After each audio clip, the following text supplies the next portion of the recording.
Do you feel like you don't speak enough English? That you need to know more words? Then stick around. With these lessons, you'll pick up some of the most common words in just a few minutes. Now, this video is a small portion of our learning program. To get the full lessons, translations, and Fluency Fast study tools, click the link in the description and sign up for your free lifetime account. Hi everybody, my name is Alicia. Welcome back to Know Your Verbs. In this episode, we're going to talk about the verb beat. Let's get started. Let's start with the basic definition. The basic definition of the verb beat is to hit repeatedly, to hit something repeatedly. Examples. He was beaten until he was unconscious. I have to beat the dust out of this blanket. Let's talk about the conjugations of this verb now.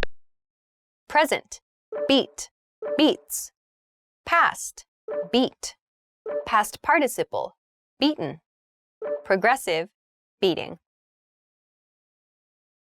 Let's talk about some additional meanings for this verb. The first additional meaning is to defeat, to defeat. Some examples. I think Spider-Man could beat Batman in a fight. Our team has never been beaten. So in both of these example sentences, we see beat meaning defeat. In the first example sentence, I think Spider-Man could beat Batman. It means Spider-Man could beat Batman in a fight. That's kind of the implied, the suggested meaning of this sentence. Spider-Man could beat Batman equals Spider-Man could defeat Batman. Spider-Man would be better than Batman. Spider-Man would win in a fight against Batman. Spider-Man would beat Batman. In the second example sentence, our team has never been beaten. It means our team has never been defeated. Our team has never lost. Our team has won every match, every game we have ever played. Our team has never been beaten. So no defeats, pretty great. So this is one meaning, to defeat something. Okay, let's go on to the second additional meaning for this verb. The second additional meaning for this verb is to act before something else happens. Examples. Let's beat the crowds and get tickets for the afternoon movie. I left the house early to beat rush hour traffic. Okay, so both of these examples show one action happening before some other negative thing we want to avoid. In the first example sentence, it's about avoiding big crowds of people at a movie theater. So let's beat the crowds is the expression that's used there. So beat the crowds doesn't mean hit the crowds of people. It means take action to do something before the crowd of people arrives. And that action will be to see the afternoon movie. So let's beat the crowds means let's do something before this crowd of people. In the second example sentence, it's I left the house early to beat the rush hour traffic. We see rush hour traffic is the thing to beat. So again, it doesn't mean hitting rush hour traffic. It means doing something, in this case, leaving the house early to beat in order to avoid rush hour traffic. So we're doing something before this other negative thing happens. So in these examples, it's a large crowd of people and rush hour traffic. So we do something to avoid that thing, to do something before that thing happens. Okay, let's go on to the third meaning for this verb. The third meaning for this verb is to be more enjoyable than something else, to be more enjoyable than something else. Examples. Enjoying some sun on the beach sure beats working at an office. Relaxing at home beats spending the day shopping.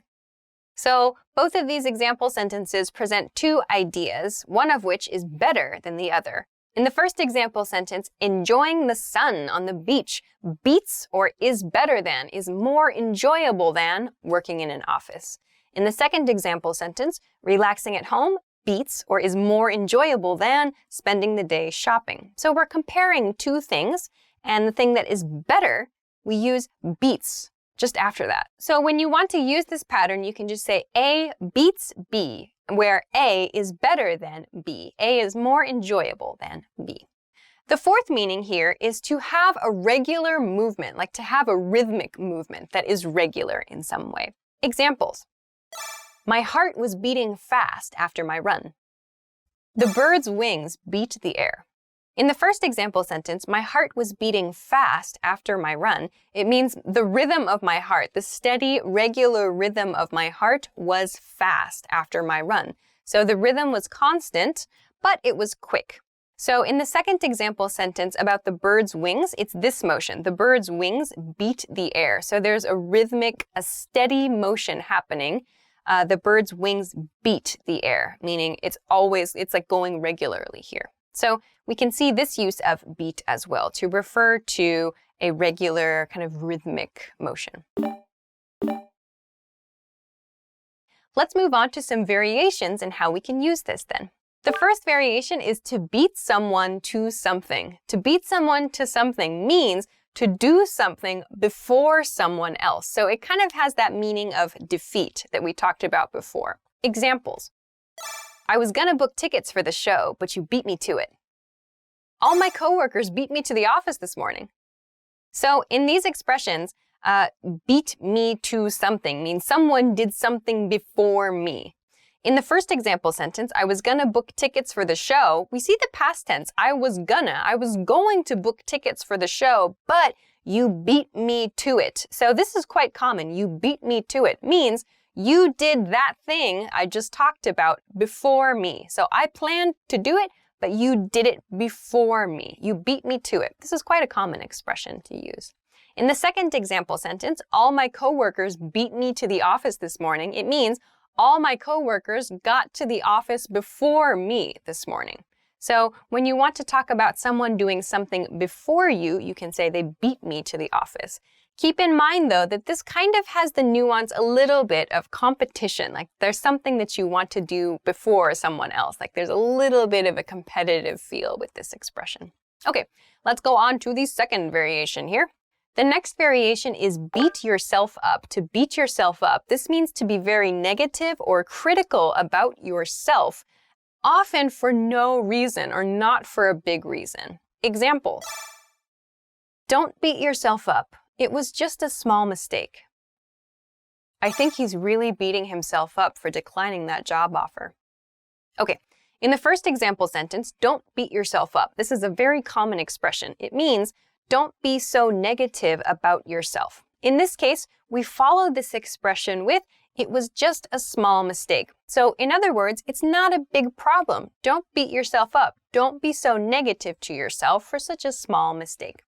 In the second example sentence, I think he's really beating himself up for declining that job offer. It means he's thinking really, really negatively about his decision. He's thinking about himself critically, like, oh, it wasn't a good idea. I shouldn't have done that. He's really down, maybe disappointed in himself for declining the job offer. Though maybe it's not a big deal. It's not an important situation.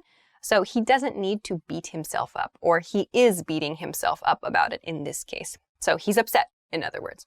But maybe he doesn't need to be. Okay, so those are a few different ways that you can use the verb beat. I hope that you found something new. Of course, if you have any questions, comments, or if you'd like to try out a different way of using the word beat, please feel free to do so in the comment section. Don't forget to give us a thumbs up if you liked the video, subscribe to our channel, and check us out at EnglishClass101.com for other good stuff for your English studies. Thanks very much for watching this episode of Know Your Verbs, and we'll see you again soon. Bye-bye. Hi everybody, my name is Alicia. Welcome back to Know Your Verbs. In this lesson, we're going to talk about the verb carry. Let's get started. Let's begin with the basic definition of this verb. The basic definition of carry is to move while holding or supporting something. Examples. Can you carry this bag? I always carry a pen. Okay, let's look at the conjugations for this verb. Present, carry, carries. Past, carried. Past participle, carried. Progressive, carrying. Now let's talk about some additional meanings for this verb. The first additional meaning is to move a person or an object from one place to another. Examples. Veins carry blood throughout the body. The bus carried the children to school. So here we see objects and people being moved from one place to another through or via or by something else. And we use the verb carry to describe that. In the first example sentence, veins carry blood throughout the body. Veins are you can see them on your arm, usually blue colored. They're the kind of like pipes, I guess you could say, like imagine them as pipes that carry blood. So blood travels through the body through these veins. So we can say veins carry blood through the body. So veins are the method through which blood moves throughout the body. So veins are carrying the blood. We kind of can imagine in that way. They're responsible for carrying the blood. So we can say that veins are kind of responsible for moving blood around the body. We can use the verb carry to explain that. In the second example sentence, the bus carried the kids to school. The bus is the method of transport for the kids. So the kids are moving from one place to another place. The bus is the method of movement. So the bus carried the kids to school. We can use carry to talk about this transportation. The second additional meaning is to have a gene or illness. Examples. Rodents are known to carry rabies. Some people carry diseases they don't know about. In the first example sentence, we see rodents are known to carry rabies. So rodents are like small, like rats or mice, those kinds of dirty sort of creatures, wild creatures.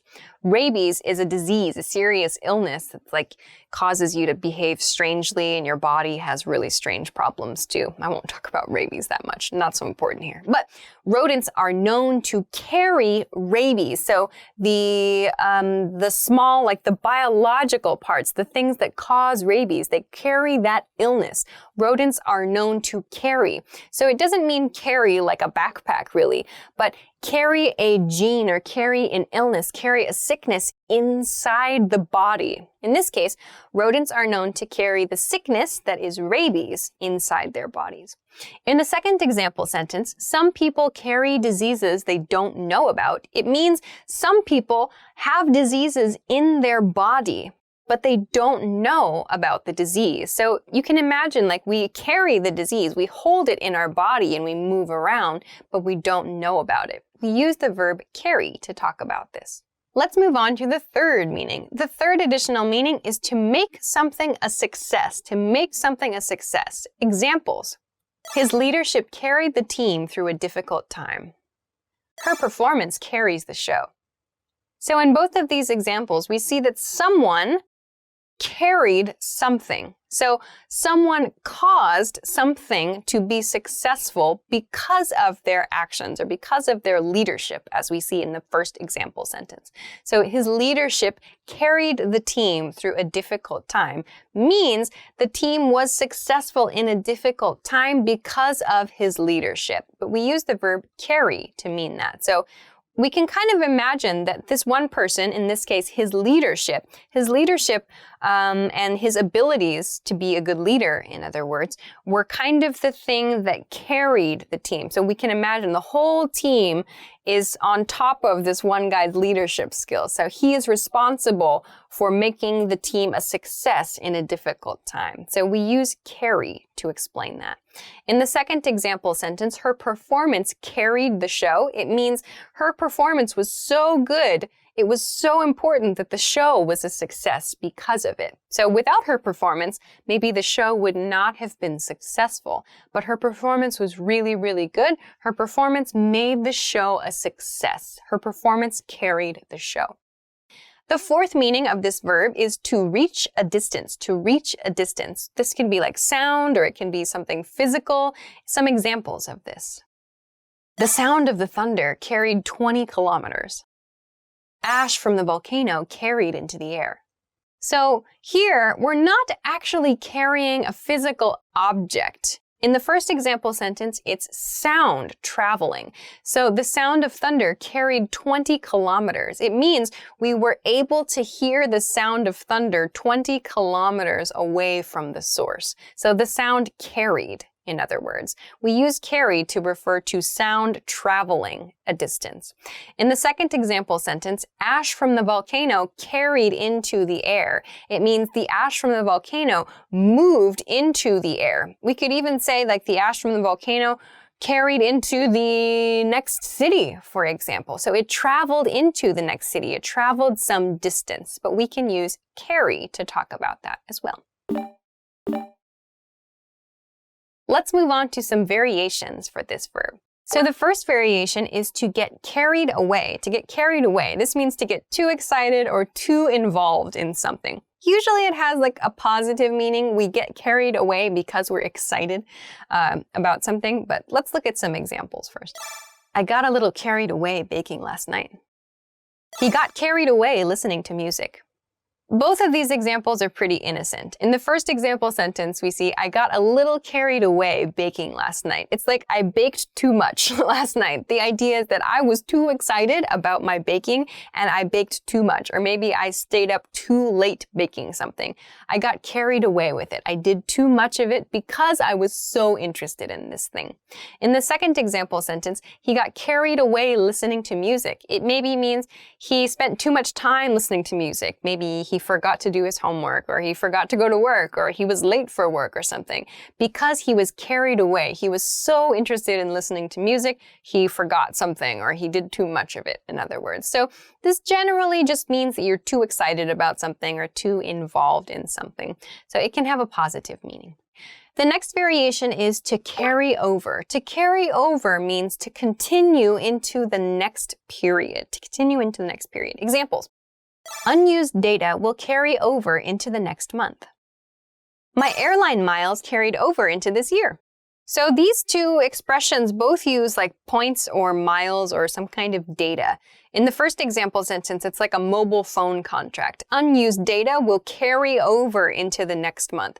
If, for example, I have 1 gig of data available on my mobile phone every month, but I only use 500 megabytes, I have 500 megabytes remaining. That's my unused data. That amount carries over to the next month. That means I have 1 gigabyte plus 500 megabytes of data to use in the next month. So carry over means that amount continues to the next period.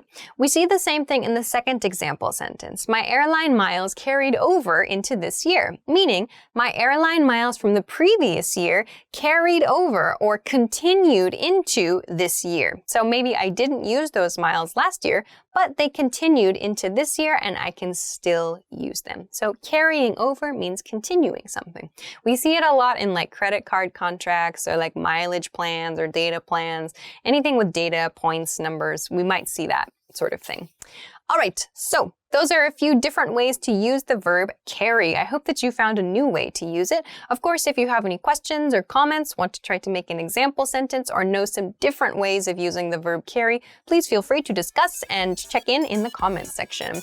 Of course, don't forget to give us a thumbs up if you liked the video. Check us out at EnglishClass101.com, and don't forget to subscribe to the channel too. Thanks very much for watching this episode of Know Your Verbs, and we'll see you again soon. Bye-bye. Carry on my wayward son. There'll be peace when you have done. Additional meanings. Additional meanings. Why do I do these things on camera? Oh my goodness, getting silly. Okay, data usage, and I only use 500 megabytes. What was that? Okay, so for example, I'm sorry. Okay. Hi, everybody. My name is Alicia. Welcome back to Know Your Verbs. In this lesson, we're going to talk about the verb catch. Let's get started. The basic definition of the verb catch is to gain hold of something that is traveling through the air, moving through the air usually. Examples.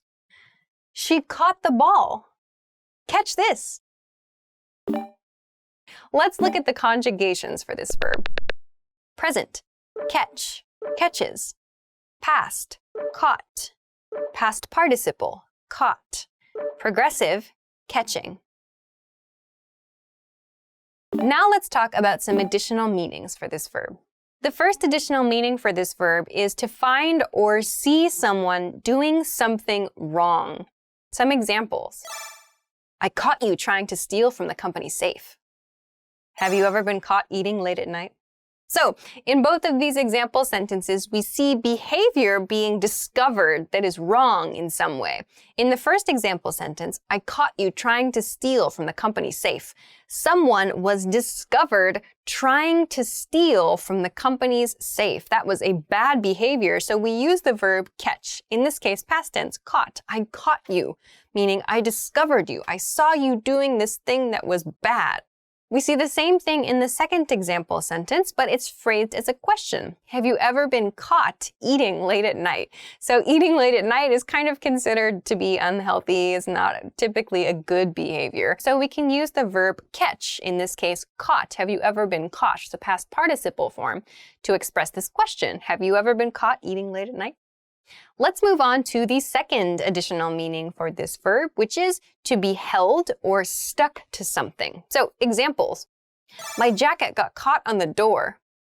I caught my hair on a hook. So both of these examples refer to something on our bodies. Like the first example sentence is about a jacket, but we can use it for clothing. So it's like if your clothing gets caught on something, my shirt is caught on my finger right now, I would say. So it's stuck here. I can't move it. So I have to release it from my finger. We use caught to talk about that. My second example sentence was about my hair. Like I got my hair caught on a hook, or I caught my hair on a hook. It's somehow stuck or attached to something else. So we use catch to talk about this. Of course, we can use it with other things like headphones, for example. Like I always catch my headphones on doorknobs. That is true. Like the doorknobs or door handles, my headphones will wrap around as I'm leaving the house and I'm I get stuck on that. That happens all the time. So you can use it to talk about your body parts, your clothing, or just other objects too that get held in place on accident. With catch, I got something caught on something else. The third additional meaning for this verb is to be able to hear something, to be able to hear something. Examples. I didn't catch what you said. She couldn't catch any of the announcements in the noisy train station. So this means to be able to hear something. In the first example sentence, it's a negative. I didn't catch what you said. In other words, I was not able to hear what you said. I didn't catch what you said. Or I didn't catch that means I couldn't hear you, in other words. In the second example sentence, it's about a noisy train station where a person cannot catch the announcements, can't hear the announcements. I can't quite catch what the announcements are saying. So that means it's difficult to hear or it's difficult to understand the announcements because it's a noisy environment. So catch can mean be able to hear something. Okay, the fourth additional meaning for this verb is to start burning, like to start a fire specifically. Examples. His house caught fire late last night. The curtains caught fire because they were too close to a candle.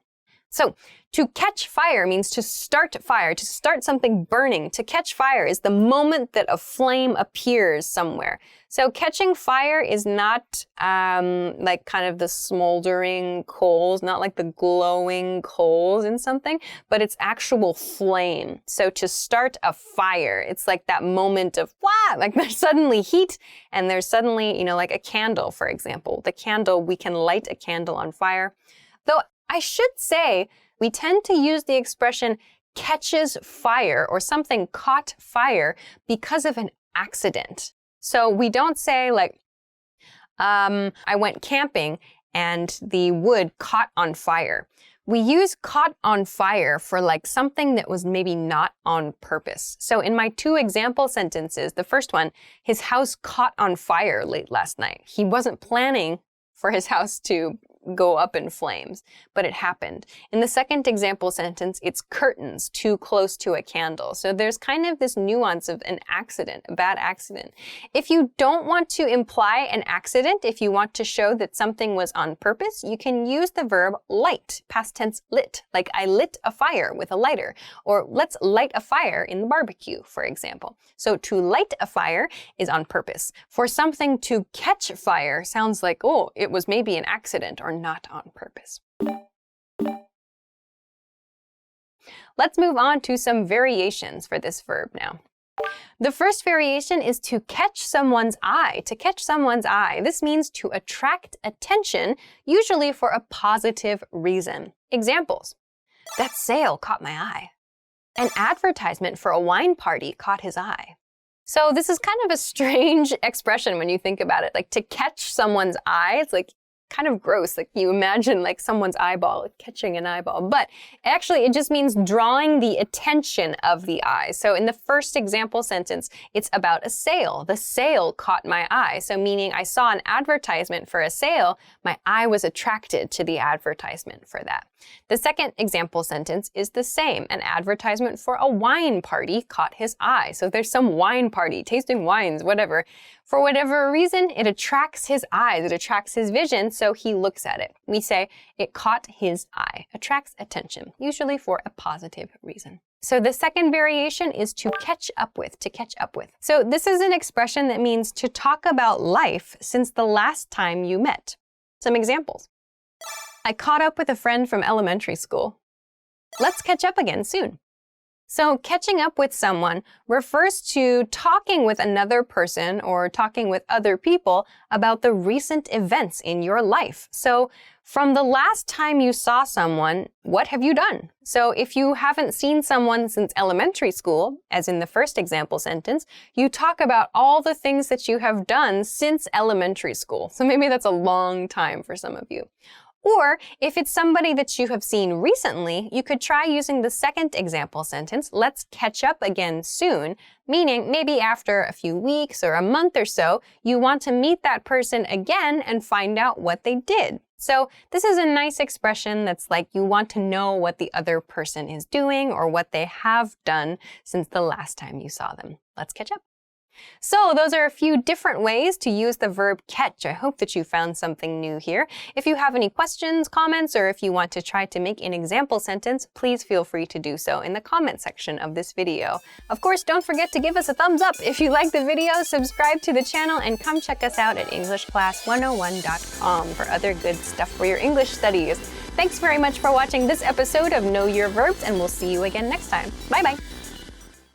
We're recording. Oh my gosh, I didn't catch that. Because the verb is catch. Oh, so dumb. Okay. Catch this, Yaffa. Ah, sorry, you have to touch my gross handkerchief. Yep. Yay! All right. Catch. Okay, let's go.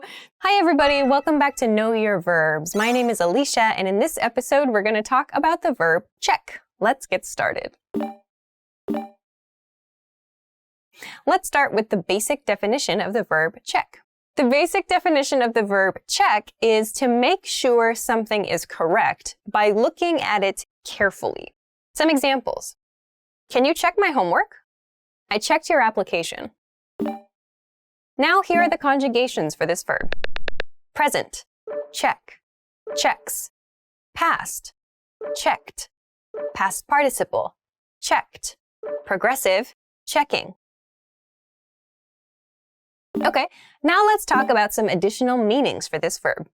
The first additional meaning is to get information to confirm something. Examples. Can you check what time the movie starts? I checked with HR and they said it's okay to change the schedule. So here we see examples where the verb check is used to mean getting information to confirm something. So we need information to see if something is correct or not, or something is okay or not. In the first example sentence, can you check what time the movie starts? It means, can you go find some information to determine or to find the time that the movie begins, or the time the movie starts. So go get information and determine the correct time.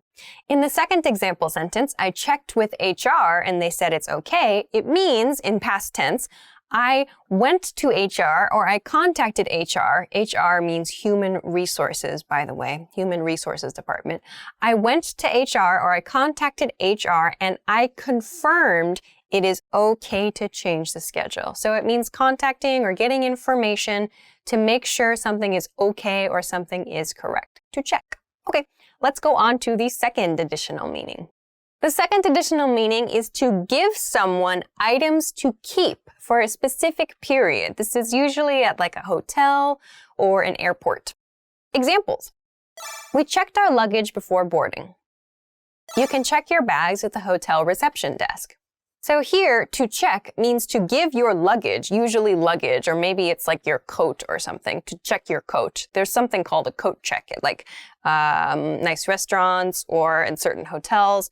So to check your coat or to check your bags, to check your suitcase means to give that item to staff at that location to keep for a short period of time, like the time of your flight, the time that you're eating a meal there, the time that you are going to be out shopping away from the hotel, for example. So you check an item for a short period of time and you receive the item later when you come back or when your flight has finished, for example, to check.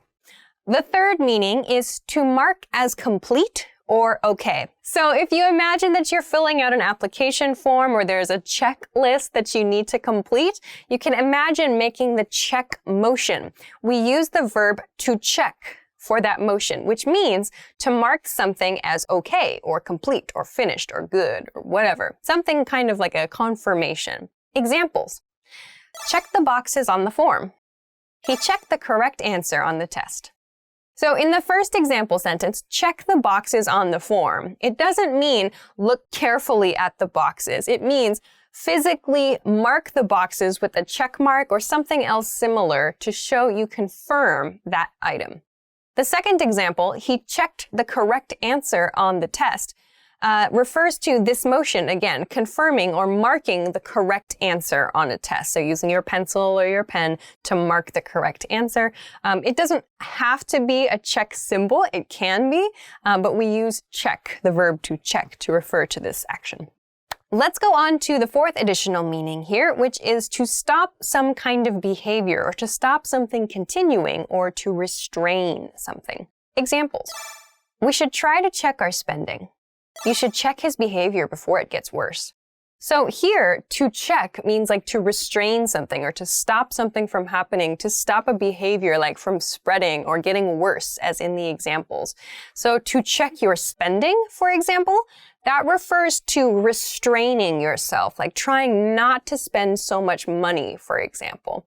In the second example, checking someone's behavior means restraining or holding someone's behavior back or stopping bad behavior from continuing. So to check has that feeling of restraint or stopping someone's progress or stopping the progress of something, usually negative. Let's continue on to some variations in use of this verb. The first variation is check out. Check out. Actually, there are two different meanings for check out. Let's start with the first one. To check out is used to mean to finish a transaction. We use it at like supermarkets or at hotels, for example. Usually when you pay the bill or you pay the total amount due for the items you are buying. Examples. I need to check out of the hotel by 11. I'm checking out at the supermarket right now. So this means you are completing your transaction. So checking out of a hotel means like you return your room key, you repay like minibar expenses, if you bought a movie, I don't know, whatever. You complete everything you need to finish. All the procedures are completed at the end point of your stay. That's called checking out. In the second example sentence, checking out at the supermarket, that means paying your bill at the supermarket. You go shopping, you take everything to the checkout or the register, and you pay for all your items. That's called checking out. However, there is a second meaning for check out. To check out can mean to carefully look at someone you find physically attractive. Examples. I think that girl just checked you out. He checked her out from across the room. So to check someone out means to look at them because you find them physically attractive. Like you're looking carefully at like their face, their skin, their clothes, their hair. Like there's something that you find physically attractive about them, so you look kind of carefully. There's kind of a special, I suppose, look about someone when they're checking out another person, I guess. Like there's sort of like a higher level of interest than usual when you check someone out. Like it's usually kind of like secretive a little bit. Like if you check someone out and you're like really obvious about it, it's kind of weird. Most people will check someone out kind of quietly. So kind of keep it to themselves. At least I hope so. I don't know. Don't be weird about this. If you find someone physically attractive, check them out quietly and respectfully. This is not like a typical, I don't know. Don't make the other person uncomfortable. The next variation, there are actually two ways to say this next variation. They are check up on and check in with. Check up on, check in with. This means to see what the status of a person or a process is. Examples. When was the last time you checked up on your brother? Check in with me later, please. So both of these sentences refer to seeing the status of another person or like a project, for example. In the first one, it's a person, like when was the last time you checked up on your brother? Means when was the last time you contacted your brother or saw your brother or checked his status or saw his condition, for example. But we use checked up on. In the second example sentence, check in with me later, it means please give me some status information later. Please tell me what the status is later. So you can use check up on or check up with if you want. So they both mean that thing. It's a status issue. Those are a few new ways to use the verb check. I hope that you found something new. Of course, if you have any questions, comments, whatever, you can feel free to let us know in the comment section of this video. If you liked the video, don't forget to give us a thumbs up, subscribe to the channel, and check us out at EnglishClass101.com for other good English study tools. Thanks very much for watching this episode of Know Your Verbs, and we'll see you again soon. Bye-bye. And in this episode, we're going to talk about the verb check. So let's check it out. That was so cheesy. Hi, everybody. Welcome back to Know Your Verbs. My name is Alicia, and in this episode, we're going to talk about the verb place. Let's get started. The basic definition of this verb is to put something in a specified location. Examples.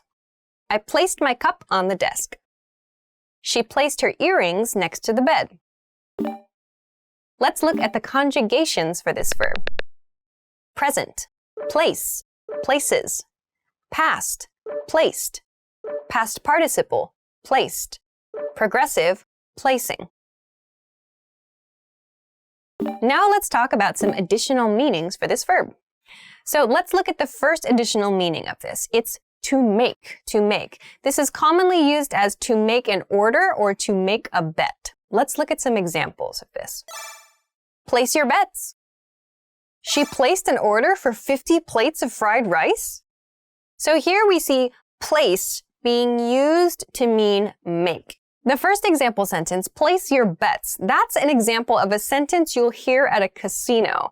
So dealers, card dealers inside casinos will often begin a card game by saying, place your bets to the people who are playing, which means make your bet or decide on an amount of money you want to play for this game. They use the verb place your bets. Maybe you'll hear make your bet, but I think place your bet is probably the most common expression used.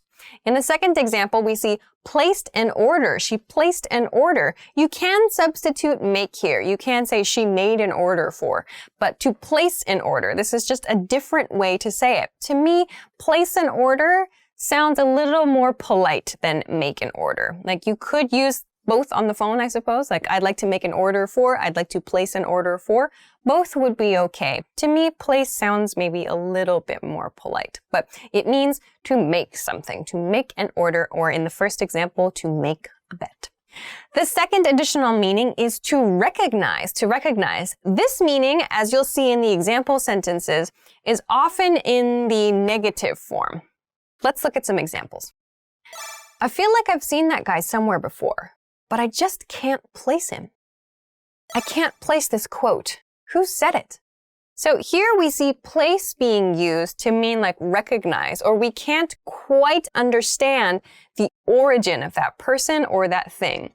In the first example sentence, we see, I just can't place him. We're talking about someone's face. So if you know someone's face, but maybe you can't remember the name, or in this case, you don't remember where you met that person or your connection to that person, you can say, I just can't place him, meaning I don't know why I know this person, but I recognize his face. So here we see the negative. This is commonly used in the negative. I can't place him. In the second example sentence, I can't place this quote means I don't know where this quote originated from, or I don't know where this quote came from. So maybe it's a famous person who said the quote, but I just can't remember who that is. I can't recognize, I can't recall where this information came from. I can't place this quote. So this means to recognize in these cases. Okay. The third additional meaning is to put in a certain condition or state. Examples. The court placed him under arrest. She was placed on a strict contract. So in both of these example sentences, we see some condition being set. In the first example, we see placed under arrest. Placed under arrest means the person involved was put in the condition of arrest, placed under arrest. In the second example sentence, she was placed on a strict contract. It means she was put into a condition of a strict contract. So we use placed to refer to that. So to place can mean to put someone or something into a state or into a condition. The fourth additional meaning is to find someone a location to live or work. Examples. We haven't placed the young man yet. They're placing the family next week. So in these example sentences, someone is looking for a spot to live or a spot to work for another person. There are two groups or two parties involved here. In the first example sentence, we haven't placed the young man yet. It means the speaker or the group involved with the speaker is looking for a location for the young man in the situation to live or work. So what is the situation? This does seem kind of strange perhaps, but in some countries, maybe it's similar in your country, there may be kind of protection services, especially for children and for families who have had legal trouble or trouble with dangerous people in their lives, and they need to be relocated to a new city or to a new workplace. So there are services for families like that, for individuals like that. That's a situation where we might use this word. We also might see this in schools, for example. If you are looking for a location, looking for a classroom, looking for a dorm or something for a student. So one person is responsible for finding a place, for finding a location for another person. We can use place to talk about that. In the second example sentence, they're placing the family next week. It means they're completing the placing process. So that means they have found a place, they have found a location for a family and are going to take the family to that location next week. So to place is to find a location for someone. Let's move on to some variations for this verb. The first variation is to find one's place, to find one's place. This means to determine how to fit in socially. Okay, examples of this.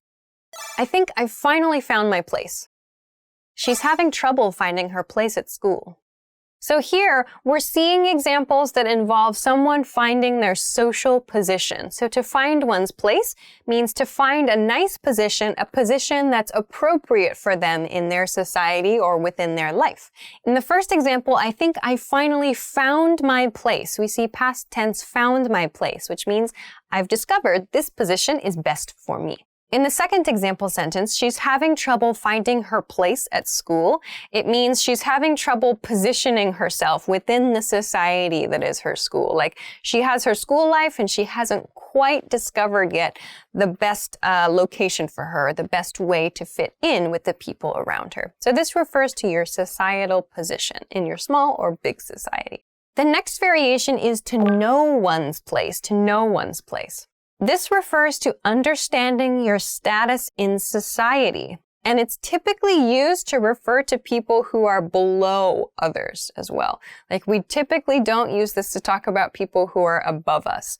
We might use it to talk about ourselves in reference to being below someone, or someone from a higher position might talk about the people below them, oftentimes with a kind of disrespect. Let's look at some examples. He made sure his workers always knew their place. I know my place. That restaurant is way too nice for me to visit.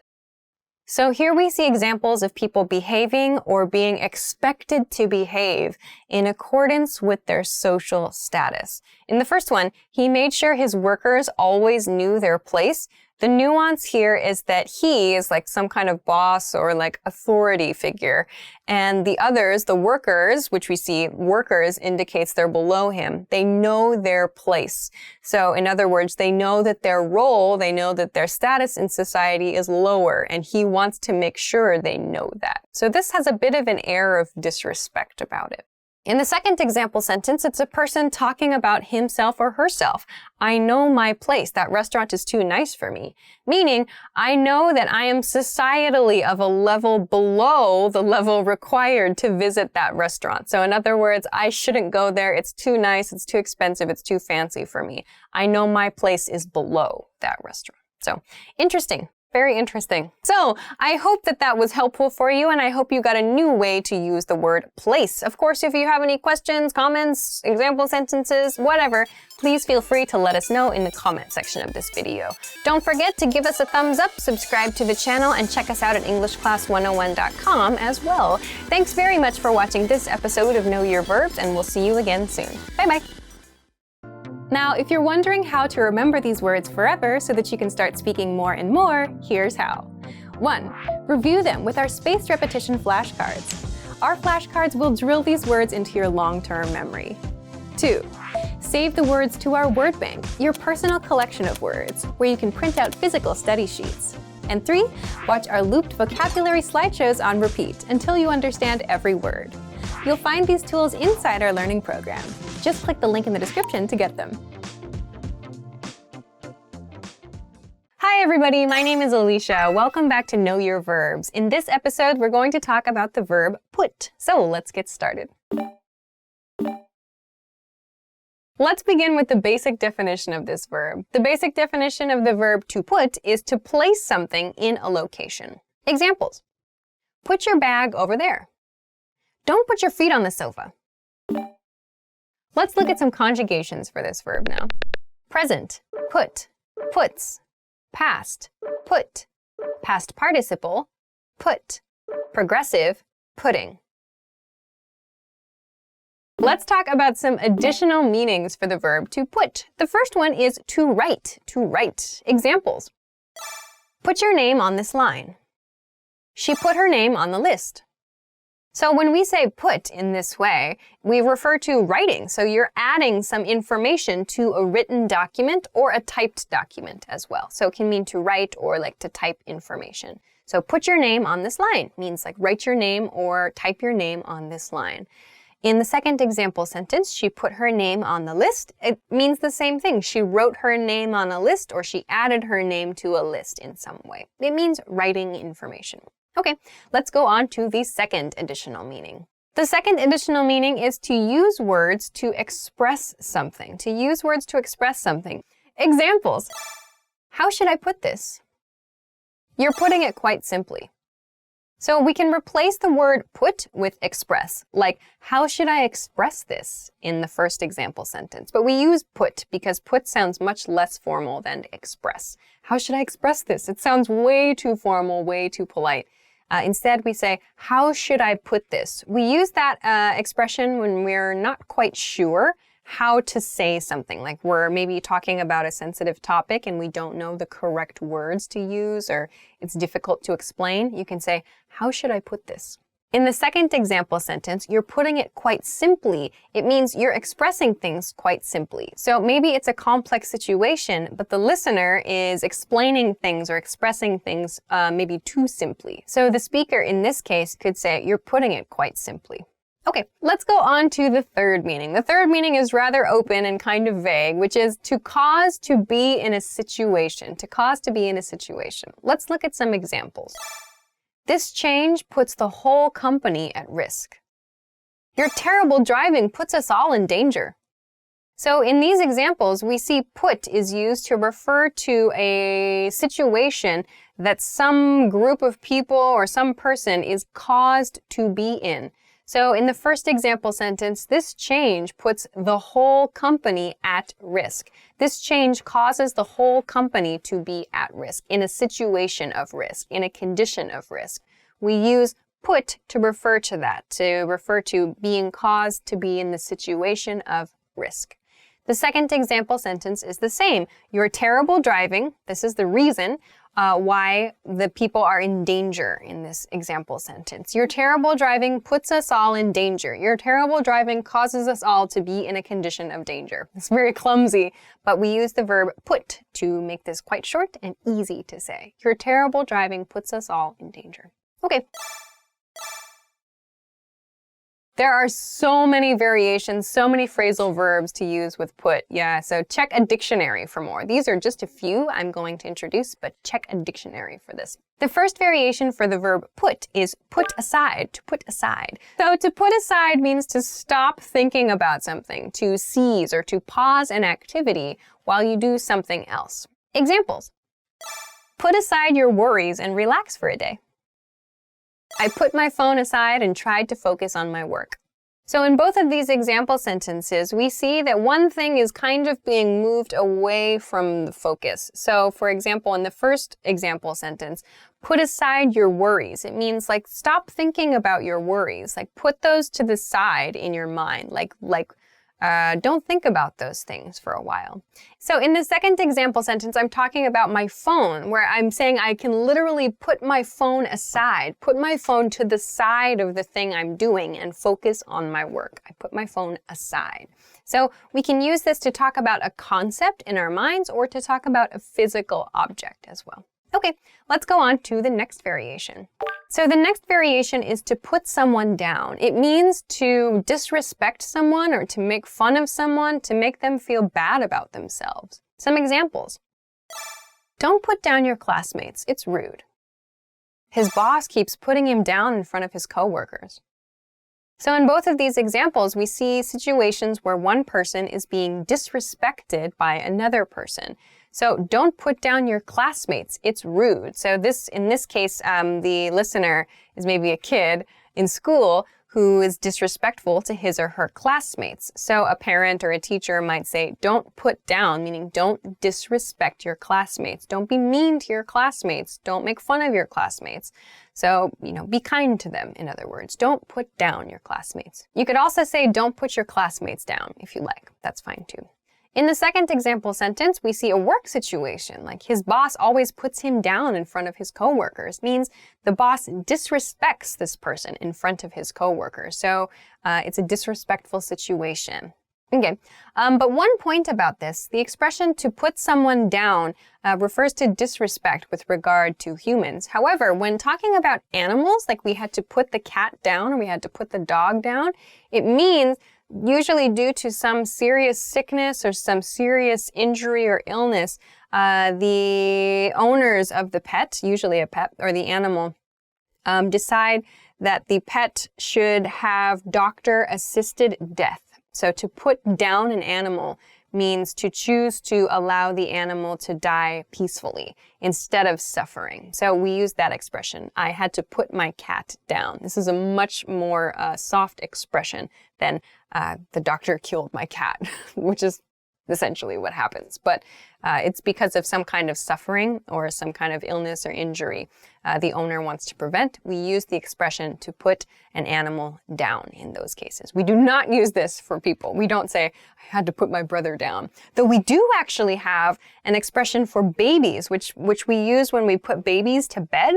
Like, I'm going to put down the baby for bed. We do have that, but please be cautious of the differences between animals and humans with this expression. To put someone down has very different meanings. Okay, let's go on to the next variation, which is to put up with. To put up with means to tolerate something. Examples.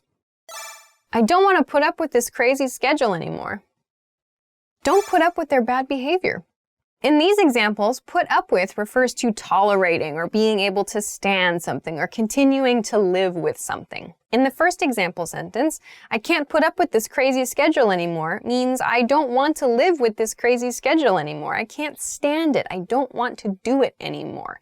In the second example sentence, don't put up with their bad behavior, it means don't tolerate their bad behavior. So put up with something means like to continue living with something. And we often see it in the negative form, as in don't put up with something. Okay, so those are a few new ways I hope to use the verb put. I hope that you found something new. And as I said, there are a lot of phrasal verbs that can be used with put. So please check a dictionary if you'd like to see some more. Thanks as always for watching this episode. If you liked it, don't forget to give us a thumbs up. Check us out at EnglishClass101.com and don't forget to subscribe to the channel. Thanks very much for watching this episode of Know Your Verbs, and we will see you again soon. Bye-bye.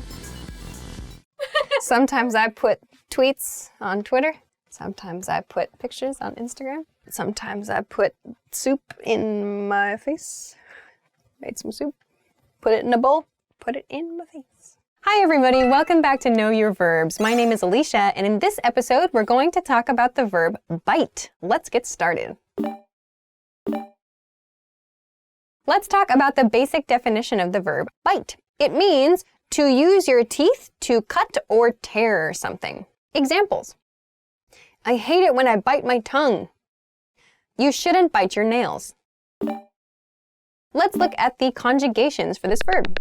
Present, bite, bites. Past, bit. Past participle, bit. Progressive, biting. Let's talk about some additional meanings for this verb. The first one is one that we use when we go fishing, which means for fish to eat bait. We use the verb bite for this. Examples. The fish aren't biting today.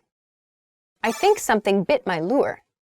So bite refers to fish eating bait. So bait meaning edible things, or lure, as in the second example sentence, kind of a shiny metal or plastic object that attracts fish. It looks like food, but there are hooks in it.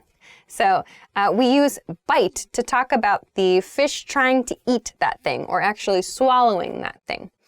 So the reason I introduced that, we'll talk about with the second additional meaning for this verb. So this leads into the second additional meaning for this verb. The second additional meaning for this verb is to show interest in something. To show interest in something. Examples. All right, I'll bite. What's the secret? The new clients didn't bite on the deal.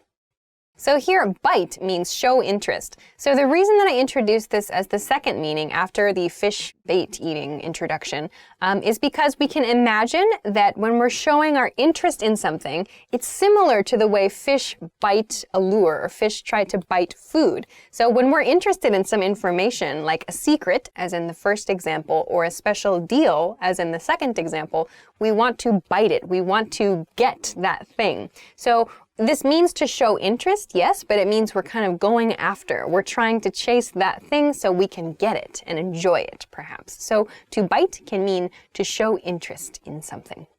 The third additional meaning for this verb is to be bad or to be unappealing. Examples. This lunch bites. Your boss bites. So here we're using bites. In the first example, your lunch bites. It doesn't mean your lunch, like a sandwich, physically bites you.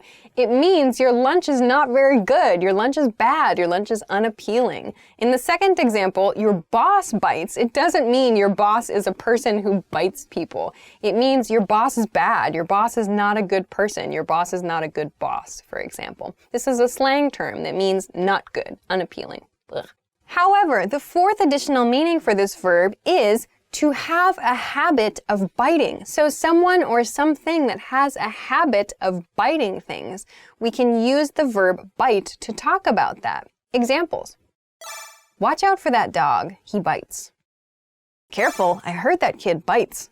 Generally, this use of the verb bite is used for animals and for kids. So in other words, creatures or small people who have not yet learned or don't know that it's wrong to bite someone. So this is not used for adults. So you probably won't confuse this meaning with meaning number 3, like your boss bites, because your boss as an adult has learned not to bite people. So this is probably only going to be used with animals and maybe kids. So people or creatures who don't know. Let's move along to some variations of this verb. The first one is to come back to bite somebody. To come back to bite somebody. This refers to a problem that, if not handled now, could cause a bigger problem in the future. Examples. I didn't put gas in the car yesterday. I hope that doesn't come back to bite me. She didn't stay updated on the project progress, and it came back to bite her. So these examples refer to a problem that's not properly handled at the right time. In the first example sentence, a person did not put gas in his or her car yesterday. So the idea is that perhaps they're going to run out of gas in the future. They should have put gas in the car yesterday, but they did not. They should have, and it might cause a bigger problem in the future. In the second example sentence, it's a past tense situation. A person, the she in the situation, did not stay updated on the project progress, and thus there was a negative effect in the future because she did not properly handle the situation. So for something to come back and bite you means you didn't take care at the present time, and in the future, it caused a bigger problem. So be careful of this one. Let's go on to the second variation, which is to bite someone's head off. This is quite a strange expression, but to bite someone's head off means usually to quickly and angrily say something, and it can often be for something very, very small. Not necessarily for a huge problem, but maybe just a quick show of anger, sometimes over a small point. Examples. My mom bit my head off for coming home 10 minutes late last night. He made one small mistake. You don't have to bite his head off.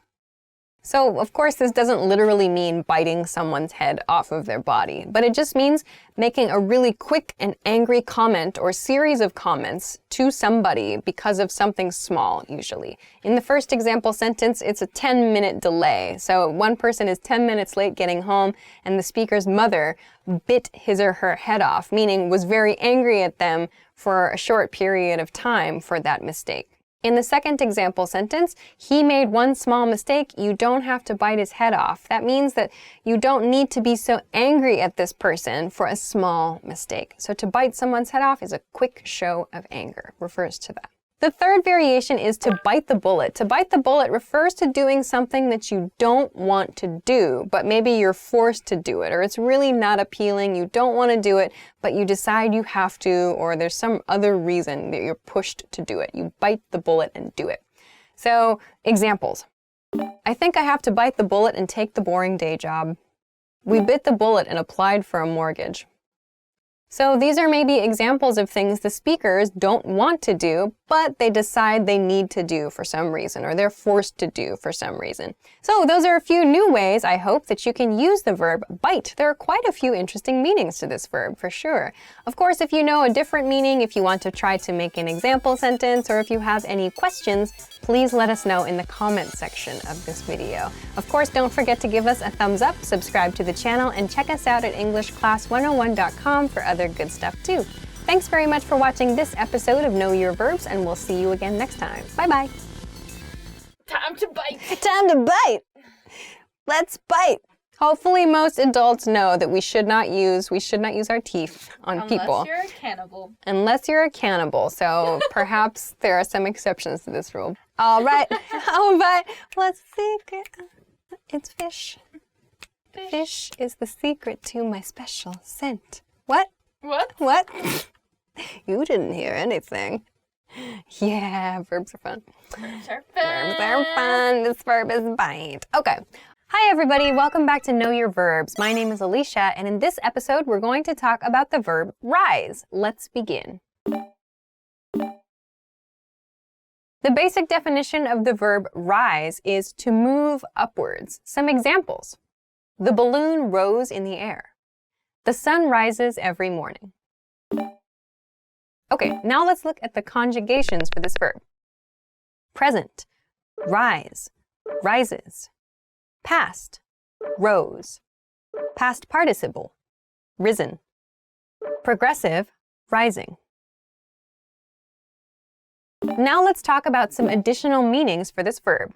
The first one means to become successful or to achieve a higher position. Some examples. The group rose to power in 2016. Our channel has risen in popularity over the years. So these example sentences both refer to kind of improving your rank or improving your level of success, becoming more successful.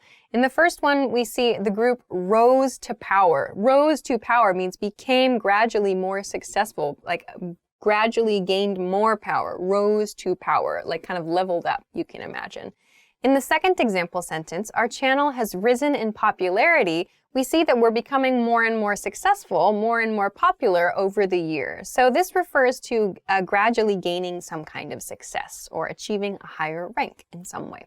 Okay, let's go on to the second additional meaning for this verb. The second variation is to increase, to increase. Some examples. Temperatures are rising around the world. Our electrical bill seems to rise every year. So this just refers to a simple increase. Perhaps the easiest way to think of this is numbers going up. So in the first example sentence, temperatures increasing. Temperatures are increasing around the world means temperatures are going up. Temperatures are rising. In the second example sentence, it's an electrical bill. So the cost goes up every year. The cost rises every year. So we use rise to refer to simple increases as well. Okay, let's go on to the third additional meaning for this one. The third additional meaning for this verb is to oppose a bad ruler. So this can mean like a king or a queen or a government or someone who is like in a managerial or administrative role, someone who's ruling over other people or controlling other people. Examples. The people rose up against the government. His troops began to rise up against him. So here you can see rise up against. And then we follow that with the person or the ruler or the government that's causing the problems for the people who are opposing. So in the first example sentence, the people are rising up against a government. In the second example sentence, troops, members of the military, are rising up against someone who is in control of them. So we commonly see rise against or rise up against in this case. Let's continue on to some variations of this verb. The first variation is to rise above. This means to not allow something to affect you negatively. So examples of this. He's trying to rise above all the drama at the office. They rose above the ignorance in the community. So rise above refers to not letting some kind of negativity affect you. In the first example sentence, he's trying to rise above the drama in the office means he's trying not to let drama in the office affect him negatively. In the second example situation, it's a community situation. They rose above the ignorance in the community. So perhaps there is ignorance in the community that could potentially create a negative situation, but they decide not to let that affect them. So they try to go beyond it. This has a positive image, actually, rising above something that could create a negative situation. Okay, let's go on to the next one. The next expression is to rise from the dead or to rise from the grave. This means coming back to life after being dead, or we can use it to talk about someone who wakes up after a long, long sleep in a very casual situation. Examples. Zombies are humans risen from the dead. Whoa, look who's risen from the dead. So in the first example sentence, it's a fantasy situation about zombies. So zombies are kind of humans, like monsters. Humans that died and now they are back. They're sort of risen from the dead. They're back and walking around. So risen from the dead. In the second example sentence, it's about a person who probably just woke up. Whoa, look who's risen from the dead. Look who has risen from the dead. Meaning, not literally you died and then came back, but instead you've been sleeping for a long time, so long it seemed like you died, but now you're back. You're risen from the dead. So we can use this in most cases to talk about like zombie movies or people who sleep for a long time. Though perhaps there are other situations too, especially in some religious situations as well, where we can use this expression. Okay, so those are hopefully a few new ways that you can use the verb rise. Of course, if you have any questions, comments, or other ways that you want to try to use rise, please feel free to do so in the comment section. Don't forget to give us a thumbs up if you liked the video, subscribe to the channel, and check us out at EnglishClass101.com for other good study tools. Thanks very much for watching this episode of Know Your Verbs, and we'll see you again soon. Bye-bye. Hi everybody, welcome back to Know Your Verbs. My name is Alicia, and in this episode, we're going to talk about the verb fly. Let's get started. Okay, let's talk about the basic definition of the verb fly. The basic definition is to travel through the air, to travel through the air. Some examples. We flew to Moscow from London. A bird flew into my window. Now let's look at the conjugations for this verb. Present, fly, flies. Past, flew. Past participle, flown. Progressive, flying. Okay, so now let's talk about some additional meanings for this verb. The first additional meaning is to wave in the air while being attached to something else. So this is like flags or, well, we'll see some other examples. Example sentences.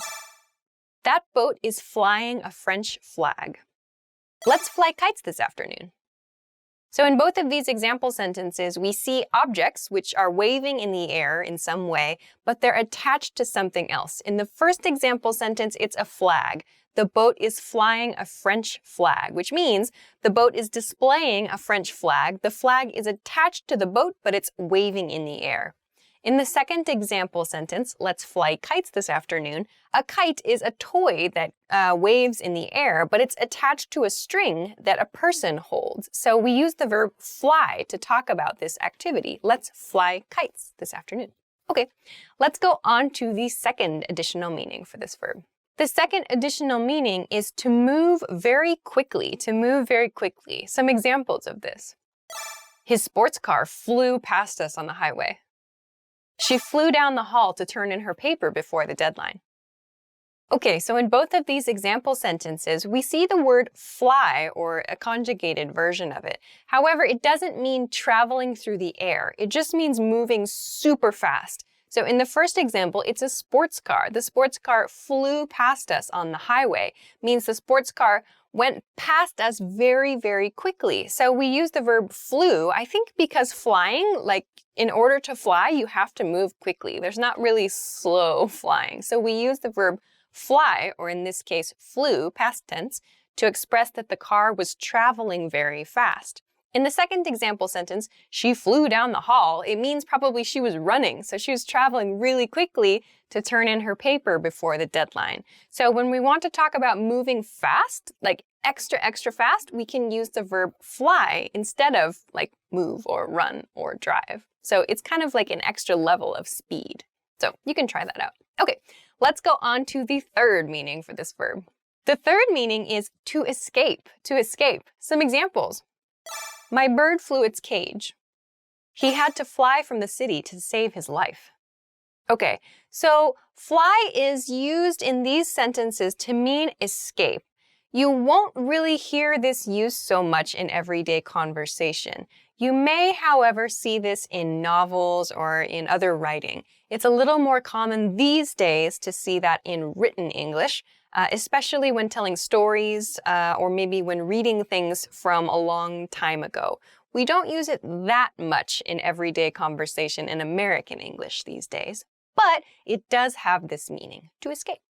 The fourth meaning is to pass information quickly, like gossip or rumors or accusations, passing information quickly. Examples. Accusations of mismanagement are flying. Rumors flew that they were dating. So the idea here is that information is moving so quickly, it's like the information is flying from one person to another. It's so fast. In the first example, accusations of mismanagement were flying. So here it's a passive expression, were flying, presumably among people in the company or among people who are related to the situation. But accusations were flying means like all these accusations were going around at very fast speed. In the second example sentence, rumors flew that they were dating. It's like all these people have rumors, have ideas about this couple. Are they dating? Aren't they dating? What's the story? So all of those are rumors that people are passing quickly among one another. Okay, so now let's look at some variations, some other ways to use this verb. The first variation is to fly at someone, to fly at someone. This means to move quickly at someone, like an attack. Examples. The murderer flew at the hero. She flew at me, shouting about my mistakes. When someone flies at someone else, the key preposition there is at someone else. It's like one person doesn't move, but another person, usually because they're feeling extremely emotional, like kind of moves quickly towards them, usually like because they're angry, I think. And maybe they're going to attack this other person, but they move very suddenly and very quickly to another person. So again, we use the verb fly to talk about that. It's like very quick, very sudden motion. In the first example sentence, the murderer flew at the hero. It's like the hero was standing somewhere and a murderer tried to attack the hero, flew at the hero, moved quickly. The second example sentence is the same. She flew at me, shouting about my mistakes. So there's some anger, some unhappy feeling that's happening there. But we use the verb fly to talk about quick motion, like attacking motion too. The next variation is to fly blind, to fly blind. This expression means to do something without being able to see the way forward. It means to do something by guessing. When I was researching this, actually, it said that this phrase originated or started in World War II, actually. Pilots in World War II, when like their radio controls or their communications stopped working, they had to fly their planes using only like the controls they had in the plane. So they couldn't contact anyone outside the plane. So flying blind actually, the flying part comes from that apparently. Blind means unable to see, unable to see. So flying blind now these days doesn't only mean flying a plane without having communications. It means doing something without being able to have like outside help or outside guidance or knowing exactly what to do. So examples. Our radios are down. We're flying blind. I have no idea how to fill out these forms. I'm flying blind. So in the second example in particular, it's kind of a modern day situation where I don't know what to do. I'm doing my best with these forms, but I'm flying blind. I have no idea what to do. I'm guessing. So those are a few new ways I hope that you can use the verb fly. There are some other ways too. So if you know some other ways, or if you have any questions, or if you want to try to make an example sentence, please feel free to do so in the comments. Of course, if you like the video, don't forget to give us a thumbs up, come subscribe to the channel, and check us out at EnglishClass101.com for other good study tools. Thanks very much for watching this episode of Know Your Verbs, and we'll see you again soon. Bye-bye. Hi everybody, my name is Alicia. Welcome back to Know Your Verbs. In this episode, we're going to talk about the verb act. Let's get started. Acting. It was hard to choose like a basic definition of this verb because I think depending on the person, there are a couple different meanings that you might think is the basic definition of act. So I've kind of picked one for this lesson. Okay, so the basic definition for this lesson is to take action, to do something. Examples. Act now and save money. We need to act quickly. Okay, now let's look at the conjugations for this verb. Present, act, acts. Past, acted. Past participle, acted. Progressive, acting. So now let's talk about some additional meanings for this verb. The first one is to perform as a character, to perform as a character. Some examples. He acted in a musical last summer. I love to act.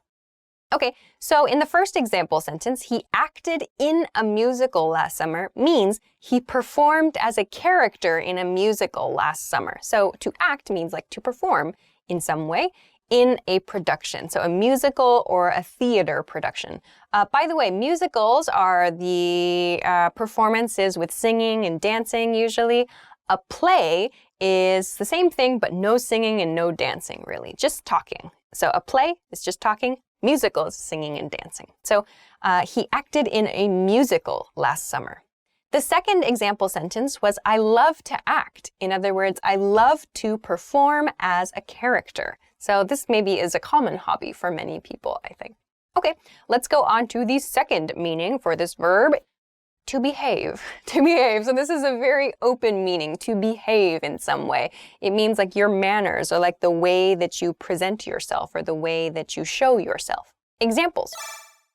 She acts like she's angry, but she's actually happy. My dog is acting strange. Okay, so in these examples, we're talking about a person's behavior. In the first example sentence, she's acting like she's angry. It means she's behaving in a way that makes it seem like she's angry. So something about her behavior, maybe her facial expression or her body language or something like that. We think she's angry. She seems angry, but she's actually happy. In the second example sentence, my dog is acting strange, there's something about my dog's behavior that is strange. So maybe my dog is behaving in a way that is not typical for my dog. So maybe my dog is running in circles, but he doesn't usually do that. That's strange. I could say my dog is acting strange. So my dog is behaving in a strange way. Okay, let's go on to another additional meaning for this verb. The third additional meaning is to perform a function, Some examples. My phone case acts as a credit card holder. She's acting as a liaison with the new clients.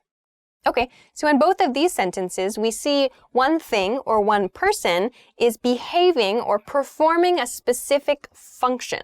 In the first example sentence, it's a phone case. My phone case acts as a credit card holder. So it has the function of a phone case, yes.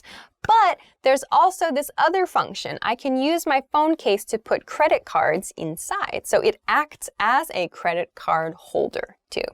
In the second example sentence, she's acting as a liaison with the new clients. It means she is performing the function of a liaison. A liaison is a person who's kind of a go-between for communication between two groups. So she is the go-between. She's performing the function of a go-between. She's acting as a liaison for the clients. The fourth additional meaning for this verb is to have an effect, Some examples. The poison acted quickly. The sad story acted on the audience's emotions. Okay, in the first example sentence, the poison acted quickly. We see the poison had an effect quickly. That's what acted means here. We're seeing it in the past tense, and it means to have an effect in this case. So the poison had an effect quickly.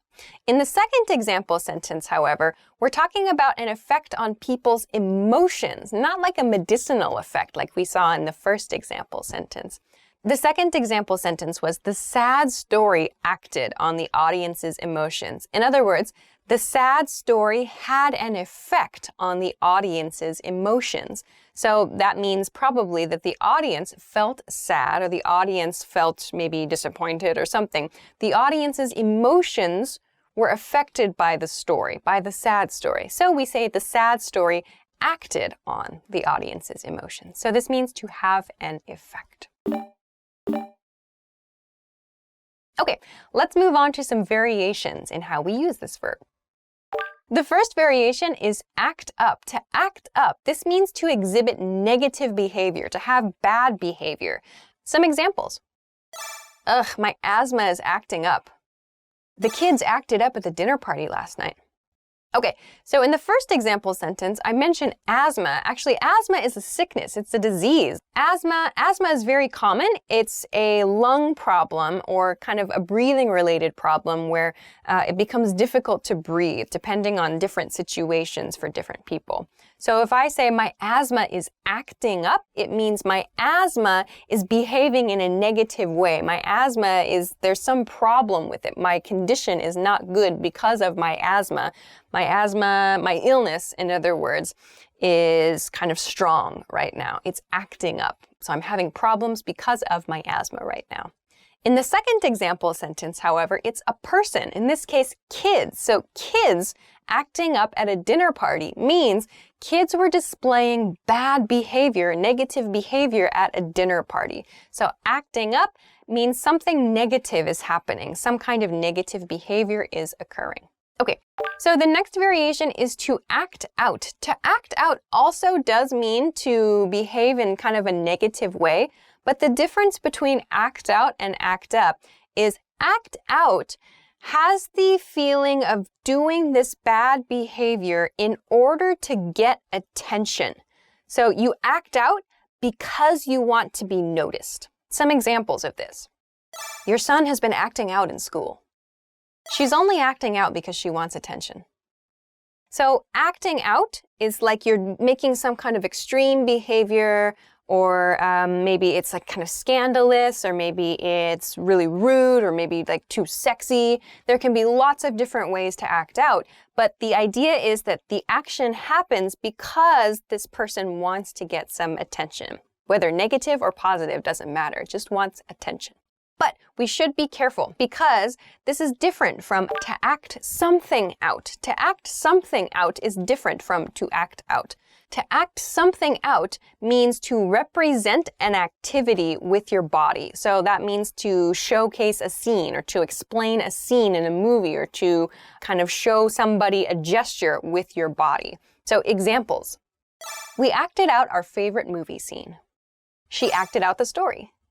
So acting something out means using your body, like physically using parts of your body to act out, to show something. So for example, like a simple action, if I want to act out making a phone call, I would do this, like making the gestures of making a phone call. We could say this is acting out a phone call. Hello. That's acting something out. I'm using my body and I'm using gestures to explain something, to explain a behavior. So this is different. To act something out and to act out have very different meanings. So be cautious. To act something out takes a direct object. To act out does not. So please be careful of this. There are some grammatical hints for you there. All right, that's everything. So I hope that you got some new ways of using the verb act. Of course, there are other ways to use this verb. Check out a dictionary if you want to see some other information.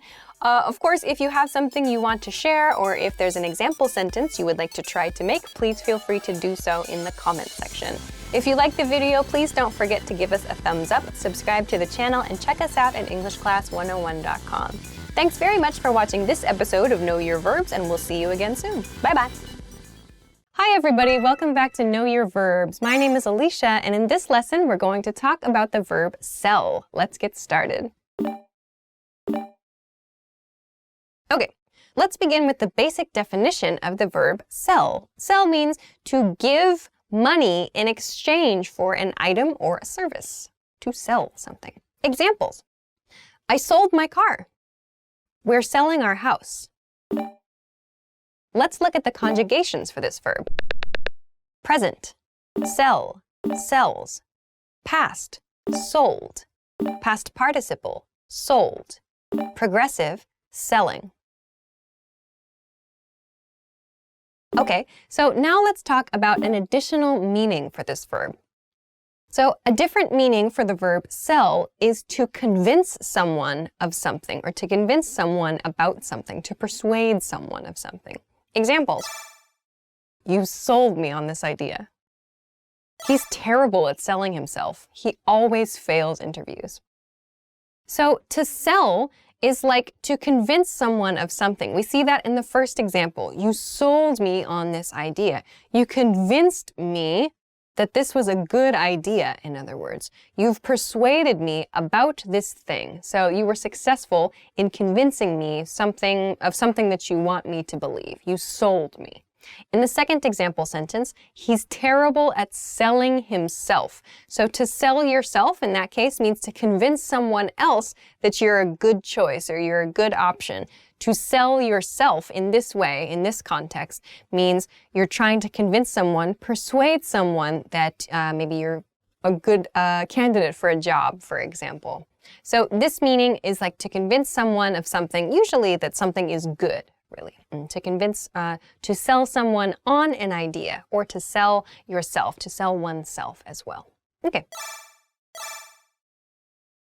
So there are a lot of variations that I want to talk about for this verb now. So let's look at some variations for the verb sell. The first variation is to sell out. To sell out. Actually, there are two different meanings for this, so let's take a look at the first one. The first meaning of to sell out means to compromise for the sake of an advantage. So this is often used in like arts and entertainment. So an artist will compromise his or her work in order to get some advantage, usually money. Examples. My favorite band sold out. Many politicians have sold out over the last few years.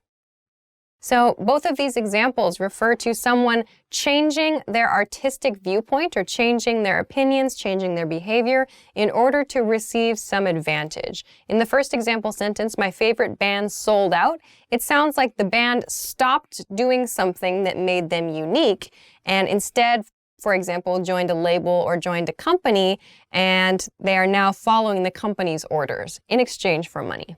In the second example sentence, politicians have sold out. It's like the politicians have changed their opinions or their behaviors in exchange for some money or some kind of compensation. So this is changing your ideas for advantage. Let's move on to the second variation for how to use sell out. To sell out means to run out of inventory. So you sell everything. You sell completely all the stock, all the inventory of something. There's nothing left. Examples. We sold out of shirts this morning. They're worried they're going to sell out of products. So to sell out means to have nothing left of anything. So one point of caution, to sell out, while there are these two different meanings of compromising your artistic ideas and not having any inventory of a product because you've sold everything, in cases like the first example sentence and the first meaning we talked about, my favorite band sold out, depending on the context, that can mean the band sold out of concert tickets, for example. If a band or an artist is coming to a city or some other performer is coming to do an event, that can refer to like the event selling out or maybe a product offered by the band selling out. So listen carefully to the context. If it's a criticism of the artist or the performer, it's probably referring to the artist compromising their ideas. If it's talking about like an event, a performance, and like no tickets being left or no products being left, then it's probably about no inventory. So pay attention to the context here to understand the correct meaning of sell out in these cases. Okay, let's continue on to the next variation, which is to sell someone or something short. To sell someone short, to sell something short. This expression means to not consider something as valuable as it actually is. Examples. Don't sell yourself short. Don't sell your friend short. I think he has hidden talents. So you can see that I'm using don't at the beginning of both of these examples. We commonly use don't with this expression. Don't sell yourself short. Don't sell someone else short means don't devalue yourself or don't devalue another person or another thing. In other words, explain the true value of yourself or explain the true value of that thing. Don't sell yourself short. Don't sell your friend short. So recognize the actual value in the thing you're discussing. The next variation is to sell one's soul to the devil. So sometimes we'll drop this to the devil. We use the expression to sell your soul or to sell one's soul. This expression means to agree to do something which is usually negative in exchange for some kind of advantage, usually money or some other kind of, compensation. So examples of this. She sold her soul when she signed the contract. He's going to sell his soul in exchange for fame. So in these example sentences, we see that someone has made a decision that is very serious. We know that because we see the expression sell your soul or sell one's soul. So when we imagine like a soul is kind of like the core perhaps of a human being and we're selling it, it's like the most important thing we could sell. It's like the most valuable thing we have.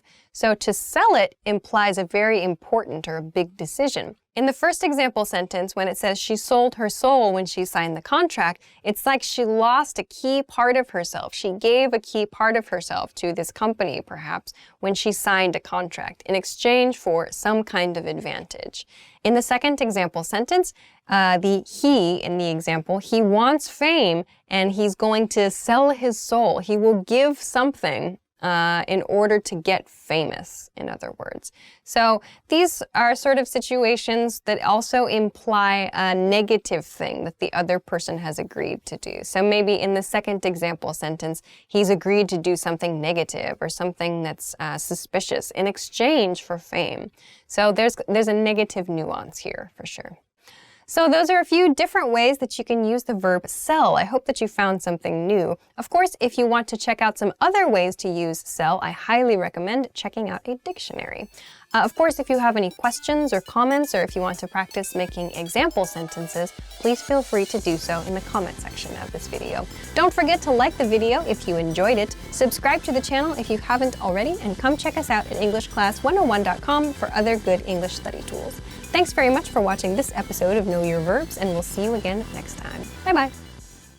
Hi everybody, my name is Alicia. Welcome back to Know Your Verbs. In this lesson, we're going to talk about the verb pull. Let's get started. The basic definition of the verb pull is to move something, usually towards your body. This motion, to pull, to pull. Examples of this. He pulled his coffee mug across the table. She pulled the lamp string. Okay, now let's look at the conjugations for this verb. Present, pull, pulls. Past, pulled. Past participle, pulled. Progressive, pulling. So now let's talk about some additional meanings for this verb. The first additional meaning is to remove something from its place. Some examples. My brother and I used to pull weeds every summer. I pulled out a few gray hairs this morning. So to pull in this case is to remove something from its original place. In the first example sentence, my brother and I used to pull weeds. It means we removed weeds from the ground. We pulled weeds from their original place in the ground and took them out. In the second example sentence, it's about pulling gray hairs. So removing gray hairs from their original place. To pull. We use to pull to describe this. Okay, let's go on to the second additional meaning now. The second additional meaning is to remove something from a publication. This can mean TV, it can mean magazines, newspapers. To remove something, usually because that thing is offensive or it's incorrect or it's inappropriate. There's some problem with it. Examples. Pull the story from the newspaper. The TV show pulled the controversial photos from its segment. So in both of these examples, content is being removed from some kind of media source or some kind of publication because there's a problem with it. In the first example sentence, it's pull the story. So that means the story, the entire story, there's some problem with it. It needs to be removed. In the second example sentence, it's about controversial photos. Controversial photos are pulled from a segment. So that means there's some problem, there's some issue. They have to be removed. We use the verb pull to refer to this, usually in media situations. Let's go on to the third additional meaning for this verb. To attract a person or people, meaning to draw people in. Examples. Big celebrities always pull big crowds. We pulled in a lot of new customers at the event.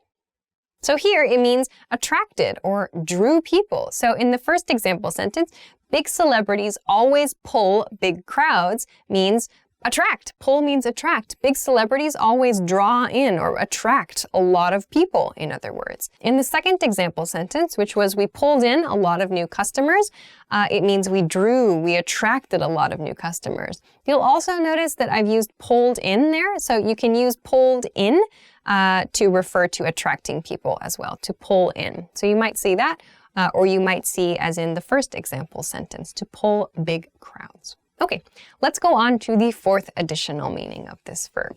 The fourth additional meaning is to get information like from researching something. Examples. Pull all the files about the criminal investigation.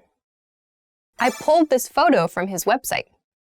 So this means to get information, but usually with the kind of feeling of doing some research. So in the first example sentence, pull all the files about the criminal investigation, it means go and get all the files, or go do some research, find all the files and get them. So we're doing some kind of research or some sort of investigation and we need information. We can use the verb pull to refer to getting that information. In the second sentence, I pulled this photo from his website. It means I got this photo from his website, but it sounds like I went to his website for some kind of research purpose and I got the photo there. So now let's move along to some variations and other ways to use this verb. The first expression is to pull oneself together. To pull oneself together, it means to regain your composure, to become calm once again. Examples. Pull yourself together. It's just a small mistake. He needs to pull himself together and get back to work. So in both of these examples, there's someone who's kind of panicking maybe, or they're having trouble staying calm and composed. We can use the expression pull yourself together to mean like imagine pulling yourself, pulling all the parts of yourself together again to make like this calm, composed person. In the second example sentence, he needs to pull himself together and get back to work. It means he needs to regain his calm, composed manner and go back to his job. So to pull yourself together means just to regain your calm state, I guess. You'll also notice that this is commonly used reflexively. He needs to pull himself together. Reflexive means that the subject and the object of the verb are the same person. So he needs to pull himself, you'll see there. Or you should pull yourself together. So the subject and the object are the same person. The next variation is the expression to pull one's weight. To pull one's weight. This means to do your fair share of a job or a task, to do the things that you are assigned to do, your parts. Okay, this could be for work, it could be for another activity, a job, a project, whatever. Examples. Everyone needs to pull their weight on the team. He's not pulling his weight on this project. What happened? So in the first example sentence, everyone needs to pull their weight on the team. It means each person needs to do his or her job. Each person needs to do his or her tasks. Each person has some responsibilities. It's their job to do those things. That's pulling their weight.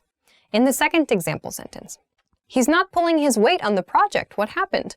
That means, because it's negative, he's not doing his part in the project. He's not doing the things he was assigned to do. Why? What happened? What's the problem? So to pull your weight is typically something you should do at work. You want to pull your weight. You're fulfilling your tasks. You're doing the jobs that are assigned to you. It's your responsibility. Okay, let's go on to a third variation, another way to use this verb. The expression is to pull rank, to pull rank. This means using your power or using authority to make someone do something. Examples. My supervisor tried to pull rank on me to get me to write fake customer reviews, but I refused. Seems the CEO pulled rank on the department manager. They're working on his new project. So to pull rank means to use your rank, to use your position in order to make other people do something. So in the first example sentence, where a supervisor tries to pull rank on the speaker, it means the supervisor tries to use his or her power to get this person, the speaker, in this case, to write customer reviews that are not real customer reviews. So they're trying to get this person to do something they don't want to do because of their position of power or authority. We see this in the second example sentence too, but it was a successful situation. So the CEO pulled rank on the department manager. We know this because the people in the department, presumably, are working on the CEO's new project. So that means the CEO was successful in convincing the department manager to work on this project. So to pull rank means to use your power or use your authority to make something happen. So those are a few new ways, I hope, to use the word pull. If you have any questions or comments, or if you know some other ways, there are lots, of using the verb pull, let us know in the comment section of this video. Of course, if you like the video, please make sure to give it a thumbs up, subscribe to the channel, and come check us out at EnglishClass101.com for other good English study tools. Thanks very much for watching this episode of Know Your Verbs, and we'll see you again soon. Bye-bye. Pull. Pull. Pull. I'm pulling. Pull. Pulling my hair Out. Hi everybody, welcome back to Know Your Verbs. My name is Alicia, and in this lesson we're going to talk about the verb play. Let's begin. Let's begin with the basic definition of this verb. It's to engage in a game, sport, or activity. Examples. We play soccer every week. Let's play a board game. Now let's look at the conjugations for this verb. Present, play, plays. Past, played. Past participle, played. Progressive, playing. Okay, so now let's talk about some additional meanings for this verb. The first additional meaning, to spend time doing something fun. This use of the verb is typically used among children. We use this for children and to talk about the activities of children. Examples. We used to play with the kids in our neighborhood. Do you like playing with dolls? In these example sentences, we're talking about the activities that kids do, things that kids do like playing with their friends, playing with dolls, playing with trucks, playing with cars.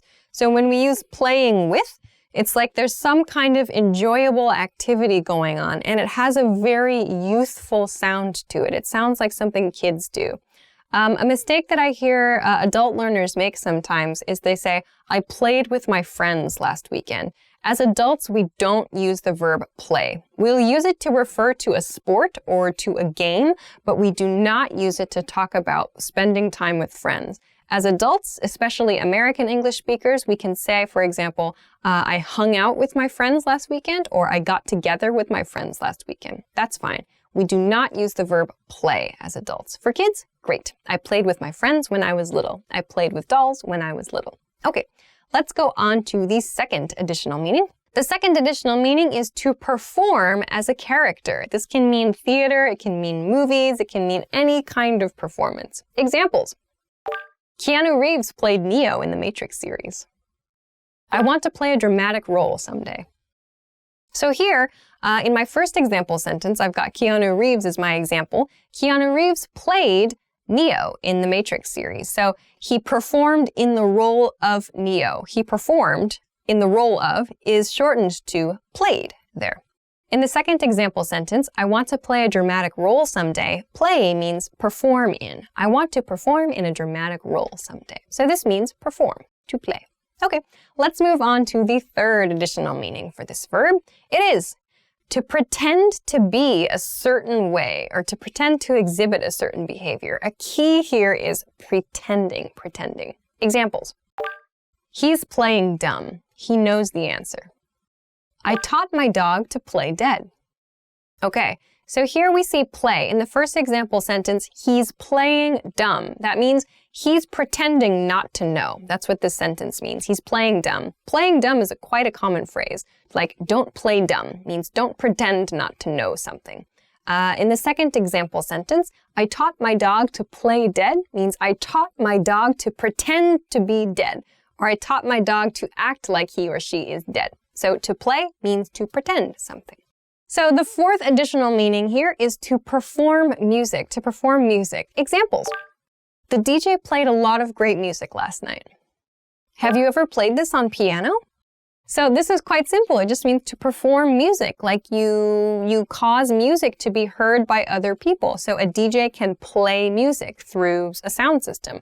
Of course, we can play instruments like playing the piano or playing the harp, playing the flute. So we can use play to mean performing music or like sharing music some way. All right, let's talk about some variations for this verb now.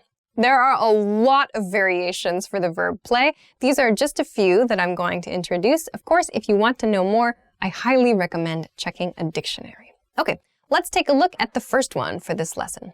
To play something by ear, This means to do something without a plan. It means to make decisions in the moment. So, examples. We have no plans for the day. We're just going to play it by ear. I don't want to plan my travels too much. I prefer to play things by ear. So both of these use the expression play it by ear, play things by ear, meaning I don't want to make plans. Like I just want to see how things go. If things are feeling one way, I'll do that. If things are feeling another way, I'll make a different decision. So why do we say playing by ear? Imagine then, if you play an instrument, maybe this is useful for you, but imagine you're trying to play the piano and you're trying to play a melody. You're trying to find a melody. You don't know it, but you listen to each note as you play, and gradually you can find the melody you're looking for. So we call that playing, physically playing, performing a song by ear. So using your ear to listen to the melody and find the correct melody that way. we use the same idea for our activities, so playing an activity by ear. According to our feelings, we make decisions for the next step, to play it by ear. Let's go on to the second variation for this verb. It is to play with fire. To play with fire means to do something dangerous or to do something that's a bit risky, for example. Examples. You want to confront the CEO about her mistakes? Don't play with fire. He's trying to date 3 people at the same time. He's playing with fire. Okay, so both of these share maybe a risky or possibly dangerous situation. In the first example sentence, confronting a CEO about her mistakes, that sounds like it could be dangerous for someone, potentially, if they don't want to lose their job at the company. So the speaker recommends, don't play with fire. In other words, don't do something risky, don't do something dangerous, suggesting that the previous point, confronting the CEO, is a risky or dangerous behavior. Don't do that. In the second example sentence, we see it in the progressive tense. He's playing with fire by dating 3 women at the same time. So that could be risky. It could be dangerous. He could cause fights. He could cause problems. We don't know. But we're saying he's playing with fire. He's doing something that is risky or dangerous. Okay, let's move on to the third variation of this verb. The third variation is to play up, to play up. This is kind of a slang expression. This is an expression that means to make something seem better than it actually is. So maybe the true level is here, but when we play something up, we exaggerate it. We improve it, but only with our words. It's not truly here. It's still here. We make it sound better. Examples. My parents always play up my achievements. Be careful not to play yourself up on your resume. It might cause problems in the future. So here we see play up being used to describe someone's life or someone's activities being exaggerated. So in the first example, my parents always play up my achievements. It means my parents make my achievements sound better than they actually are. So maybe I had some nice achievement, great, but perhaps my parents make it sound like the achievement is even better, even bigger than it truly is, like as parents do, fine. But to play up something means it's not truly at that level. In the second example sentence, be careful not to play yourself up on your resume. It means don't make yourself sound better than you actually are on your resume because it might cause problems in the future. So to play up means to improve the apparent quality or the apparent value of something, but it's not true. Okay, so those are a few new ways to use the word play, I hope. Of course, as I said, there are lots and lots of ways to use this word, so I highly recommend checking a dictionary to see all of them. Of course, if you have any questions or comments, or if you want to practice using this verb, please feel free to do so in the comment section of this video. Of course, also, if you like the video, don't forget to give us a thumbs up, subscribe to the channel, and check us out at EnglishClass101.com. Thanks very much for watching this episode of Know Your Verbs, and we'll see you again next time. Bye-bye. Hi, everybody. My name is Alicia. Welcome back to Know Your Verbs. In this episode, we're going to talk about the verb use. Let's get started. The basic definition of the verb to use is to put something to a purpose. Examples. We used our iPhones to make a video. Use your time wisely. Let's look at the conjugations for this verb. Present, use, uses. Past, used. Past participle, used. Progressive, using. Let's talk about some additional meanings for this verb. The first additional meaning for the verb use is to consume. To consume, like for example, eating or taking all of something and applying it so that all of it goes away. You're consuming it somehow. Examples. You used all the butter. We've used almost all the toilet paper. So here, these are items which we can gradually get rid of. Like in the case of butter, in the first example, we eat butter, and so we consume it by eating, so it goes away. Toilet paper we use for cleaning purposes, and so gradually it goes away. We consume it, but we use the word use instead. Okay, let's go on to the second additional meaning. The second one is a slang term, which means to take drugs. To take drugs as like a habit. Examples of this use. I heard he's using again. They haven't used in years. So here, you don't hear any drug. There's no word drug being used or no specific drug name, but we use the verb use to refer to taking drugs. So when someone says he's using again, it means he's using drugs again. But saying drugs is quite direct and kind of strong, so instead we say using alone. We don't specifically say what he is using, but it refers to drugs. So this use of the word use refers to drug use, actually. Okay, the third additional meaning of the verb use is to exploit a person or to exploit a situation. Exploit means to take advantage of someone or to take advantage of a situation. Examples. He's just using you for money. Don't let them use you for your ideas. So in both of these example sentences, use refers to someone being taken advantage of for a different reason. So in the first example sentence, he's just using you for money. It means the he in the situation is taking advantage of the listener because he wants money from the listener. So he's taking advantage of the listener and getting money. In the second example sentence, it's the person's ideas. So one person has a lot of ideas and a group of people are taking those ideas from the other person. So taking advantage of someone or taking advantage of a situation. It has a negative image. Let's move on to some variations of this verb. The first expression is could use something. Could use something. It means that that thing might be useful in some way, might be a good idea in some way. Examples. I could use a break. You look like you could use a vacation. So these just mean that the item talked about seems like it could be useful or might be useful. So in the first example sentence, I could use a break. We see could. This is actually used in the second example sentence too.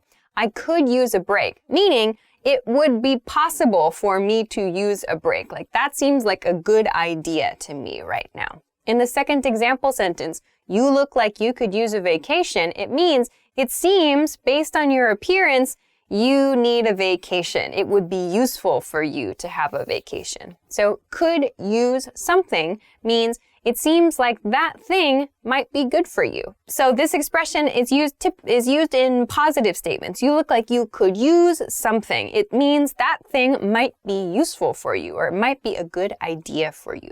Okay.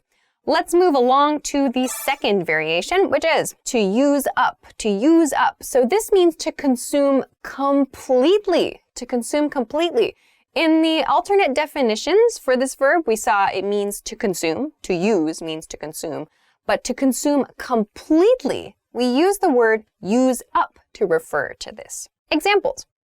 She used up all of her sunblock at the beach. We used up all the wood for the fire. So here you'll see in both of these example sentences, I included the word all. She used up all of her sunblock at the beach. We used up all the wood for the fire. So all shows everything, completely consuming that thing. So when you want to talk about using everything, you can use up, use up. She used up all her sunblock. We used up all the wood.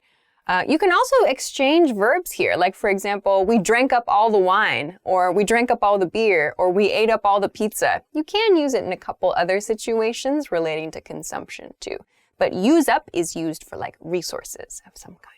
So those are a few hopefully new ways for you to use the word use. I hope that you found something new. Of course, if you know a different way to use this verb, or if you have any questions or comments, please feel free to let us know in the comment section of this video. Of course, don't forget to give us a thumbs up, subscribe to the channel, and come and check us out at EnglishClass101.com for other things you can use for your English studies. Thanks very much for watching this episode of Know Your Verbs, and we'll see you again soon. Bye-bye. Oh, use the force. Oh. Use the force! Use the force! That's obviously the best example sentence from this lesson. Hi everybody, welcome back to Know Your Verbs. My name is Alicia, and in this lesson we're going to talk about the verb call. Let's get started. Let's look at the basic definition for this verb. The basic definition of the verb call is to use a phone or other device to communicate with someone, like an iPhone or maybe video call with your computer. Example sentences. Call me maybe. I tried calling, but nobody answered. Now let's look at the conjugations for this verb. Present, call, calls. Past, called. Past participle, called. Progressive, calling. So now let's talk about some additional meanings for this verb. So the first additional meaning is to give someone a name or to address someone with that name. Examples. Please call me Alfred. Let's go to that new restaurant called TGI Thursdays. So we use call to refer to people's names or to names of like restaurants, locations, whatever. You can say a place called, a person called, or he's called, she's called, to refer to the name.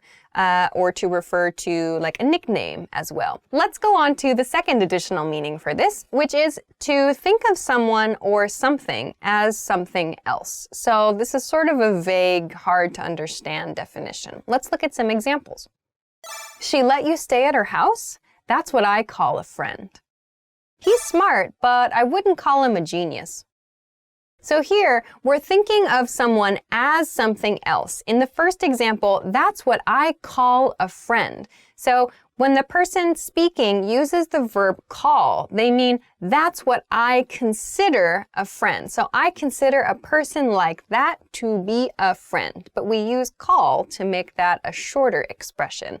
In the second example sentence, I wouldn't call him a genius. We're seeing I would not say that he is a genius. I would not consider him to be a genius. So that doesn't seem appropriate to me. So we shorten this by saying I wouldn't call him a genius. I wouldn't call him a genius. The third additional meaning for the verb call is to use a loud voice, like to get someone's attention. The attention of a person, the attention of an animal, maybe a crowd. You're calling something. You're calling out for something. You might hear call out or call for or call to, perhaps even. Examples. Call the dog over here. She called her son's name as she searched the crowd. So in both of these, we're using a big voice to get someone's attention. So call the dog over here means like use your voice, like call the dog's name, for example, or do something to get the dog's attention and make the dog come over here. In the second example sentence, a woman is maybe searching for her son and she's calling his name as she searches through a crowd. So using a loud voice in the hopes of getting someone's attention. Let's go on to the next additional meaning, which is to request an event or an action. So this is when we want something to happen and it usually sounds a little bit formal. Examples. The CEO called a board meeting. We call for new parks regulations in our neighborhood. Okay, so this means we want something, we're demanding something, we're requesting something. The CEO called a board meeting means the CEO demanded or strongly requested a board meeting. So it's like the CEO made this request and everybody came to the meeting. So in the second example sentence, we call for new parks regulations in our neighborhood. There we see the demand is for a regulation. The people, we, want something in the neighborhood. They're requesting new regulations. So they use the expression we call for something. So you can use both of these, like to call an event, like to call a meeting, to call a board meeting, to call a conference, or you can call for something to happen or some kind of change to happen. Call for blah, blah, blah. Let's move on to some variations for this verb. The first one is actually sort of two expressions in one. It's call it a day and call it a night. This is an expression we use when we are ready to finish working or finish like enjoying ourselves, finish playing as well. We typically use these as adults. Children don't really use these expressions. We use call it a day at the end of a working day. We use call it a night when we're ready to be finished, like spending time with friends or ready to come home after being out late at night, for example. Examples. It's 8. I think I'm gonna call it a day. It's been fun, but I'm gonna call it a night. So in both of these, you can see I'm gonna call it a night. Means I'm gonna say that I'm ready to be done for the day is essentially what this means. So I'm finished. To say this very, very quickly, I'm finished for today. I'm gonna call it a day means I'm calling today finished, or I'm calling tonight finished. I'm considering it finished. So you'll hear call it a day for work and call it a night for fun activities. Okay, let's go on to the second variation. The second variation is to call someone or something off. This expression means to cancel something, like an event, or to stop someone's behavior. This can be for a person or I suppose for an animal as well.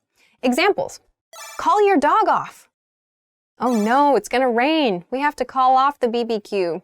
So, in both of these situations, there's something that must be canceled. So, in the first example, call your dog off. It means your dog is maybe too aggressive. Someone's dog is too aggressive, is barking, is making noise, is attacking someone maybe. So, call your dog off means stop your dog's behavior.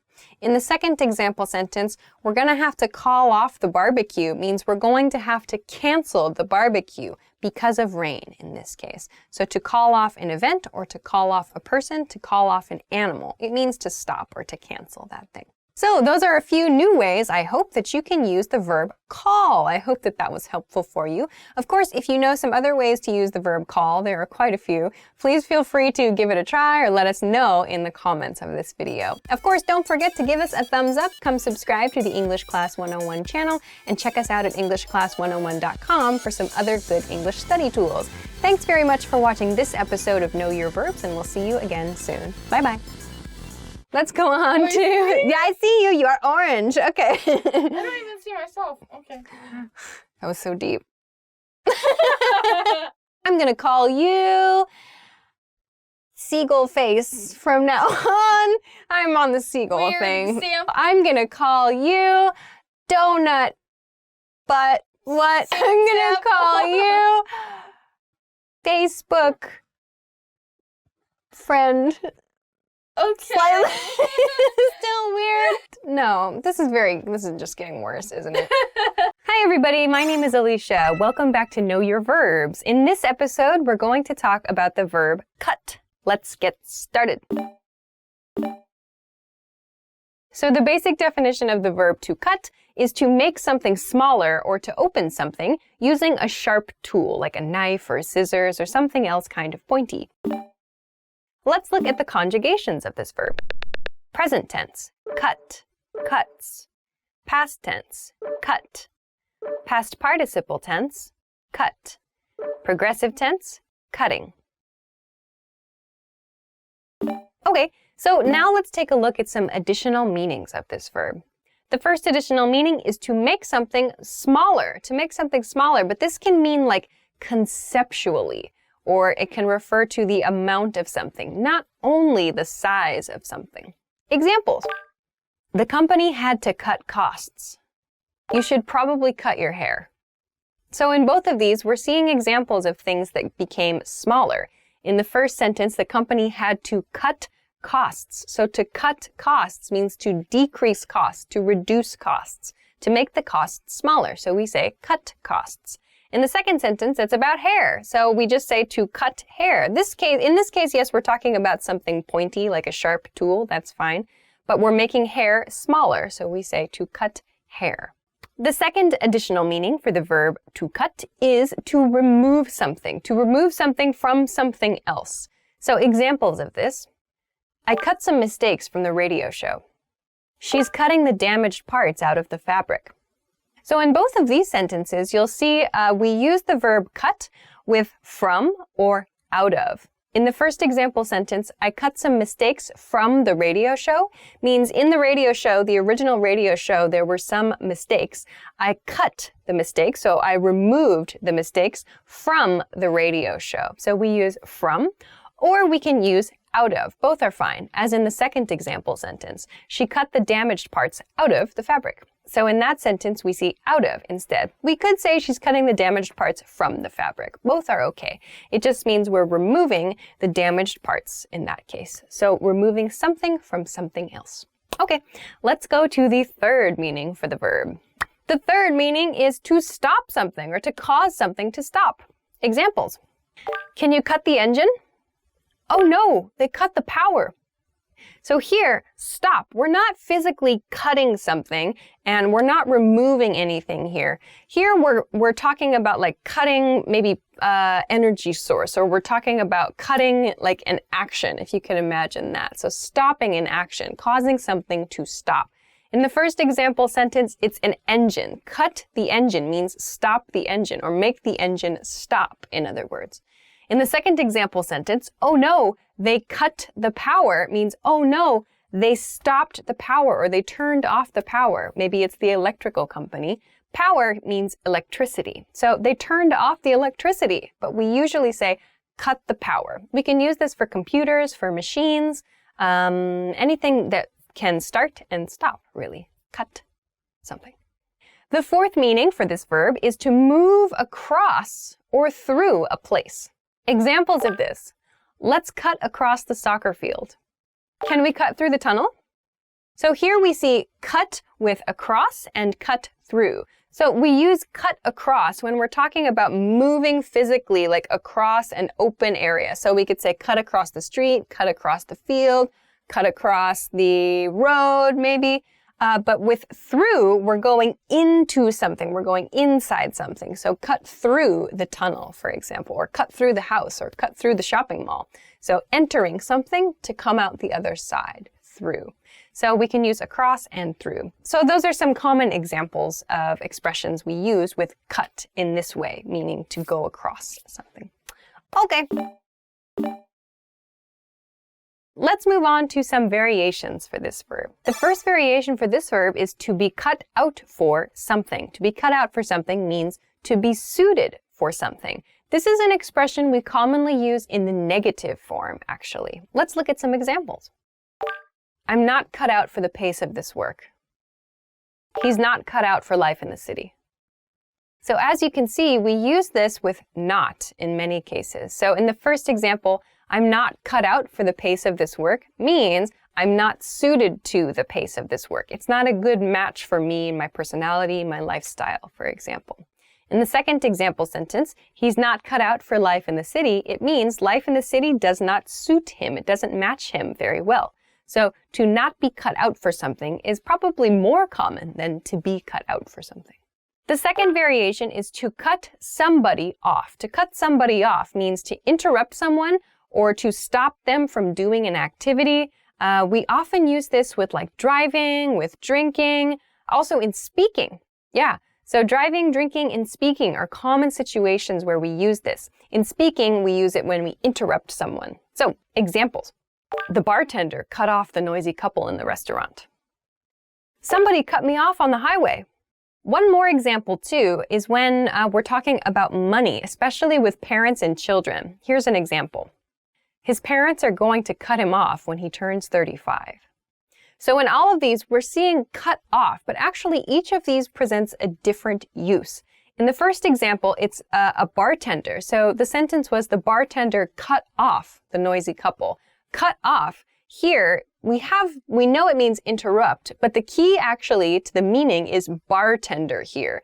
Bartender as the subject suggests that the couple are drinking in the restaurant. So to cut off some people at a bar means to stop serving drinks, to stop serving alcoholic drinks. So when a bartender or restaurant staff cuts off someone who is drinking, it means they stop serving that person or those people alcoholic drinks. So that's one meaning of to cut someone off. In the second example sentence, somebody cut me off on the highway. This is very, very common in driving.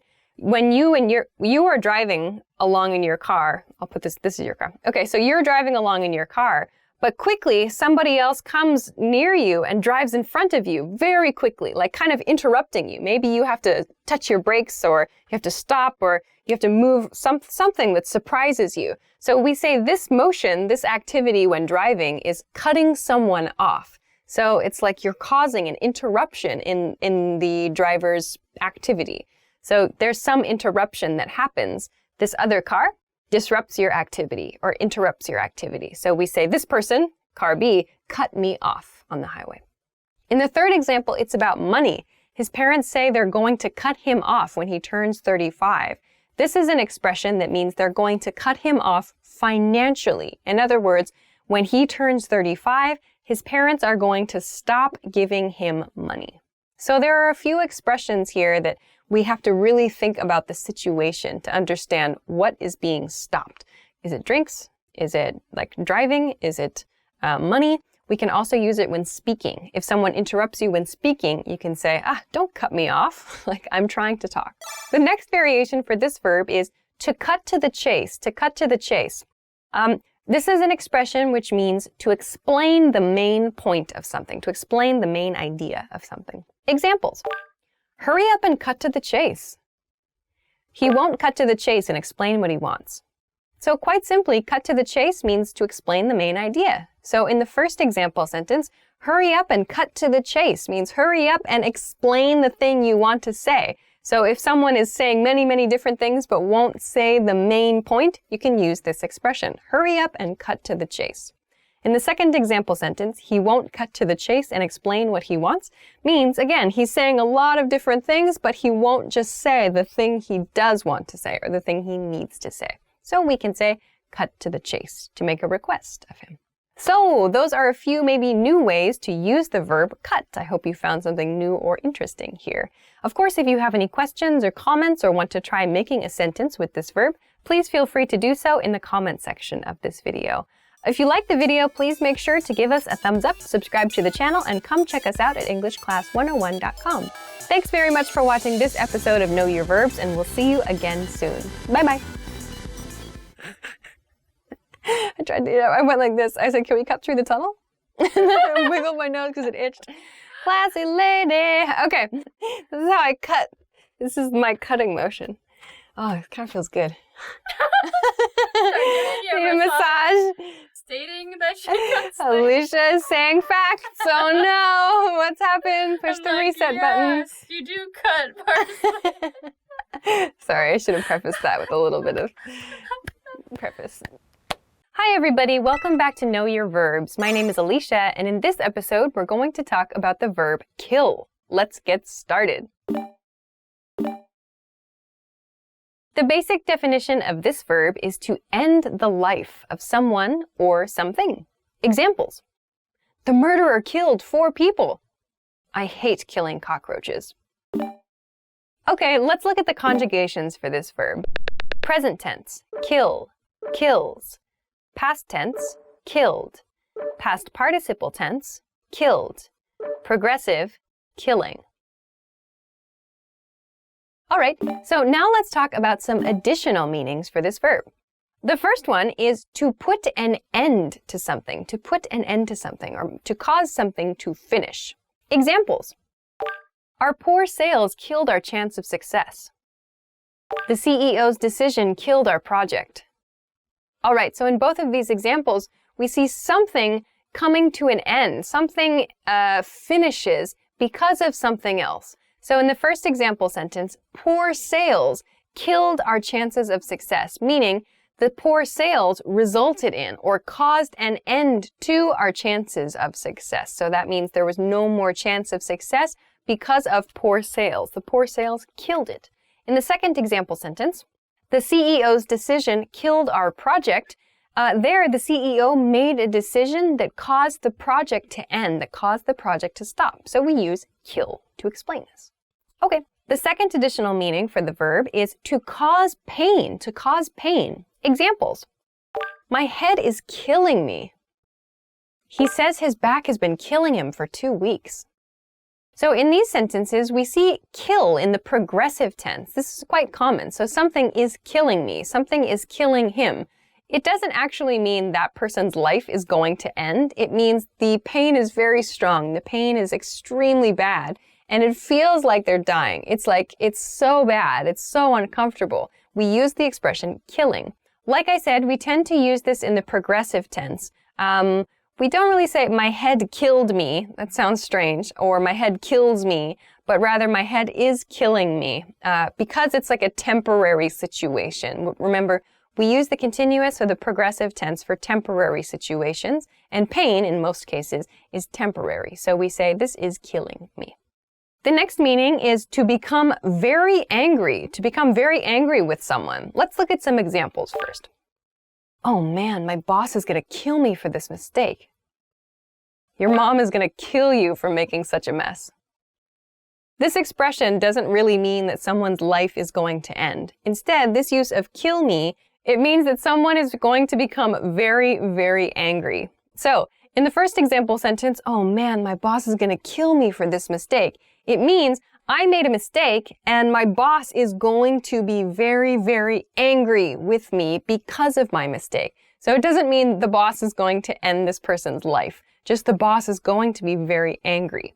In the second example sentence, your mom is going to kill you for making such a mess. Again, it means the mother is going to be very, very angry at the other person in the conversation. The mother is going to be so mad because of the mess, but we use the expression, your mother is going to kill you. She's going to kill you. So quite extreme level of anger in casual expressions only. Oh, also, we show the reason for this anger with for, too. So my boss is going to kill me for making a mistake. My mother's going to kill me for making a mess. So we show the reason with for.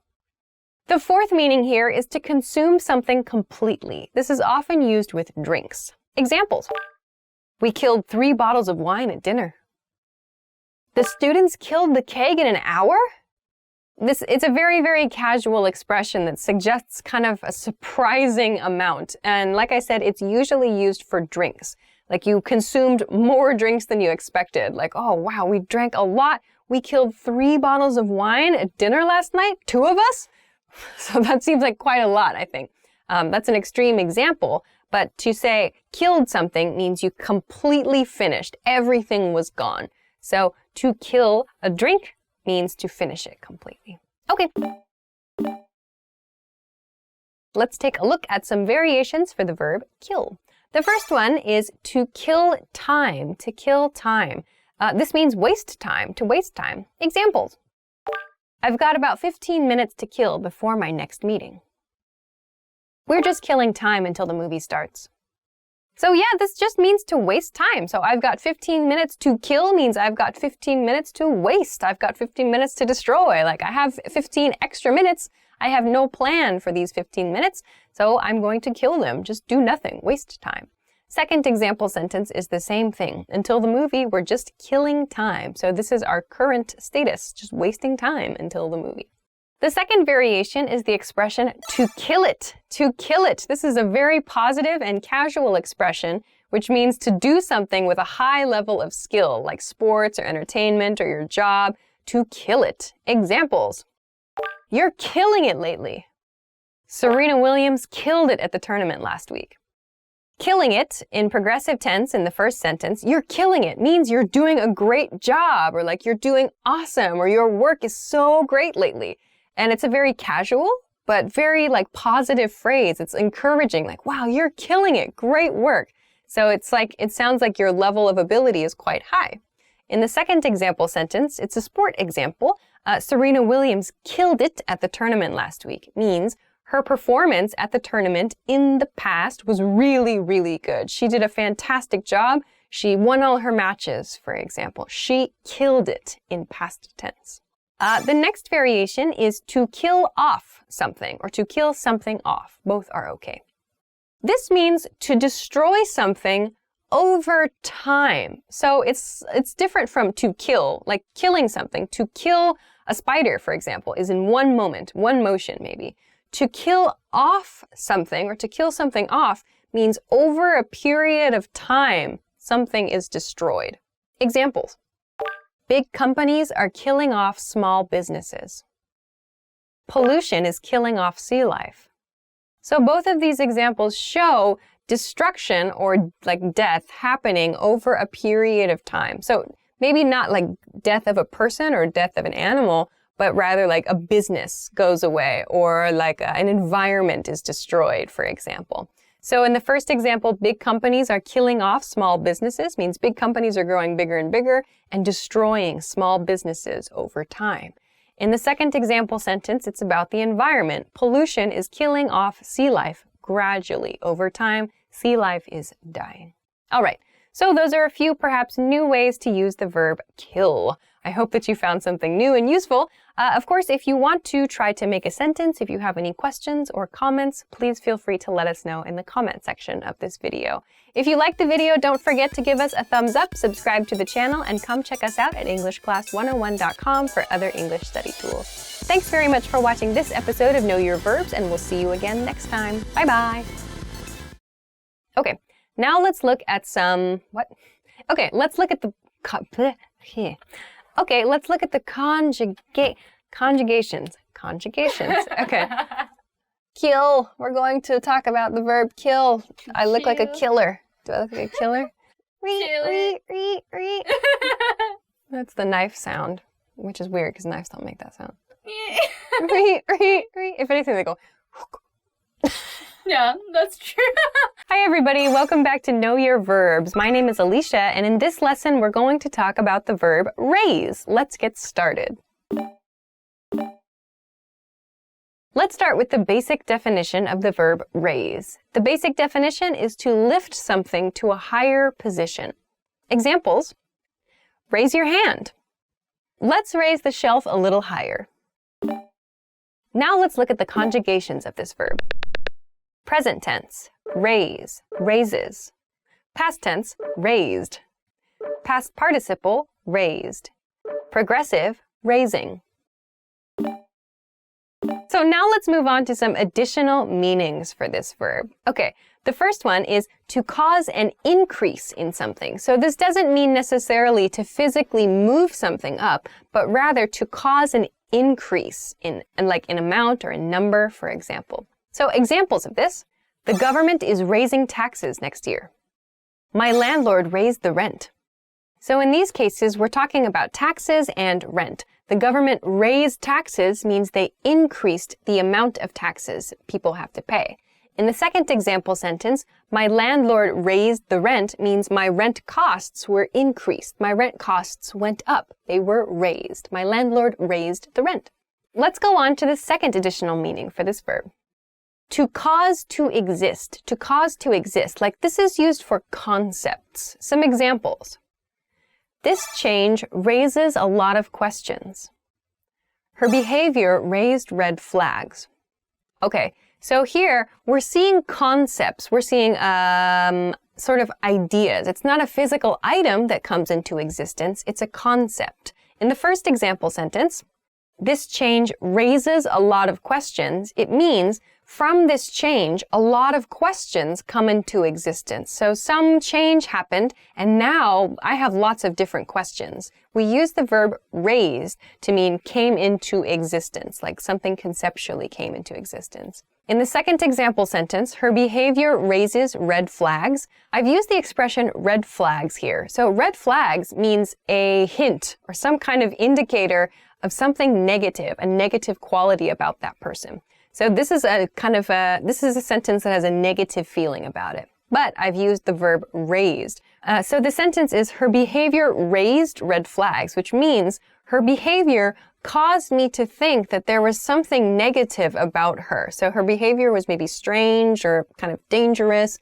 And so I thought, maybe this person, there's something kind of not quite right about this person. There were red flags. So I used the verb raised to say that her behavior introduced that. Her behavior caused those red flags to exist. Okay, let's move on to the third one. The third one is to take care of someone or something. Examples. My parents decided to raise chickens. Where were you raised? So in these sentences, we see someone taking care of something else. The first sentence, my parents decided to raise chickens, means to take care of, like from when they're babies until they're full-grown adults. My parents decided to raise chickens. So as they grow up, they are being taken care of.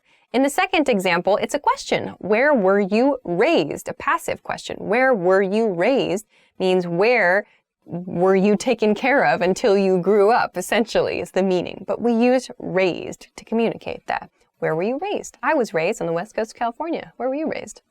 Massachusetts. Massachusetts. All right. So this verb is used for parenting for sure. It's used to, so when you're talking about where you grew up, you can say, I grew up in, or I was raised in. So parents can use this. I want to raise my kids in place or in environment.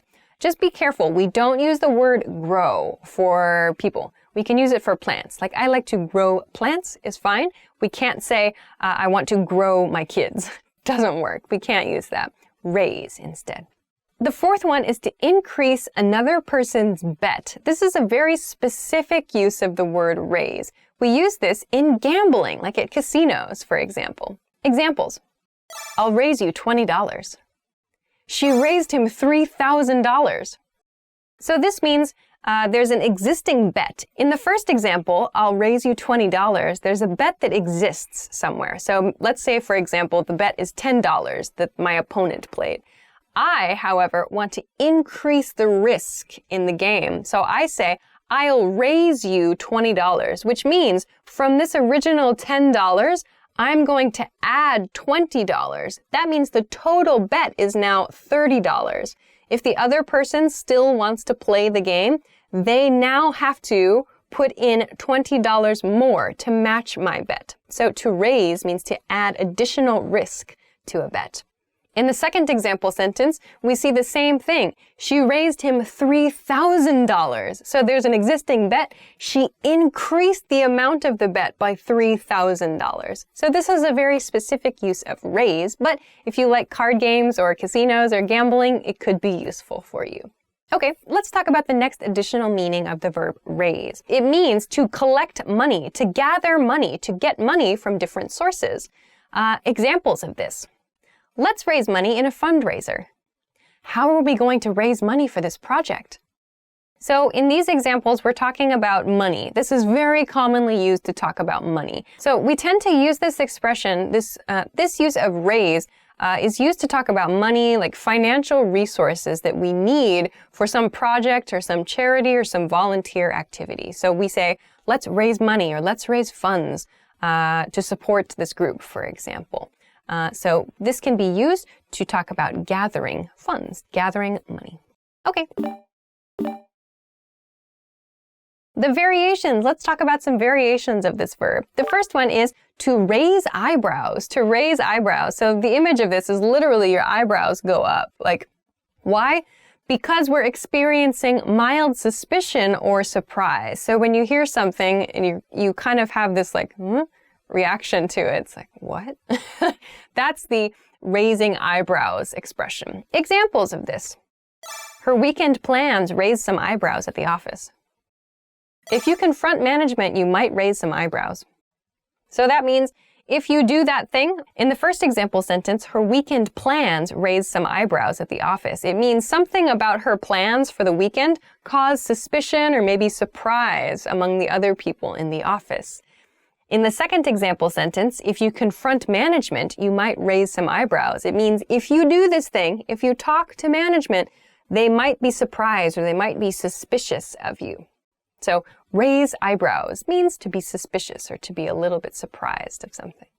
The next variation is to raise the bar, to raise the bar. This expression means like to set a higher standard than previously or to determine a higher standard than was previously set. Examples. We need to raise the bar for our work. They've raised the bar at that restaurant. In the first example, we need to raise the bar for our work. It means we need to set a higher standard for our work. So it's quite long to say, but we say raise the bar. You can actually imagine this in terms of sports. Like if you've seen gymnastics, when there's like we could imagine the pole vault, for example. If the bar to jump over, the athlete to jump over is at this level, maybe it's easy. But if we raise the bar, it becomes more difficult and requires more skill to do that same task. So when we say we need to raise the bar for our work, or that restaurant has raised the bar, it means their standards have improved, or maybe their skills have improved as well. So it's a positive thing. All right, the last one, the last variation is to raise hell, to raise hell. So this means like to behave in a way that can cause other people trouble. It often means like to be loud or to be drinking, to be noisy, to be like out in society causing like disruptions. Often young people are known for raising hell. Examples. A bunch of college kids are raising hell at the beach. Let's raise hell. These are examples of like kids, usually kids or like young people that are just kind of out to cause trouble. Like usually it's because they're having a good time and they're trying to do it like too noisily, or they're just having too much fun and causing problems in their community. But sometimes people actually plan to go out and cause problems for others. So to describe that activity, we can say raise hell, to raise hell. All right, So I hope that you found a few new ways to use the verb raise. Of course, if you have any questions or comments, or if you want to try to make a sentence, please feel free to do so in the comment section of this video. If you liked the video, don't forget to give us a thumbs up, subscribe to the channel, and check us out at EnglishClass101.com for other good stuff. Thanks very much for watching this episode of Know Your Verbs, and we'll see you again soon. Bye-bye. All right, so that's a recap. It's not a recap. I'm tired. Gosh. Okay, so that's an overview of a few different uses of the verb raise. Oh my God, I'm out of it today. Okay. Hi, everybody. Welcome back to Know Your Verbs. My name is Alicia, and in this lesson, we're going to talk about the verb pass. Let's get started. Okay, the basic definition of the verb pass is to move beyond someone or something. Examples. Let's pass this car. I passed you on campus earlier. So let's talk about the conjugations of this verb. Present, pass, passes. Past, passed. Past participle, passed. Progressive, passing. Okay, so now let's talk about some additional meanings for this verb. The first additional meaning is to decline something. So, for example, let's imagine a conversation between two people. A, want some cake? B, I'll pass. Second example, I'm gonna pass on drinks tonight. Okay, so in both of these example situations, we see someone declining.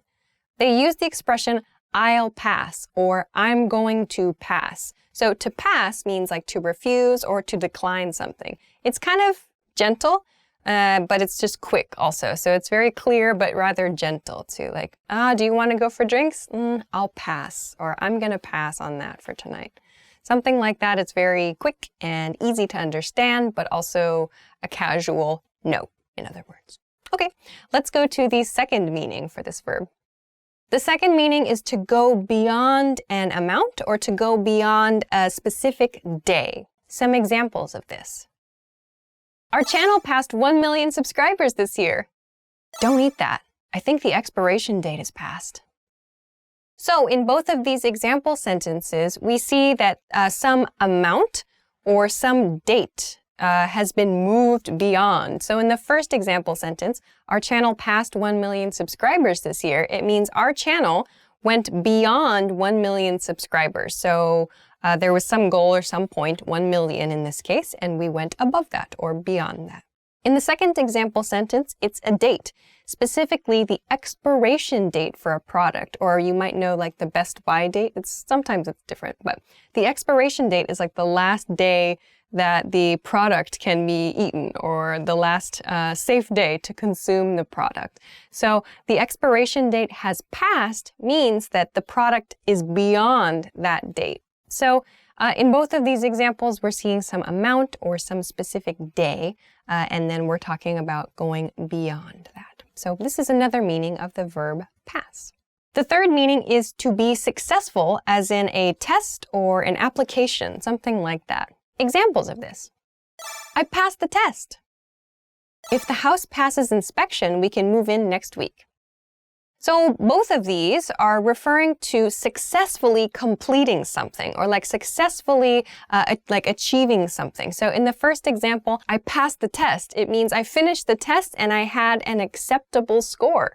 But we use pass. It's much easier to explain with pass. In the second example sentence about a house inspection, the situation is if we pass the inspection. So meaning if the house is inspected and it's considered acceptable, we can move in next week. So this means like there's some kind of check, some kind of like grading or inspection or examination. And if that's okay, great, like we're successful. So this is another meaning of pass. The fourth meaning is to give something. This is usually within like the range of our bodies. So some examples of this. Can you pass me the salt? She passed him $100. So in both of these examples, we're kind of imagining situations where people are pretty close to each other. So, can you pass me the salt is a request, like maybe you're sitting at the same table with someone and you can reach them with your arm, or you can reach pretty close to them anyway. In the second example sentence, she passed him $100. It's like they must be pretty close. They're probably pretty close. There's some object they could pass, so they could give to the other person within arm's reach, within distance of their arms. So pass can just mean to give something, like this motion usually, it's like passing something. It's kind of this image. So those are a few additional meanings of the verb pass. Let's go on to some variations now. The first one is to pass something off as something else. So this expression means to make something seem like something else, or to pretend that something is something else. This sounds like quite a long expression, but let's look at some examples of how it's used. He tried to pass off his dog as a wolf. The criminal was trying to pass off $1 bills as $100 bills. So in both of these examples, we see someone is pretending object A is object B. In the first example sentence, there's a guy who's trying to pretend his dog, A, is a wolf. So it's not really a wolf, he's pretending, it's just a dog. In the second example sentence, a criminal is trying to pass off, is pretending that $1 bills are $100 bills. So trying to pass off means like maybe they're making some kind of effort to persuade people that, oh, object A really is object B. But in many cases, it's pretty easy to see it's not really object B. So to pass something off as something else. Okay, let's go on to the second variation for this verb. The second variation is the expression to pass out, to pass out. This expression means to fall asleep, but it means to fall asleep because you're extremely tired, you're sick, or you're drunk usually. So it's not quite a usual, it's not like the typical fall asleep, kind of gently, calmly. Pass out is like you're just so tired, or it's like you have no control, or it's just, it's like a strong kind of rough version of falling asleep, is passing out. So examples of this. I almost passed out on the bus. One of my coworkers passed out at her desk today. Yeah, so as we talked about, these are both examples of situations where it's kind of like a rough way to fall asleep, like almost passed out on the bus. Like the image is, I was so tired, I was sitting on the bus and I just almost completely fell asleep. I didn't plan to, really. In the second example, a coworker passed out at their desk. It's like someone was so tired, they're sleeping at their desk. So it's kind of a rough image of falling asleep. The third variation for this verb is to pass up. To pass up, this means to not take advantage of a chance or an opportunity. So it means like to let something go, to let an opportunity go. Examples. You passed up a raise? Why? For some reason, he passed up a full scholarship.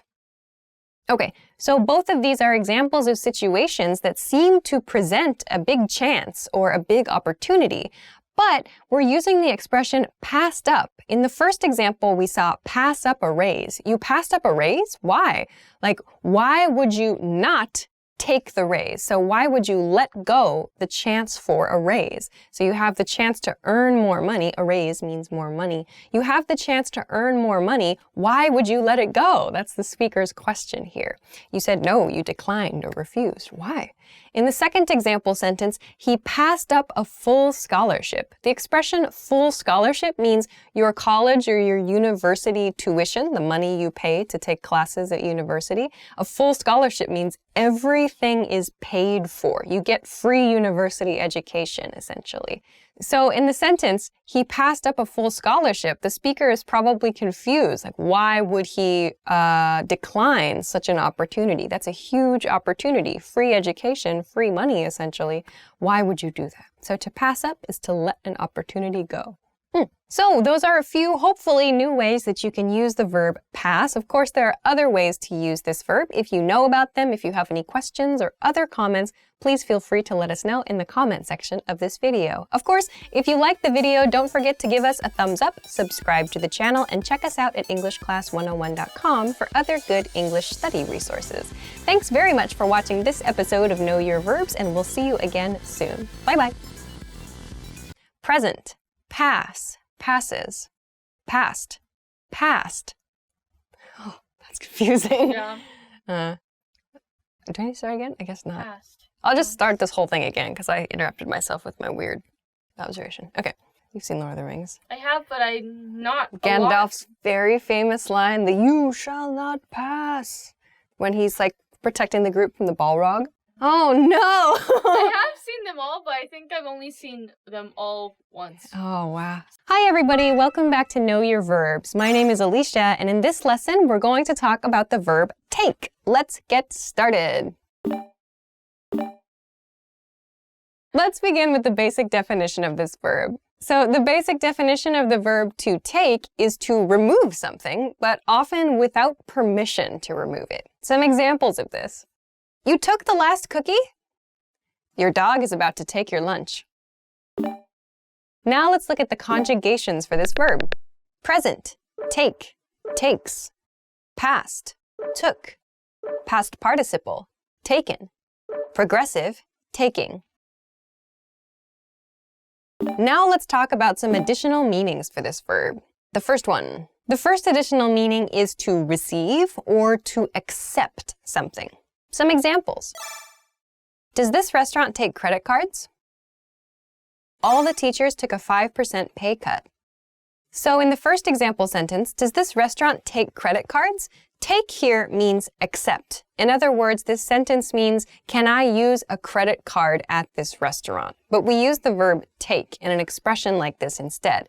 Does this restaurant take credit cards? Does this restaurant accept credit cards? We use the verb take here. In the second example sentence, it also means accept or receive.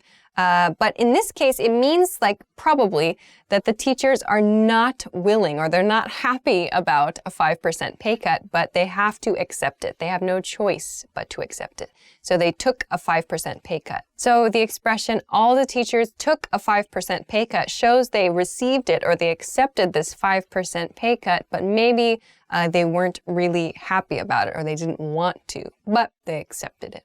So the second additional meaning of this verb is to cause something to go to another place. So examples of this. I should have taken an umbrella to the office. That bus will take you to the airport. Okay, so here we see take being used to describe maybe an object or a person moving to another location because of something else. In the first example sentence, it's a person, like I should have taken an umbrella to the office. So I should have moved my umbrella from probably my house to my office. I should have done that myself. In the second example sentence, that bus will take you to the airport. It means via that bus, using that bus, your body, you as a person, will cause to be moved to the airport. So we use the verb take to do that. That bus will take you to the airport, move you to the airport. Let's move on to the third additional meaning for this verb. The third additional meaning for this verb is to grasp, to hold, or to grip something. Examples of this. Can you take my bag for a second? Take this pen and write your name. So here we see take being used to mean like hold something or grip something. In the first example, we see a very common expression. Can you take my bag for a second? You're asking someone else, please hold this for a moment. Please just carry this for a moment. So please take this bag. Please take this phone. Please take my keys or something. For a short period of time is sort of the feeling here. In the second example sentence, take this pen and write your name. It's two commands, actually. Take this pen, one meaning put this pen in your hand, hold this in your hand, and after that, write your name, probably with the pen. So we're meaning hold or carry or grasp something, but we use the verb take here instead. In most cases, we use take just for quick everyday expressions like these. Okay, let's move on to the fourth additional meaning for the verb. So the fourth additional meaning is quite open. It's to do or to perform something. So examples of this. I've taken that test 5 times. Let me take a look at that email. So I said this means like to do or to perform something, but when I say perform, I don't mean like to perform entertainment. I mean like to do an action. I mean perform as like the formal version of do something. So in the first example sentence, I've taken the test 5 times. It means like I have done, essentially. I have registered and written the test, the act of test taking. I have done that. I've performed the test 5 times. In the second example sentence, let me take a look at that email. We could say, let me look at that email, but saying, take a look, it sounds a little bit more casual, kind of a little bit quicker, I suppose, too. If you say, let me look at that email, and maybe it sounds more focused. Take a look sounds like maybe a quick look only, or it sounds a little bit faster, I suppose. So take a look means to do something. Okay. Let's move on to some variations for the verb take. Of course, actually with this verb, there are a lot of idioms and a lot of phrasal verbs, so these are just a few. You can check a dictionary online to see some more examples as well. But these are some that might be useful to you right away. The first variation for this verb is to take after someone, to take after someone. To take after someone means to resemble someone, or meaning to look like someone, but not just in appearance. This can be in terms of personality, in terms of your behavior, maybe in terms of your career choices. So some examples of this. She takes after her father. I hope the kids don't take after their grandmother. Okay, so the first one, she takes after her father, means she does something that is similar to her father. In the second example sentence, I hope the kids don't take after their grandmother. The speaker hopes the children don't have the same behavior or don't have the same something, maybe personality or maybe looks, appearance. They don't do something similar to their grandmother. So to take after someone means to resemble someone in some way. Okay, let's move on to the second variation for this verb. So the second variation is to take someone or something on. So we can use to take someone on, to take something on. Both of these kind of have the image of a challenge of some kind. So we're accepting a challenge. This can be a physical challenge, or it can mean like a career challenge, a project challenge, a conceptual challenge. Examples. If you threaten him, he'll take you on. I'm taking on some new responsibilities at work. In the first example sentence, it could be a physical challenge. If you threaten him, he'll take you on. This could mean a physical fight. So accepting a physical fight, he'll take you on. He will take you on means he will accept your challenge. So that could mean having a physical fight. It could mean having some kind of like legal fight. We don't know. It's quite an open expression. But it means he will accept your challenge and try to win. In the second example sentence, I'm taking on some new responsibilities at work, we see that the speaker has received new responsibilities, or maybe has agreed to take new responsibilities, has agreed to accept new responsibilities, and they're going to try to achieve those things, like achieve new goals, for example. So I'm taking on, I'm accepting and trying to work hard on a new challenge. Okay, let's move along to the third variation. The third variation is to take something back. To take something back actually has 2 different meanings depending on the context. Let's start with the first one. The first meaning of to take something back is to return something to a store. Examples. I need to take back that sweater. Have you taken back those shoes? So here, to take back just means to return an item to a store. Something you purchased, you want your money to be returned to you, so you return the item and you receive your money. We say, take back. I need to take this item back to the store. I need to return this item is what it means. However, there is a second meaning for to take back. It means like to cancel or to nullify something that you previously said or previously wrote, usually because there was a mistake or there was something wrong or you offended somebody. There was some problem with what you said. Examples. You should take back what you said about her. Our manager took back her comments about our design when she saw how successful it was.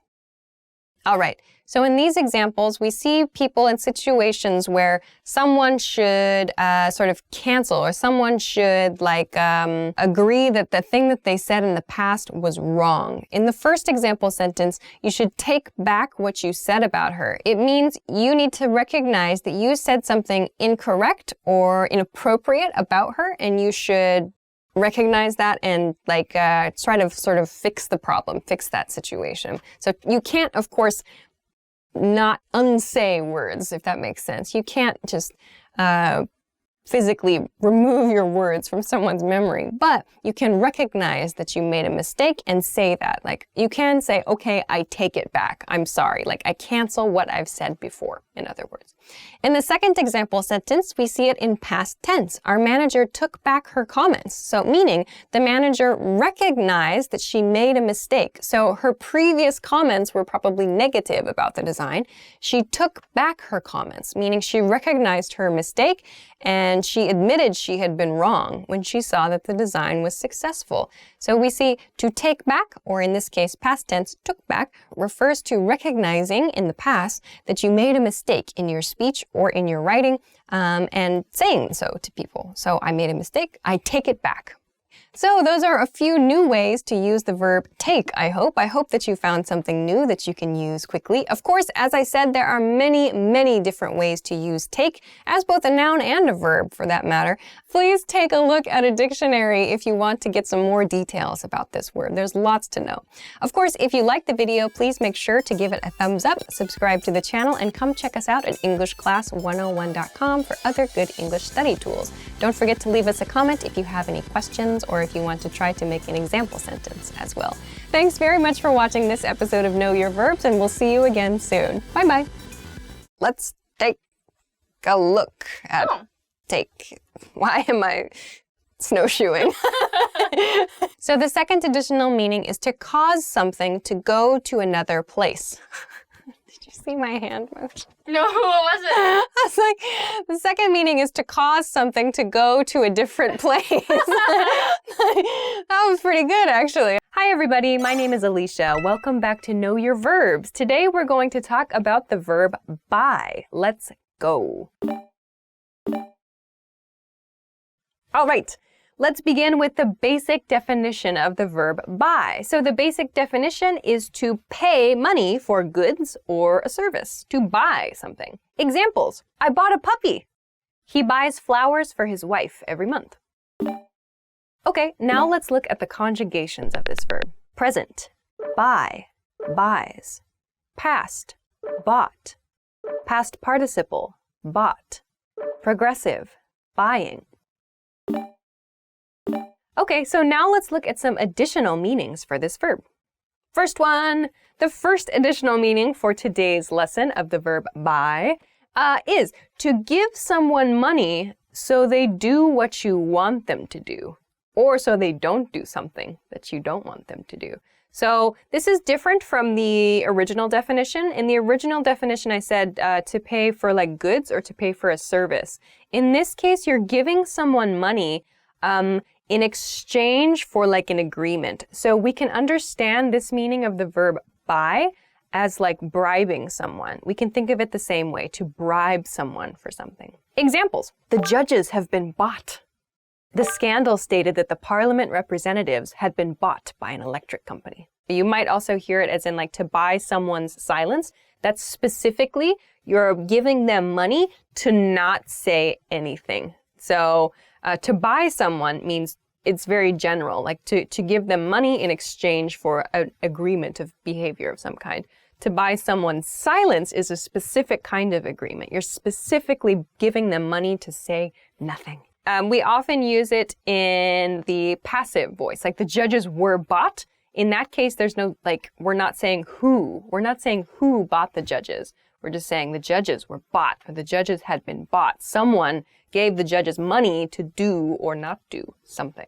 So bribe is one way to understand the verb buy. The second additional meaning is to believe something. Examples: I don't buy that for a second. They're never going to buy your story about getting lost on the way to the airport. So in both of these, Buy means believe. In the first example sentence, I used actually a really common expression, which is I don't buy that for a second. I don't buy that for a second. So this buy means believe. It doesn't mean give money for something. So I don't believe that for a second means even for a 1 second period of time, I don't believe that thing. That's totally not believable. I can't believe that. So I don't buy that for a second. That's a really common expression. In the second example sentence, I said they're never going to buy your story about getting lost on the way to the airport.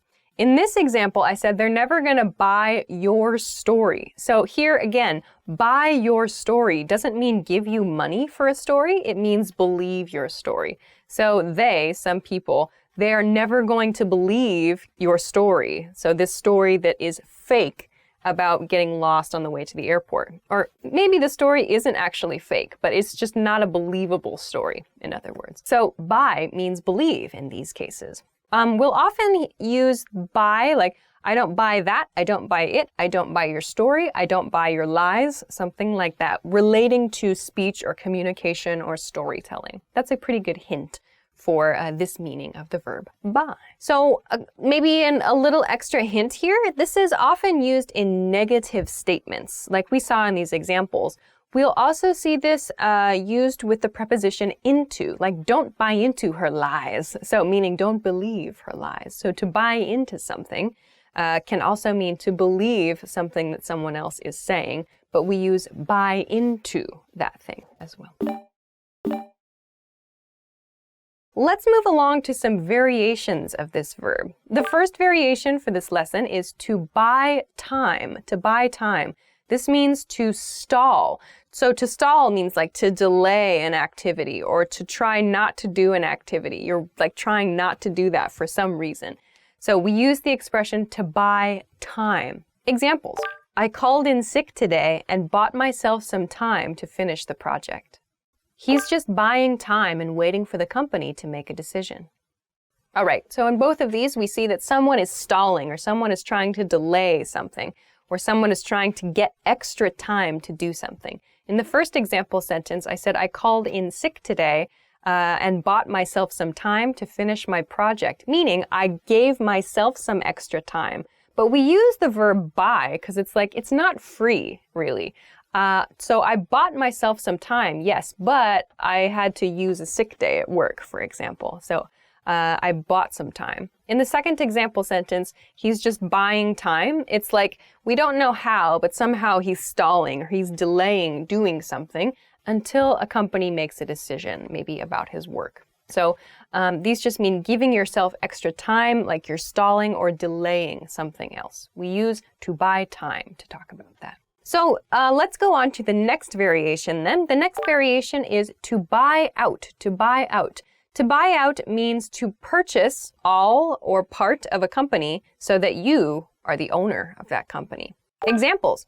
Company A was bought out by Company B last year. So this means that to buy something out means a company A, who does not control yet Company B, purchases part of that company or purchases a majority of that company, just enough sometimes so that they can control the company. So that means that essentially Company A purchases Company B and controls that company then too. So to buy out, to buy out. All right, the next variation for to buy is the expression to buy the farm. To buy the farm is kind of a strange expression which means to die. To die. So as you can imagine, it's kind of a casual expression for to die. It's used in like light situations, even though death is kind of a heavy topic, I think. But examples of this. If you keep riding that motorcycle, you're going to buy the farm. The old man bought the farm last week. So both of these expressions, bought the farm, just mean to die. So in the first example, it's a warning. Like if you keep riding that motorcycle, you're going to buy the farm. Means you're going to die. So it's dangerous, in other words. In the second example sentence, the old man bought the farm. It doesn't actually mean, I suppose it could mean in some specific situations that yes, an old man did buy a farm, in fact, somewhere. But in very kind of casual, informal settings, we could say also the old man died last week as well. So bought the farm means die. So How do you know which one? Just from context, just pay attention to the conversation. If it's about a farm, if the conversation is about a farm and living on a farm, it's probably about a farm, buying a farm. If the conversation is totally unrelated to farms, it probably means die, or it could. So just pay attention to the conversation and the context there. So those are a few different meanings and a few variations of the verb buy. I hope that you picked up something new from this lesson, and I hope that you can use it in your everyday life. Of course, if you have any questions or comments, or if you want to try to make a sentence with a use of this verb, buy, that we talked about in this lesson, please feel free in the comment section of this video. Of course, if you liked the video, please don't forget to give us a thumbs up, subscribe to the channel, and check us out at EnglishClass101.com for other good English study tools. Thanks very much for watching this episode of Know Your Verbs, and we'll see you again next time. Bye-bye. 2. Some variation. Yeah, I was a Barbie fan when I was a little girl. 20 Barbies in one Ken. You needed to buy another Ken doll, that's for sure. You need another Ken in that group. Oh, don't look here. Hi everybody, my name is Alicia. Welcome back to Know Your Verbs. In this episode, we're going to talk about the verb serve. Let's get started. So let's start with the basic definition of this verb. The basic definition of to serve is to provide with a service, especially food or drinks. Examples: breakfast is served at 8. Have you been served, sir? Now let's look at the conjugations of this verb. Present, serve, serves. Past, served. Past participle, served. Progressive, serving. So now let's talk about some additional meanings for this verb in this lesson. The first additional meaning for this lesson is to work for or to perform duties, especially for the military. Let's look at some examples.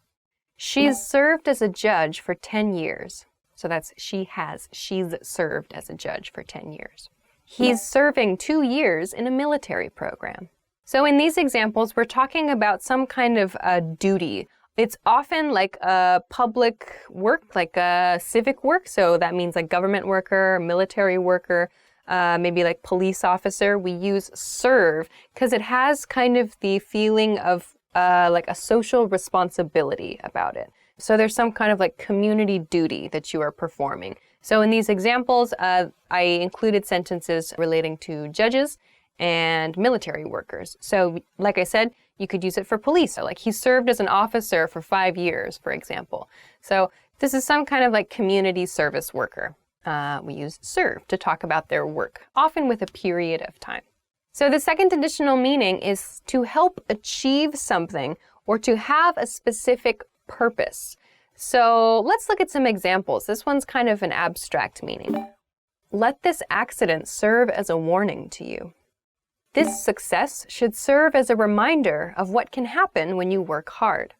So in these cases, I've used the verb serve before in the first example, serve as a warning, and in the second example, serve as a reminder. So that means the subject of the sentence is acting as, or the subject of the sentence has the purpose of being a warning, or has the purpose of being a reminder for something else. So in the first example, I said, let this accident serve as a warning, meaning the accident, whatever it is, should act as a warning for the future. So, but we use serve to mean act as something. In the second example sentence, we see the same thing. This success should serve as a reminder. So meaning this success, something successful happened, and that should act as a reminder of what can happen. So instead of saying act as, or that should act as, we just use the verb serve. So that means it has the purpose of being a reminder. So this is quite a broad meaning, but you can see how serve means have a purpose or help to achieve something. Okay, let's go to the third meaning, the third additional meaning for this verb, which is to spend time in prison. To spend time in prison, we use the verb serve for this. Examples. She served 6 months in prison for her crimes. He's serving 3 years for breaking and entering. So in these example sentences, we see the verb serve used before a time period spent in prison. So in the first example sentence, she served 6 months. That means she spent 6 months in prison for her crimes. So instead of saying she spent blah, blah, blah amount of time in prison, we just say she served. That's much easier and quicker to say. In the second example sentence, it's the progressive form. He's serving 3 years, which means he is now in prison. He's now spending time in prison for breaking and entering in this case. So for shows the reason he's in prison. So we can use serve to mean spend time in prison. Okay, let's go on to the fourth additional meaning for this verb today. So the fourth additional meaning is to start a game, especially a sports game of some kind, with a ball or something similar, depending on what sport you're playing. Examples. Serena Williams served the ball. Hurry up and serve. So serving something, serving a ball, for example, is a very common way to begin a match of some kind. So in tennis, one of the tennis players will serve the ball to start play. We see the same thing in volleyball as well. So like we were practicing earlier, hitting the ball this way or this way to begin kind of that match, that individual play. So any sport where one team has to initiate the match or initiate the play by striking the ball or striking some, object like that, we can use the verb serve. It means to start play by hitting it at the other team, usually. So, to serve. Interesting. So, let's continue on to some variations for this verb. The first variation is to serve someone right. To serve someone right. This is an expression that means for someone to get what they deserve. And we often use this in negative situations, like someone who has done something bad deserves a negative consequence. Let's look at some examples. He lost his job. Serves him right. He stole from the company for years. The president was impeached. Serves him right. So you'll notice in both of these example sentences, I used serves him right in the present tense, even though these are past tense situations. So in the first example sentence, I said he lost his job, a past tense expression. He lost his job. And the second sentence, the president was impeached, past tense as well. But we're using serves him right in both cases to mean right now, in the present time, he is getting what he deserves. So in the present, as he is in that moment, he deserves that consequence. So we use the present tense to do that. So you will hear this used in present tense, actually. So sometimes past tense as well, but quite commonly in present tense to mean someone got a consequence that they deserved, and it's often a negative one. The next variation I want to talk about is the expression, if memory serves me right. If memory serves me right. So here, actually, you'll see serves functions in the same way as we talked about earlier. If memory serves me right, so meaning if memory has a purpose that is correct. It's sort of a strange way to think of it. But if memory serves me right means if I remember correctly. If I remember correctly, this. So in other words, I think I remember it's this information. I think it's this. So if my memory is correct, this. Examples of this. If memory serves me right, this is the 27th episode of this series. The barbecue starts at 5 if memory serves me right. So there's a little bit of uncertainty there. Like we're not 100% sure that we're correct, but we're pretty close. So if memory serves me right, meaning I think my memory is correct, I think it's this. So you can use this if you're a little unsure. It's quite a long phrase, but that's what it means. So those are a few maybe new expressions or new ways to use the verb serve. I hope that you got something new from this lesson. Of course, if you have any questions, comments, or if you'd like to try to make an example sentence, please feel free to do so in the comment section below this video. If you liked the video, please don't forget to give us a thumbs up. Please subscribe to the channel if you have not already, and check us out at EnglishClass101.com for other good English study tools. Thanks very much for watching this episode of Know Your Verbs, and we'll see you again next time. Bye-bye. That was me serving a volleyball. Oh, yeah. Serve. This is the underhand serve too. Yeah, if you couldn't do the pa-pow type, you could do the pa. I like your sound. Hi everybody, welcome back to Know Your Verbs. My name is Alicia, and in this episode, we're going to talk about the verb die. Okay, let's begin with the basic definition of this verb. The basic definition of the verb die is to stop living or to stop existing. Examples: she died yesterday. Doctors say he might die within a year. Let's look at the conjugations for this verb. Present, die, dies. Past, died. Past participle, died. Progressive, dying. So now let's talk about some additional meanings for this verb. The first additional meaning for this lesson is to disappear gradually. Some examples: the noise died down a short while after the concert ended. My interest in eating meat died after I watched a documentary. So in both of these examples, something gradually decreased. In the first example sentence, after a concert ended, the noise died down. So actually, we can say died down to, like, it sounds like it was up here, like, because we're using the word down there, it sounds like the volume was up here maybe, and it gradually came down. So the noise died is okay, like the noise died after, but the noise died down sounds even more gradual. So this is sort of like an extra variation on this meaning.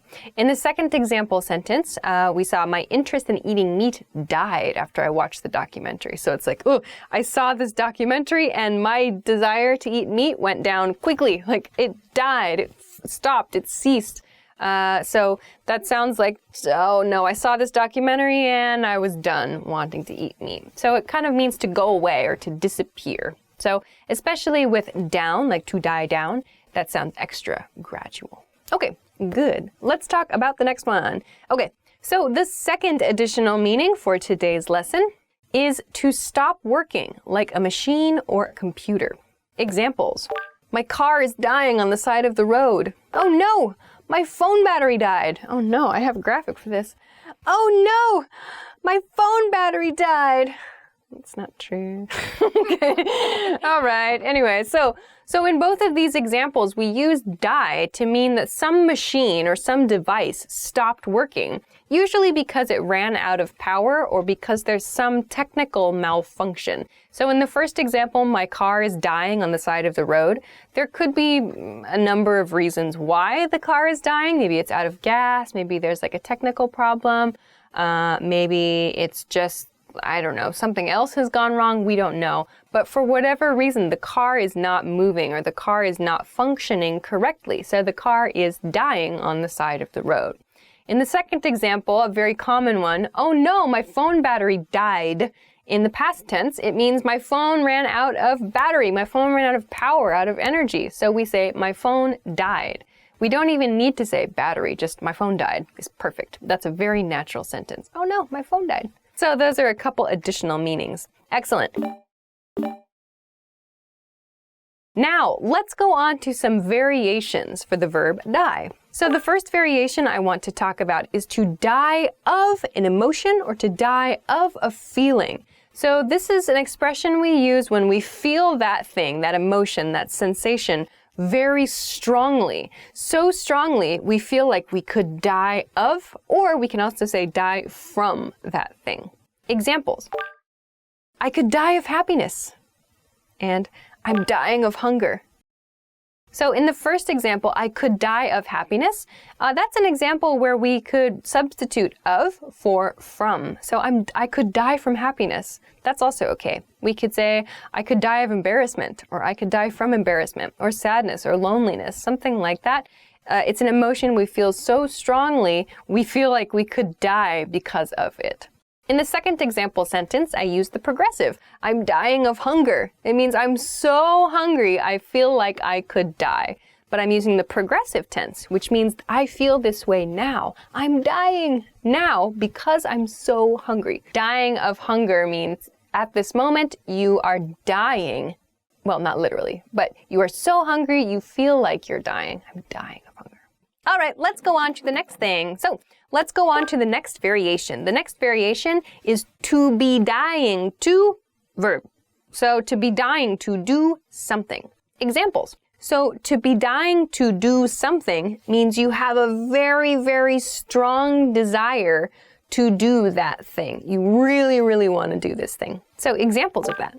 I'm dying to see that movie. He's dying to go home. So in both of these sentences, you see I'm using the infinitive form of the verb after dying. He's dying to, she's dying to, I'm dying to do something. We need to use to plus the verb. That's the infinitive form of the verb. So dying to do that thing means the speaker or the subject really, really wants to do that action, that verb.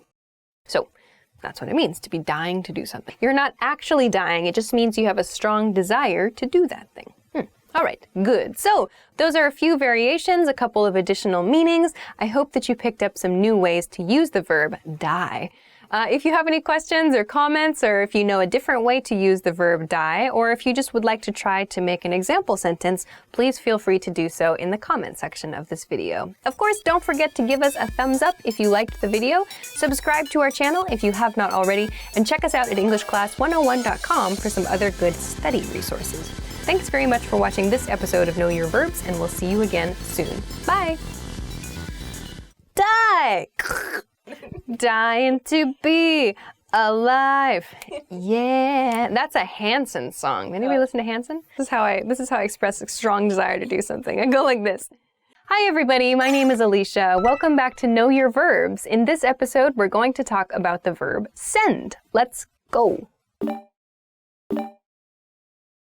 Let's begin with the basic definition of the verb send. The basic definition is to cause something to move from one place to another, especially by post or by email. So post meaning by mail. So sending something by mail. To send. To cause something to move from one place to another place by mail or by email. Digital. Okay. Examples of this. Send me the files. I sent my friend a postcard. Let's look at the conjugations for this verb. Present, send, sends.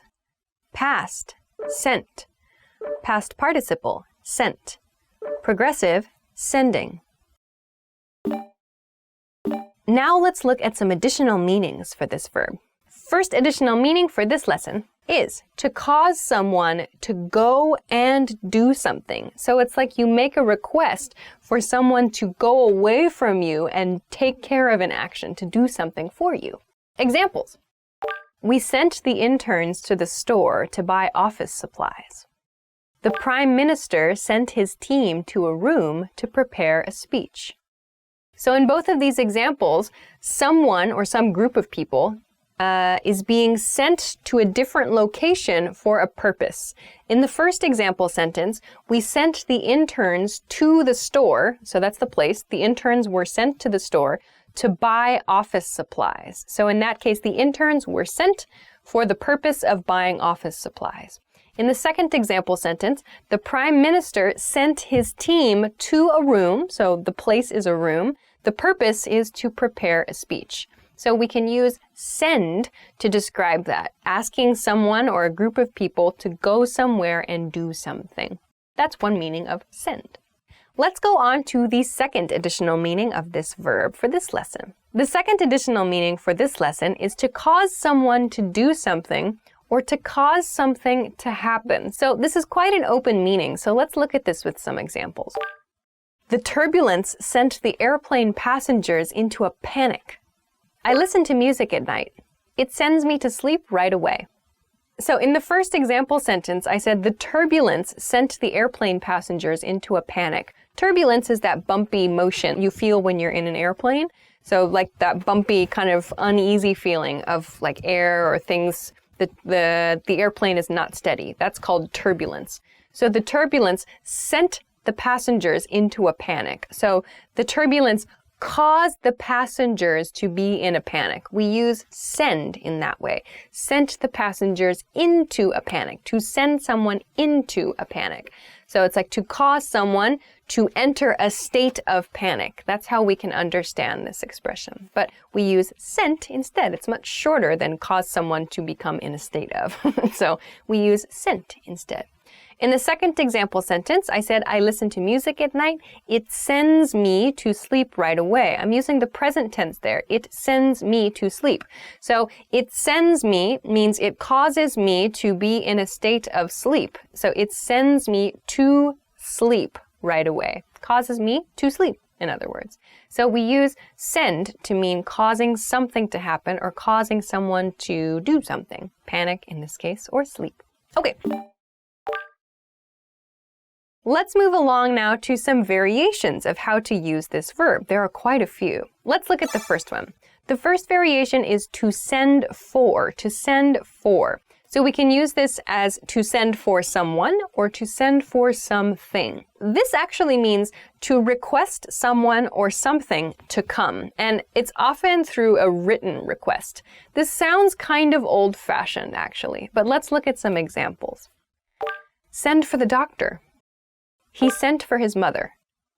So in the first example, send for the doctor, it means like ask the doctor to come here, please. Or I would like to request that the doctor come here, please. Send for someone. So that means I want that person to come here. In the second example sentence, he sent for his mother. It means he, the subject here, he wanted his mother to come to where he was. So he sent for his mother. So when we use sent in this way, as I said, it's rather old-fashioned. You might hear this if you watch movies that are set in older time periods, but like, I don't know, like maybe old literature movies, for example. This is used for people who are not in the same place at that time. They are maybe across the house, or they are in a city, or they're in like a different town. They're far away from the person making the request, usually. So in the same like room is probably not true. It could mean in the same house if it's a big house. So this is kind of giving the image that it's like a big request to send for that person. The next variation is to send back, to send back. This means to cause something to go back to an earlier location or an earlier status. Let's look at some examples. He sent the steak back to the kitchen. It was horribly overcooked. I'll send the file back to you with my comments attached. So in the first example sentence, it's about sending a steak back to a kitchen. So in other words, there was a problem with the steak and the diner sent back the steak. So we'll actually divide this phrasal verb. To send back, we say to send the steak back in this case. So the steak falls between send and back here. So it was returned to the kitchen. It was given back to an earlier location here. Sent back to the kitchen. So to presumably to fix it or to improve somehow or to make the situation better in some way. So maybe he'll get a new steak, we can imagine. So to send something back refers to moving something to an earlier location. Or as we see in the second sentence, I'll send the file back to you with my comments attached. So that means I'm going to return the file to you, who maybe you originally had it. So I'm going to give it back to you. I'm going to return it to its earlier location with you, but my comments will be attached. So please look at that. So there will be some update, in other words. So to send back means to send something to an earlier location, an earlier status. So let's move along to the next variation. The next variation is to send packing, to send someone packing. This means to dismiss someone, like quickly or very roughly. It has a negative image about it. So, examples. He sent her packing when he found out she had 3 other boyfriends. When the company discovered the thief, they sent him packing right away. So this means quick dismissal, like quickly saying like, go away, or no, you're out, you're finished, you're done, you've been dismissed, you're fired for whatever reason. So in the first example, he sent her packing because he found out she had 3 other boyfriends. That means he broke up with her, like he sent her away, he ended their relationship quickly. So like there was nothing graceful about it. It was over, it was finished, it was done. The same thing in the second example sentence. The company discovered a thief, they sent him packing, means like they sent him away, they fired him quickly. So the image here is like to send someone packing is, I guess you could imagine like you dismiss them so quickly, like they're still carrying their things, like maybe they're trying to pack their things in like a backpack and carry it away with them. It's so fast. So you send them away, to send them packing. So something quickly, ending quickly, dismissing someone quickly. All right, so those are a few variations and a few maybe additional meanings, some new meanings maybe, of the verb send. So I hope that that was helpful for you, and I hope you picked up something new that you can use. Of course, if you have any questions or any comments, or if you'd like to try to make an example sentence, please feel free to do so in the comment section of this video. If you liked the video, please don't forget to give us a thumbs up, subscribe to the channel, check us out at EnglishClass101.com for some other good study tools too. Thanks very much for watching this episode of Know Your Verbs, and we'll see you again next time. Bye-bye. Oh my goodness. Hello. This is me sending a verb out the door. A letter. Someone. My letter. Hi everybody, welcome back to Know Your Verbs. My name is Alicia, and in this episode, we're going to talk about the verb fall. Let's get started. The basic definition of the verb fall is to move towards the ground by accident, though. So like your body or an object moves towards the ground, but it's not on purpose. It's an accident. Examples. I fell on the stairs. Be careful, don't fall down. Let's look at the conjugations of this verb. Present tense, fall, falls. Past tense, fell. Past participle tense, fallen. Progressive, falling. Okay, so now let's talk about some additional meanings for this verb. The first additional meaning is to decrease, like to decrease in size, to decrease in the amount of something, the number of something, the capacity of something, so to get smaller in some way. Examples. Temperatures fell to freezing overnight. Wages have fallen over the last 10 years. So in these example sentences, the subject of the verb has reduced in some way. In the first example sentence, it was temperature. So temperatures fell, meaning the temperatures, in this case, we're using the plural temperatures. So there were many temperatures from maybe like day to night, but we're talking about like the range of temperatures. Overnight. So temperatures fell or temperatures decreased to freezing. So freezing was the lowest point for the temperature. So temperatures fell to freezing overnight. That was the reduced, like the most reduced point. In the second example sentence, wages have fallen over the last 10 years. It means over a 10-year time period, wages have continued to fall. So I'm using the present perfect tense there. Wages have fallen, which means that something started in the past and continues up to the present. So wages have fallen, which means starting from like 10 years ago, wages have continued to fall over the last 10 years. So have fallen shows us that. They have reduced so in other words, people are getting less and less pay gradually. Let's go on to the second meaning for this verb. Meaning 2, to move from a higher position to a lower position. Examples. A leaf fell on my shoulder. She fell to her knees and begged. Okay, so in the first example sentence, a leaf fell on my shoulder. It's like the leaf was attached to a tree and it just fell to my shoulder. So it was kind of just naturally falling. The leaf fell on my shoulder here. In the second example sentence, though, I've used the expression, she fell to her knees and begged. So the image is that a person moves from a standing position to a position, this is begging, like doing this, but on your knees. So meaning you're not standing on your feet. Your body becomes much smaller on your knees, like in this motion. Your knees are like this. We use this expression to fall to your knees as like to refer to someone taking this position as like a sign of respect or as a way to sincerely ask for something. So we only use fall to your knees. We don't say like fall to your stomach or fall to your arms or anything like that. Only fall to your knees. We can, however, say fall on your face. So that's slightly different. To fall on your face means to move from a standing position and fall, and your face touches the ground. So the fall is very extreme. This is very hard. So walking, you fall on your face, so your face touches the ground. However, in fall to your knees, it's on purpose. So you drop to your knees from a standing position. Slightly different. So fall to your knees is a set expression for a request, a sincere request. Okay, let's go to the third meaning. The third meaning is to belong to a group or to a category. So we use this for like responsibilities, for maybe like analysis perhaps. So let's look at some examples of this. This task falls outside my job description. Our work falls into two categories. So in the first example sentence, this task falls outside my job description.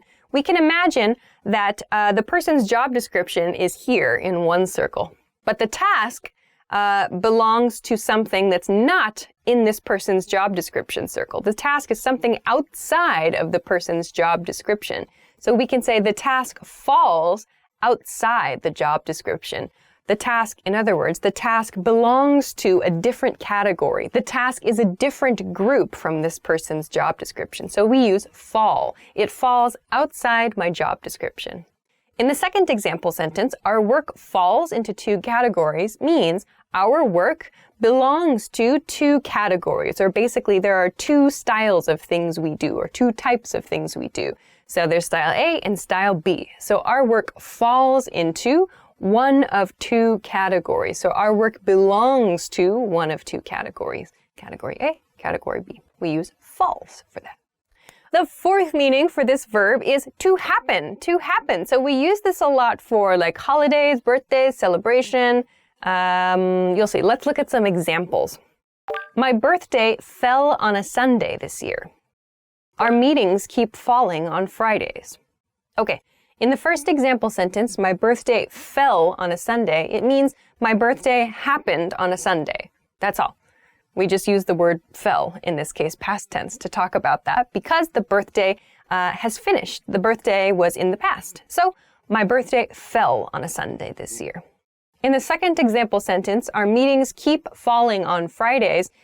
We're using the pattern keep plus the ing form of the verb, which means that repeatedly something is happening. Our meetings continue to fall, so our meetings continue to happen on Fridays. Okay, so it just means happen in this way.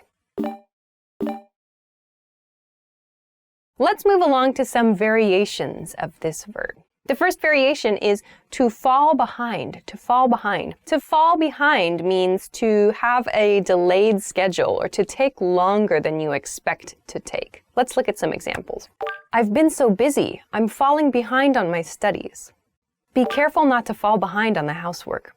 So in the first example, I'm falling behind on my studies means there are things I should do, but I'm so busy I can't take care of it. I'm delayed or I'm not able to do the things I know I need to do. I need to study. I should be at this point, but I'm falling behind. I'm falling behind my pace. I'm falling behind schedule.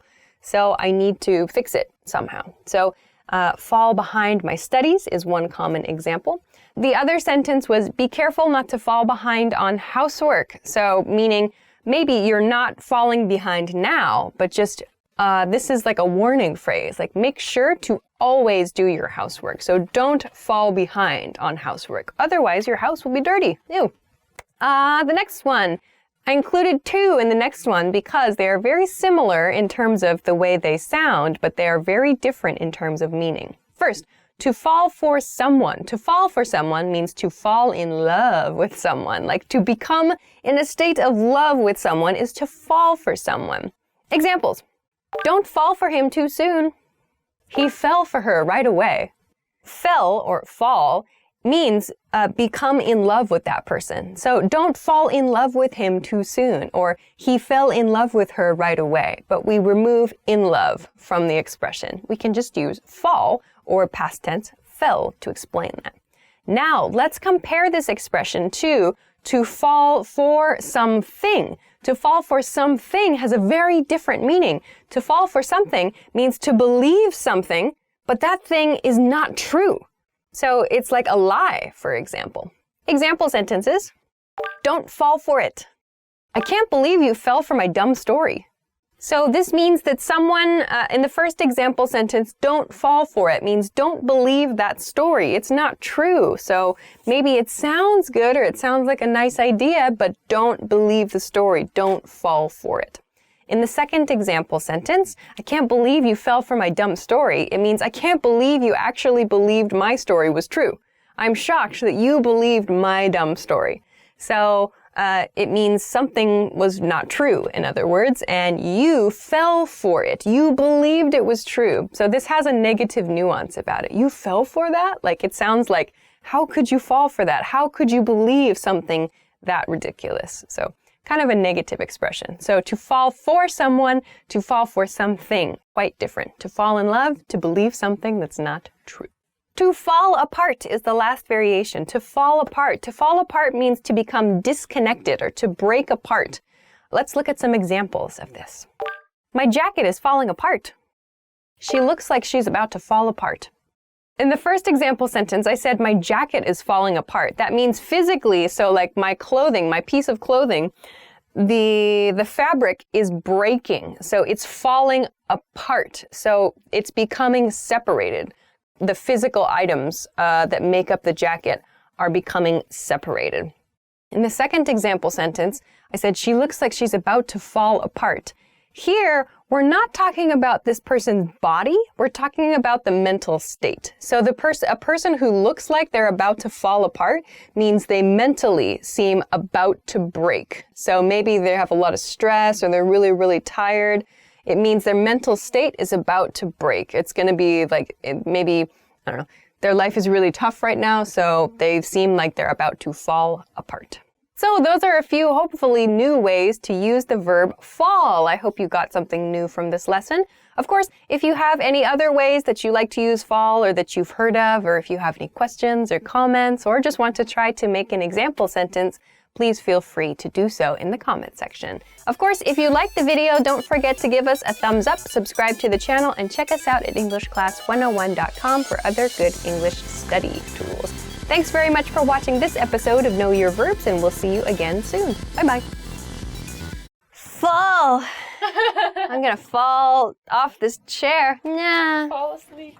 Hi everybody, welcome back to Know Your Verbs. My name is Alicia, and in this lesson we're going to look at the verb watch. Let's get started. So the basic definition of the verb watch is to focus the eyes on something that is moving, usually. We expect it to move. So like now you're watching this video. In a sentence, let's watch a movie later. Can I call you back? I'm watching a baseball game. So let's look at the conjugations for this verb. Present, watch, watches. Past, watched. Past participle, watched. Progressive, watching. Now let's talk about some additional meanings of this verb. The first additional meaning is to stay with someone or to stay with something to ensure safety, like to kind of guard that thing or to protect that thing. Examples. I have to watch my neighbor's kids for a couple hours. Can you watch my plants for a while next month? Okay, so in both of these sentences, we see the verb watch is used to mean ensure the safety of something. In the first example sentence, it's I have to watch my neighbor's kids. So we're ensuring the safety of the kids. In the second sentence, we use plants. Can you watch my plants? It doesn't mean like forever, like watch the plants grow. It means just make sure my plants are okay while I'm out of town for something similar. It doesn't mean watch my plants forever. It just means to make sure my plants are safe, like to take care of my plants while I'm out of town, for example. So also the nuance here, the feeling here is that this is just a temporary situation. So when we're watching someone's kids or like watching someone's pet while they're away, it's just a temporary situation. Okay, let's go to the second extra meaning for today. The second one. The second meaning of watch is to be careful of something, to be careful of something. Examples. Watch your language. He needs to watch his weight. So in both of these, we could replace be careful with watch. So in the first one, we could say be careful of your language. In the second one, be careful of your weight. So in other words, there's some kind of danger or you need to be careful because something about your behavior or something you've said, something you've done is maybe not a good idea. So be careful of that thing. But we say watch instead. Watch that thing instead of be careful of that thing. In addition, so we can also just use watch out as a set phrase, which means be careful in general. So if we're in a situation where we quickly want to warn someone of something, like danger, something bad might happen, we can say, watch out really quickly. So watch out doesn't mean like look or watch something. It means be careful. We always say watch out. If you have time and if you want to be specific, you can say watch out for something.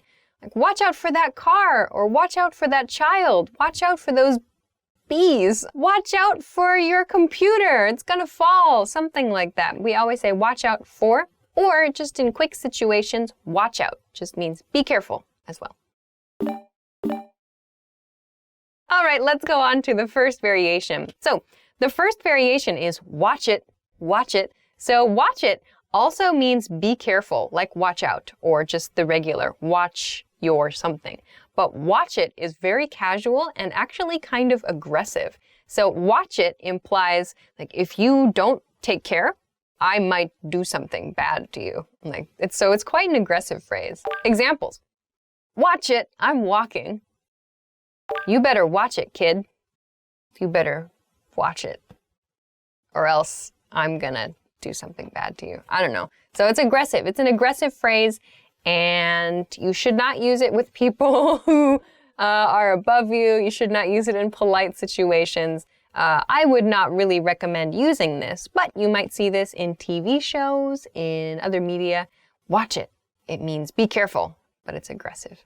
Okay, let's go to the next variation. The next variation is to keep watch, to keep watch. This means like to stand guard, to guard against, like to protect something.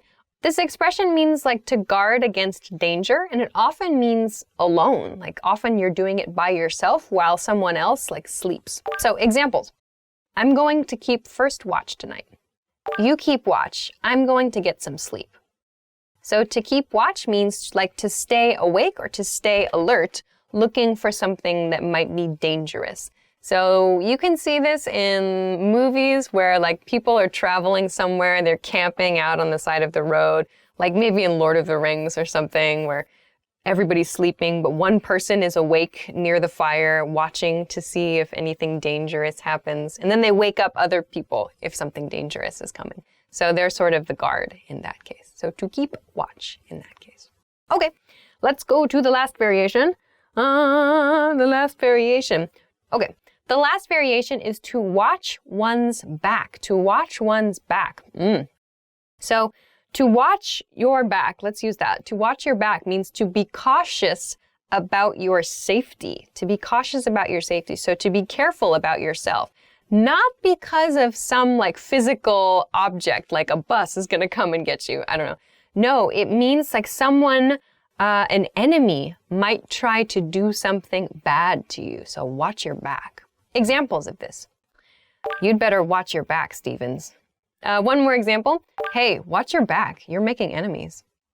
So in these cases, watch your back is said rather seriously and with the meaning that you need to be careful. Someone might try to hurt you in the future. Could be physically, it could be financially, it could be like your reputation, whatever. Watch your back means be careful, like someone might try to hurt you in some way. However, be careful. This expression, watch your back, is totally different from got your back. So watch your back and got your back, totally different. Got your back is a support phrase, like I've got your back, means I'm supporting you, no problem. I will try to help you, or I'll try to support you. I'll try to keep you safe. I've got your back, no problems. Watch your back means be careful. You might be in danger. You should be careful, you have enemies. So quite different. Watch your back, got your back. All right, so I hope that you got a few new meanings for the verb watch that you can use there. If you have any questions, comments, or if you want to try to use the verb watch, please feel free to do so in the comments section of this video. Of course, if you liked the video, please give us a thumbs up, subscribe to the channel, and check us out at EnglishClass101.com for other good study resources. Thanks very much for watching this episode of Know Your Verbs, and we'll see you again next time. Bye! Hi everybody, welcome back to Know Your Verbs. My name is Alicia, and in this episode we're going to talk about the verb follow. Let's go. So the basic definition of this verb is to move behind someone or something and to go to the same place that that person or thing is going to. Examples. I'll follow you to the park. Follow me. I know where we're going. The conjugations of this verb now. Present. Follow, follows.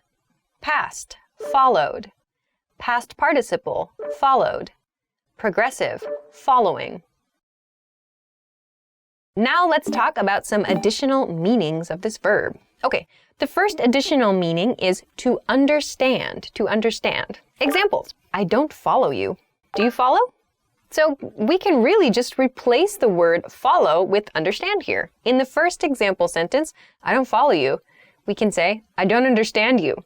It means I don't understand what you're saying, or I don't understand what you're thinking. I don't follow you. It sounds more casual, like I don't follow your train of thought. Train of thought means like the path you took to arrive at your destination, thinking-wise. Follow you just sounds more casual. It's like I can't understand, I can't follow the path of your logic, in other words. So I don't follow you. In the second sentence, it's a question. Do you follow? Meaning, do you understand? Do you understand what I'm saying?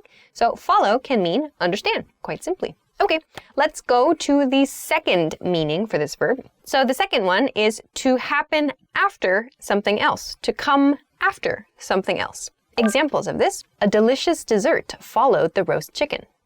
A luxurious hot spring experience follows a massage on this one-day tour. In these example sentences, we see follow is used to describe something that happens after something else. In the first example sentence, I mentioned a dessert that followed a roast chicken. So yes, dessert is being presented first in the sentence. So I said a delicious dessert followed a roast chicken. So that means a delicious dessert came after a roast chicken. So followed, yes, followed shows the thing that came after the other thing. So we see the same thing in the second example sentence. A luxurious hot spring experience follows a relaxing massage. So yes, luxurious hot spring experience is first in the sentence. However, we're using the verb follows, so that means it comes after a massage in this case. So yes, it's presented first in the sentence, but this use of follow means come after. So that means we're presenting a sequence in this way. Let's go to the third meaning, which is to obey, to obey. So to obey something. Okay, examples of this, to obey. Did you follow the instructions on the instant ramen? She decided to follow her manager's advice. So in both of these sentences, we're meaning obey with the verb follow. So we could say, did you obey the instructions on the instant ramen? But obey sounds quite strong. We use obey for like people who are in positions of power above us.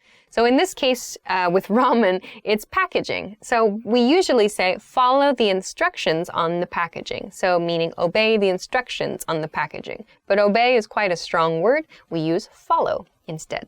In the second sentence, she followed her manager's advice. It's like she obeyed her manager's advice. So yes, a manager is in a position of power above you, sure. Obey is typically used when we are given like strict orders for something, like military or like something from the president, something from very high up and like very strong orders, like obey your commanding officer or something like that. In this case, it's advice, meaning that it's probably not so serious. It's like a suggestion, and it's a manager, so she has probably like a workplace relationship. So we would probably use follow someone's advice in this case. So follow means obey, but it's not quite as strong, not nearly as strong, much softer. So the fourth meaning is to be very interested in something and to watch that thing closely. Examples of this. I don't really follow sports. She's been following the news very closely. So the first example sentence is a negative. I don't really follow sports, meaning I don't really have much interest in, and therefore I don't really watch much sports. In the second example sentence, she's been following the news very closely. It means she's been very interested in and watching a lot of news lately. So this use of follow is quite convenient. It includes meanings of being interested in something and watching something carefully or closely. So to follow a topic or to follow an activity. So this means being interested in that activity and doing or seeing or reading about a lot of it. Variations. Let's look at some variations of this verb. The first variation is to follow suit. To follow suit. This means to do the same thing as the person previously mentioned in the sentence or in the situation. Examples. My manager just quit the company. I think I'm going to follow suit. Her boyfriend decided to leave the party, so she followed suit. So in both of these examples, we see one person makes a decision or takes an action, and the other person does the same thing. We show that with the expression follow suit. So in the first example, my manager quit the company. I think I'm gonna follow suit. So I think I'm going to do the same thing as the person I just mentioned. So my manager quit the company.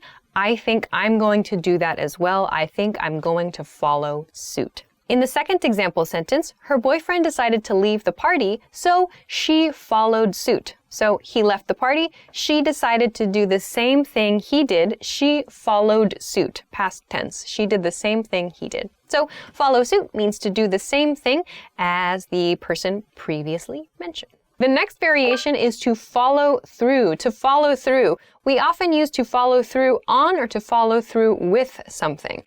This means to keep a promise or to do something you said you were going to do. Examples. I hate it when people don't follow through with their plans. That's true. That's called flaking. Okay. Example sentence number 2. I'm going to follow through on my resolution to find a new job. Okay, so here we see a couple examples. So the first one is sort of a negative statement. I hate it when people don't follow through with their plans, meaning I hate it when people don't do the things they say they're going to do. So I hate it when people make a plan and break the plan, or make a suggestion and don't do that thing. So they don't follow through with their plans. In the second example, the speaker previously made a resolution. A resolution is a kind of goal. So the speaker previously made a resolution. The speaker has decided to follow through, meaning to try to achieve that resolution, to try to do that action. So that means that the speaker is going to find a new job. So the speaker is going to do the thing he or she promised to do. The last variation for follow today is to follow in someone's footsteps. To follow in someone's footsteps. This is kind of an easy one to imagine. So to follow in the same footsteps as someone who walked before you. However, that person who walked before you is typically a parent or maybe a grandparent or someone senior to you that you admire. Example sentences. He's following in his father's footsteps and becoming a lawyer. She decided not to follow in her mother's footsteps after all. So to follow in someone's footsteps typically refers to a career choice. So in the first example sentence, we saw lawyer. So he decided to follow in his father's footsteps, meaning he decided to do the same thing his father did as a career, become a lawyer. So meaning chose the same thing as his parent. In the second, we see a different situation. She decided not to follow in her mother's footsteps, meaning she chose a different career path from her mother, or she chose a different life path from her mother. So to follow in someone's footsteps means to do the same thing, usually the same career as their parent or their grandparent. So those are a few new ways to use the verb follow, I hope. If you have any questions, if you want to try to make a sentence, or if you know some other ways to use follow, please feel free to try it out in the comments. Great, so if you liked the video, please make sure to give it a thumbs up, subscribe to the channel if you haven't already, and check us out at EnglishClass101.com for some other good study tools. Thanks very much for watching this episode of Know Your Verbs, and we'll see you again next time. Bye-bye. Good. For some I really have to sneeze. Hi everybody, welcome back to Know Your Verbs. My name is Alicia, and in this lesson we're going to talk about the verb stop. Let's go. So the basic definition is to finish doing something, to stop. Example sentences. Stop hitting me. I need to stop laughing so much. Now let's look at the conjugations of this verb. Present. Stop, stops. Past, stopped. Past participle, stopped. Progressive, stopping. Now let's talk about some additional meanings of this verb. The first meaning here is to pause during an activity. Examples. Let's stop for lunch. They're stopping at the supermarket on their way to the party. So each of these example sentences shows some pause in an activity. The first example sentence, let's stop for lunch, could mean like maybe people are working. Let's stop, meaning let's take a break, eat lunch, and come back to the activity. So let's pause, do this thing, come back later. Let's pause. Let's stop for lunch. The second example sentence, they're stopping at the supermarket on their way here, means they, the people here, are coming to some location, coming to a party maybe, and on the way, in the act of coming, they're going to stop at the supermarket. So pause the activity of coming and go to the supermarket to get something, and then continue coming to the party or continue coming to the event. So there's some pause. We can use stop to mean pause in some other activity. The next meaning is to block something, to block something. We often use this for like a hole or a leak, or we need to keep something out of something else, like rushing liquid, like water, for example. Examples. We stopped the leaky pipe with special glue. We stopped up the hole with old fabric. So you'll see in the second sentence there, I use the preposition up to stop up something. When you're using stop to refer to fixing a hole, so meaning putting things into a hole to fix a hole, we typically use the preposition up. Stop up a hole, stop up a leak, stop up a crack, I suppose. Mostly for hole, though. So when you want to talk about blocking something else out, we can say to stop something. Like to stop the water as well means you block the water. But if you're talking about like filling a hole, like to stop something from coming in, you can use stop up the hole.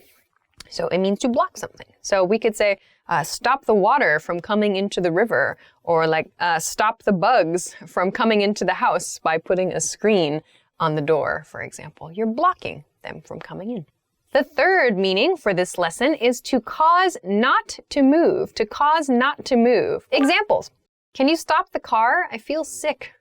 Stop moving. I'm trying to take your picture. So to cause not to move means to maybe cease the operation. Cease means stop, but cease means to make something come to an end. So like in the first example sentence, stop the car. It means I want the car not to move. I feel sick. So to cause something not to move is to stop that thing. The fourth meaning of this verb for this lesson is to not operate. To not operate. This is especially used for like machines. Examples. Uh-oh, my computer has stopped working. They're stopping work at the factory early today. So this means some operation is not happening. So something is not operating. It's not continuing. So in the first example, my computer has stopped working. I used the past tense, stopped. My computer has stopped working. It means like, uh-oh, it's not working. So it was working, now it's not. It stopped. It is no longer operational. In the second sentence, it's about a factory. In the second sentence, I'm using the progressive form. They're stopping work at the factory early today. So this sentence means there's a plan at the factory to stop work early today. So we use the progressive form, they're stopping work early, to refer to a determined plan, a plan that's been determined prior to the conversation. They're stopping work today. So that means operations will cease. They're not going to continue. Let's continue on to some variations now. The first variation of the verb stop is to stop by. To stop by, it means to visit for a short time. So to stop by the house, to stop by the store, to stop by the supermarket. Other examples. Stop by the house sometime and say hello. We're going to stop by the bar later. It just means to make a short visit. We'll stop by a place, or you can just say, we'll stop by later. It means if the place is understood by the listener, you can drop the place. We'll stop by later. It's fine. The next variation is stop at nothing. Stop at nothing. Interesting phrase. This expression means someone is willing to do anything in order to achieve something. Willing to do anything. So we'll stop, we'll cease for no reason. We'll stop at nothing in order to achieve something. Examples. I'll stop at nothing to get a date with that movie star. He'll stop at nothing to get that boat he wants.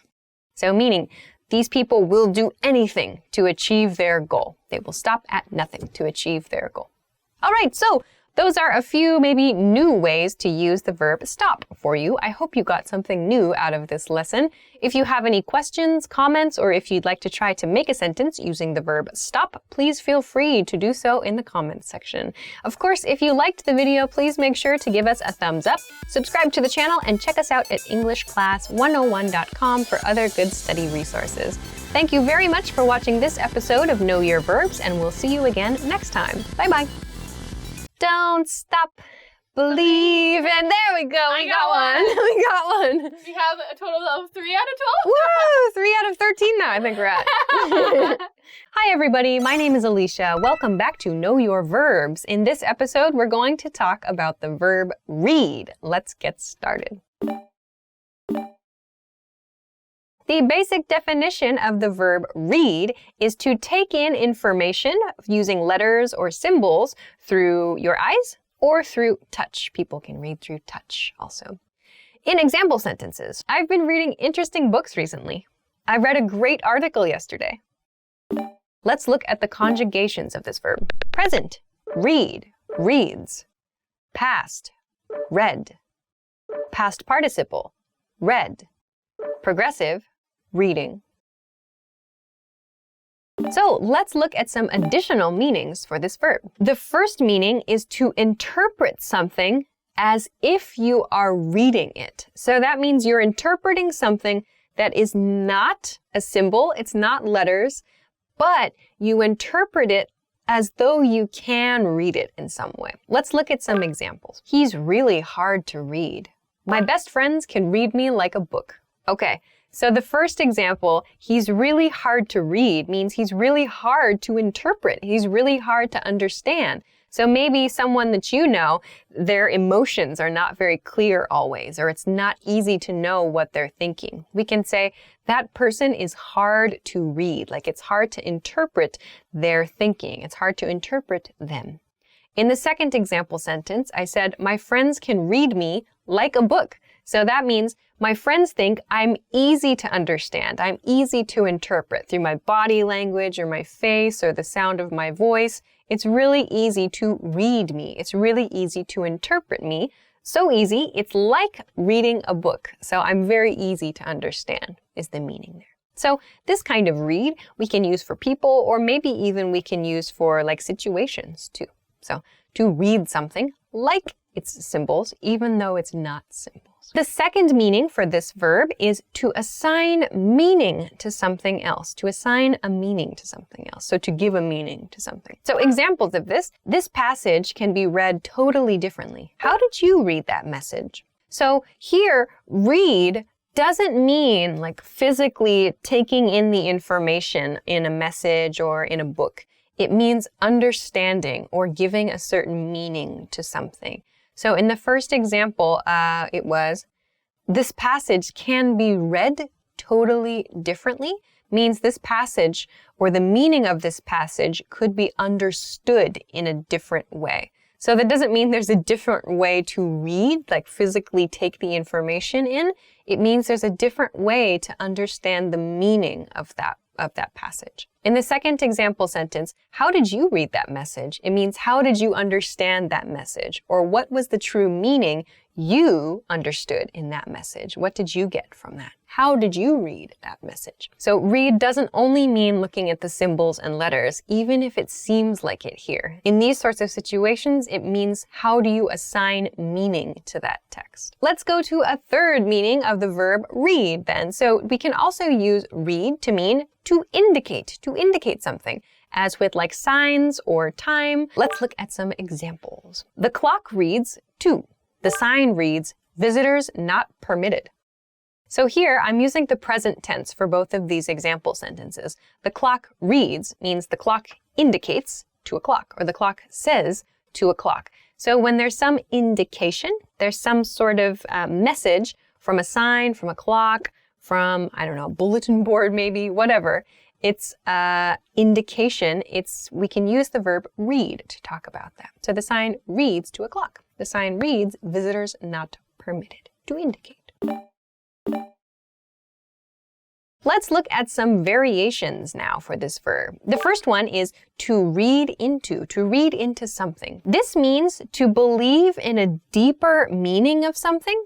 However, in some cases, there's no deeper meaning. It's like we think there's deeper meaning for something, but there really isn't. Let's look at some examples of this. She's being extra nice to him. I'm trying not to read into it, but I wonder if they're dating. Don't read into his comments.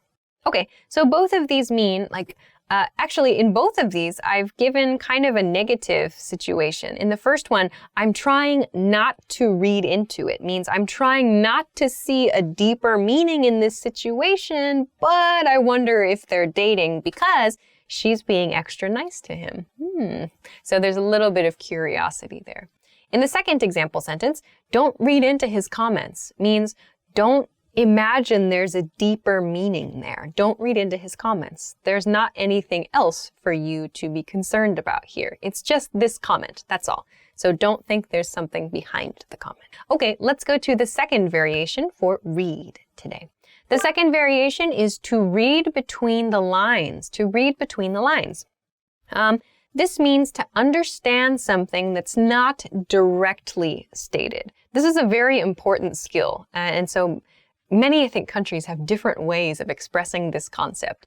But in English, we say to read between the lines, to see or to understand something that people don't explicitly say. Examples. The manager said he was happy with last month's performance, but reading between the lines, I think he wishes we had done better. And I think if you read between the lines, you'll see that the company is not doing so well.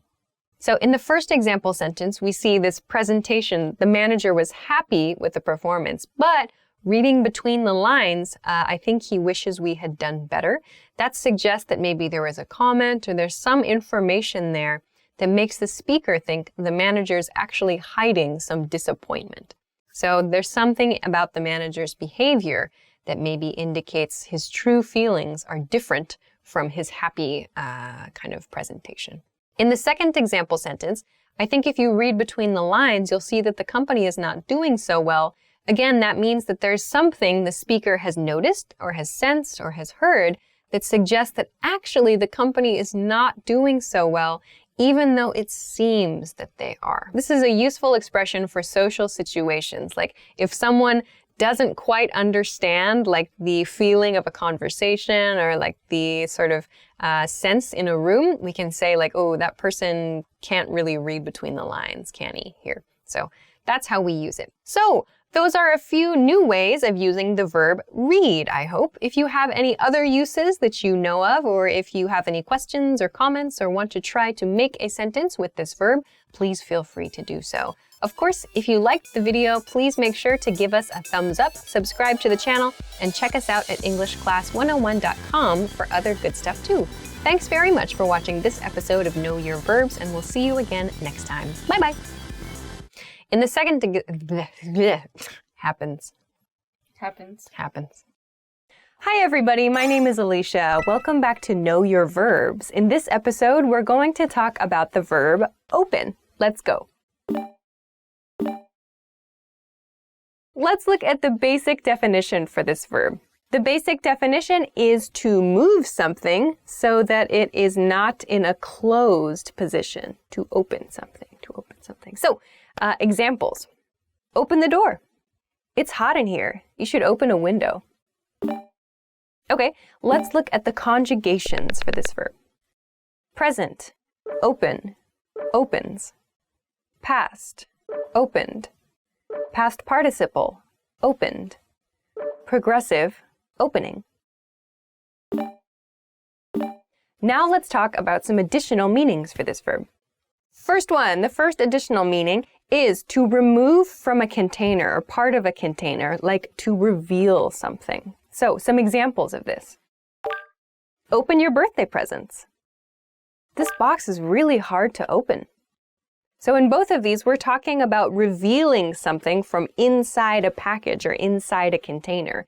In the first one, the first example sentence, I said, open your birthday presents, meaning like reveal your birthday presents. They're in a bag or in a box or something. So open the box, open the container to reveal what's inside. In the second one, this box is really hard to open means this container, this box in this case, is difficult to like remove the top from or difficult to get to the inside. It's difficult to open this box. Okay, the second additional meaning is to be ready, as in to be ready for business or to be ready for service. Some examples. I think the department store is opening right now. The cafe opens at 9 a.m. So this use of open refers to the time that a business or a service starts. So in the first example sentence, I said, I think the department store is opening right now. In that case, I'm using the progressive or the continuous tense. The department store is opening right now. We would use opening only in like very specific situations where, for example, we are standing in front of the department store and we can see the staff unlocking the door or maybe opening the doors. So we can see the staff actually opening the shop to customers. So that process of unlocking doors or maybe pulling up the blinds, the curtains, that process is called opening the store. So in that case, if we're seeing that process happen, we can say, I think the department store is opening right now. And that's maybe one of the only cases where we would use the progressive tense of this verb. In the second sentence, the cafe opens at 9 a.m. It means the cafe starts its business at 9 a.m. We use opens to do that instead, though.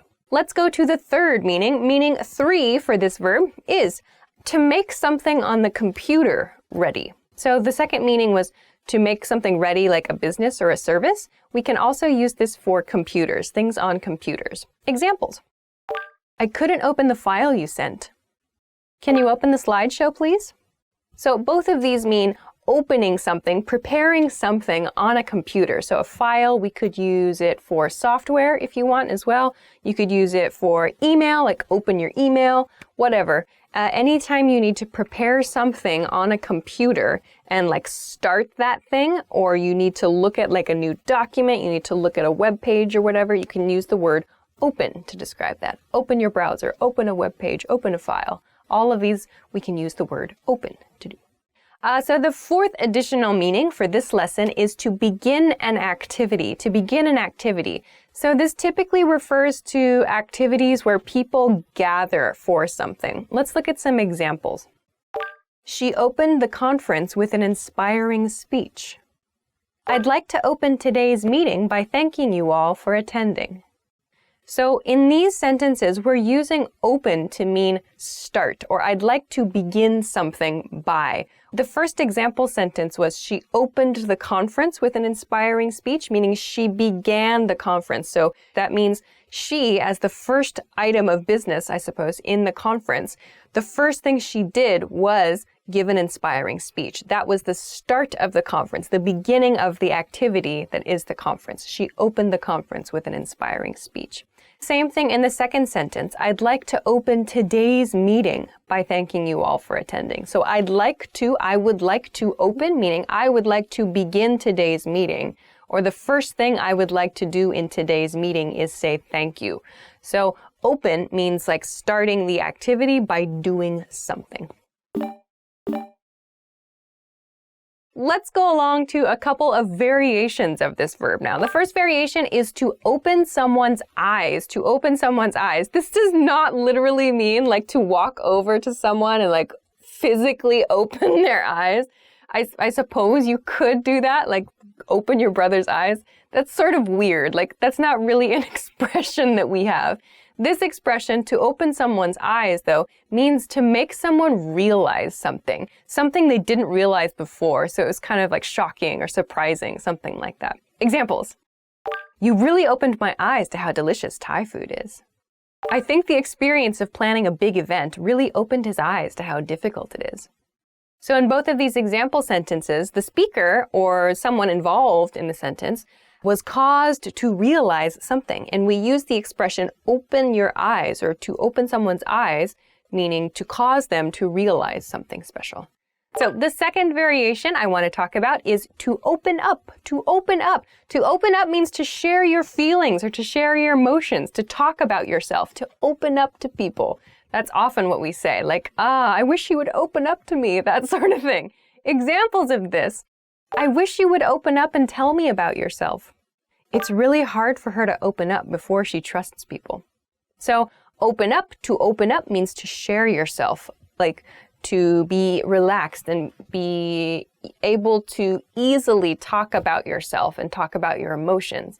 So we do have the opposite, close down. Like, oh no, she closed down, like she stopped sharing about herself. So open up would mean to share openly. The opposite would be to close down. So opening up, typically, at least in Western culture, is regarded as quite a positive thing, to be able to share about yourself and to have kind of enough trust established with another person that you can be open, to use it as an adjective. Those are a few variations and a few different meanings of the verb open. I hope that you learned a few new things and maybe you can use these in your everyday life too. Of course, if you have any questions, if you know a different way to use the verb open, please let us know in the comments as well. If you liked the video, don't forget to give us a thumbs up, subscribe to the channel, and check us out at EnglishClass101.com for other good English study resources. Thanks very much for watching this episode of Know Your Verbs, and I'll see you again soon. Bye-bye. Hi everybody, my name is Alicia. Welcome back to Know Your Verbs. In this lesson, we're going to talk about the verb pay. Let's go. So the basic definition of the verb pay is to give money in exchange for goods or in exchange for services. Examples. I got paid today.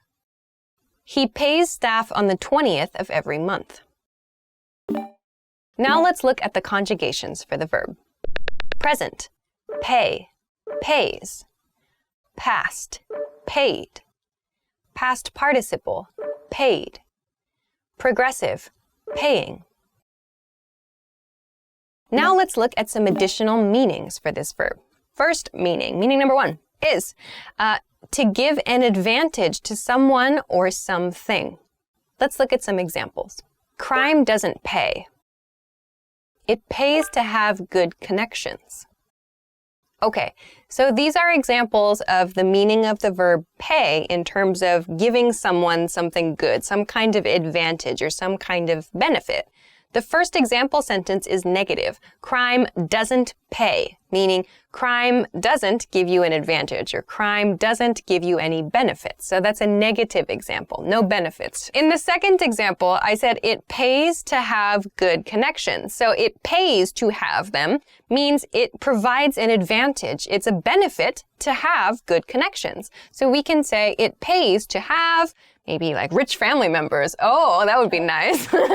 I don't know about that, but like it pays to have good connections means there's some kind of benefit to having good connections. So we can use pay to refer to advantages. Okay, meaning to for this verb. Meaning to is quite a broad, open meaning. So we can use pay to mean to give something, but there are kind of a few set expressions that we use, like when we want to mean giving something with the verb pay. So I'll introduce a couple of really common examples here. First, hey, pay attention, I'm talking.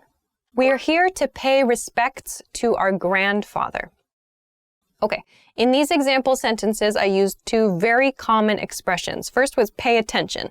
So in this case, it's a command. I'm saying, pay attention. Hey, pay attention. I'm commanding you, or it's like a strong request. Saying pay attention means essentially, give me your attention. Give me your focus. Pay attention is the expression we use for that. Hey, pay attention. I'm talking. Listen to me. Give me your focus. I'm talking. So in that expression, we use pay attention. In the second example sentence, I used the expression pay respects, or we also can say pay our respects. Both are fine. But to pay respects means like to give your respect to another person. Like I'm here to give my respect to my grandfather. We would say this at like a serious ceremony, like a funeral perhaps, or some kind of memorial ceremony, or I don't know, something that's very, very formal, like pay your respects to the emperor, perhaps. So super, super formal situations, we would say, I'm here to pay my respects to someone, usually. It's typically to a person. So in this case, you are giving your respect. And also, interestingly enough, in this expression, we tend to use the plural respects. Here to pay my respects to someone. So not the singular respect, but respects, meaning like there are perhaps many different ways I respect that person. So we use pay respects there, meaning give our respect. Okay, let's go to meaning number 3 for this verb. So the third meaning is to suffer the consequences of something. Suffering the consequences means getting punishment, essentially. Let's look at some examples. You shall pay for your crimes against humanity. And we drank too much last night and we're paying for it this morning. Okay, so both of these example sentences show suffering, some kind of suffering as punishment for something. So in the first one, I gave a very dramatic sentence. You shall pay for your crimes against humanity. It means you shall suffer the consequences. You shall be punished because of your crimes against humanity. Humanity means all people. So someone has done something very bad, they are going to receive punishment. You shall pay. It sounds very formal, maybe a little old-fashioned, like you might see in a scary movie or a fantasy movie, something like that. Yeah. The second one, maybe a more common example for some of you, we drank too much last night.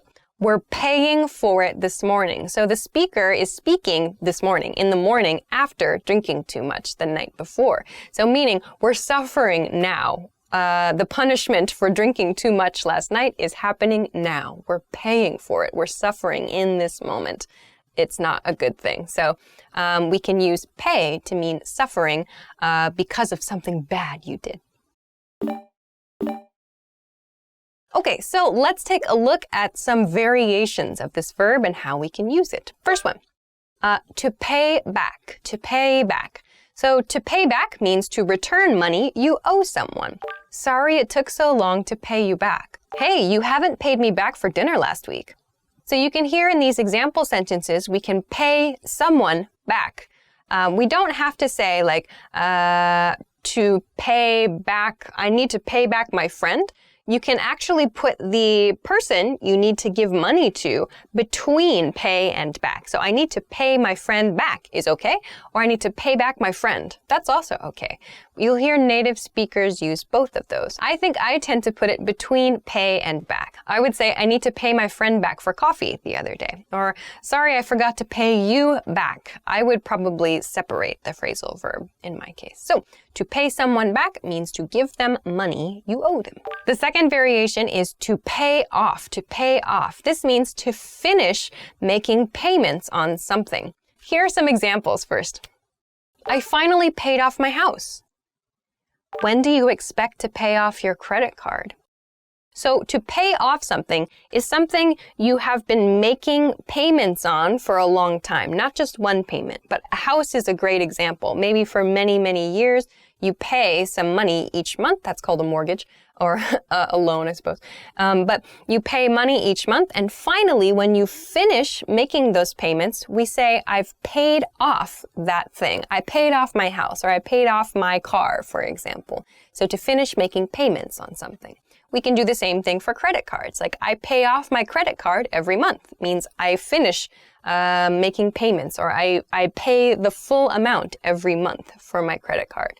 In my example sentence, when do you expect to pay off your credit card means like how long do you think or at what time do you think you'll finish paying all the money on your credit card. So to pay off means to finish making payments on something. All right, good. So those are a few perhaps new ways of using the verb pay for you. If you have some other ways of using the verb pay, or if you want to try to make an example sentence, please feel free to do so in the comment section. If you have any questions, of course, please let us know as well. Thanks very much for watching. Make sure to like the video, subscribe to the channel, and check us out at EnglishClass101.com. Thanks very much, and we'll see you again next time. Bye. You will pay for your crimes. Yeah. You shall pay for your crimes. It's like you go. Perfect! Hi everybody, welcome back to Know Your Verbs. My name is Alicia, and in this lesson, we're going to talk about the verb meet. Let's begin. The basic definition of the verb meet is to see and speak to someone for the first time. Some examples. We haven't met. I want to meet a famous person someday. Okay, now let's look at the conjugations of the verb. Present, meet, meets. Past, met. Past participle, met. Progressive, meeting. Okay, now let's look at some additional meanings for the verb. The first additional meaning for today is to fulfill or achieve something. Examples. This apartment meets all my requirements. We met our company's sales goal for last month. So in both of these examples, we see the verb meet being used to mean fulfilling or achieving something. So like this apartment meets all of my requirements. This apartment fulfills all of my requirements. Everything I need is in this apartment. Everything I require is in this apartment. This apartment meets my requirements. In the second example sentence, we met our sales goal for the month means we achieved our sales goal for the month. We did the things we needed to do. We achieved our goal. We met our goal in past tense. Okay, let's go to the second meaning of this verb. The second meaning is to wait for someone or something. So, example sentences of this. Can you meet my mom at the station? I'll meet you in front of the restaurant. So in both of these sentences, the idea is you're going to meet someone, yes. So maybe you know the meaning of the verb as in like regularly meeting someone. Like I meet my mom for coffee once a week, or I meet my friends for lunch once a week. That's fine. This is slightly different because the feeling here is you're going to a location to wait for someone, like to wait, kind of like to pick them up, to wait to get together with them and go somewhere with them. You're going there to wait, meet, and then go. But we just use the verb meet in this case. So can you meet my mom at the station? Means can you go to the station, wait there for my mom to arrive, and then go to another place, like maybe come home with my mom. In the second example sentence, I'll meet you in front of the restaurant. It sounds like the speaker is going to go to the front of the restaurant, wait there for the listener, and then proceed to, their meal, for example. So we can use meet to mean waiting for someone or something at a specific place before they go to the next thing. The third meaning for this verb is to join things together. So two things or two or more things come together. Examples of this. The river meets the ocean here. The paths met in the forest. So the river meets the ocean here. So the space where the two things come together, that's the place where they meet. So thing A and thing B come together and meet right here. So they're joining together there. The same thing with the second sentence. So the two paths met in the forest. So maybe two different paths, there's one point where they come together. They join together. We can say the two paths met in the forest. So things coming together like this, we can use the verb meet to describe that relationship. Let's talk about some variations of this verb.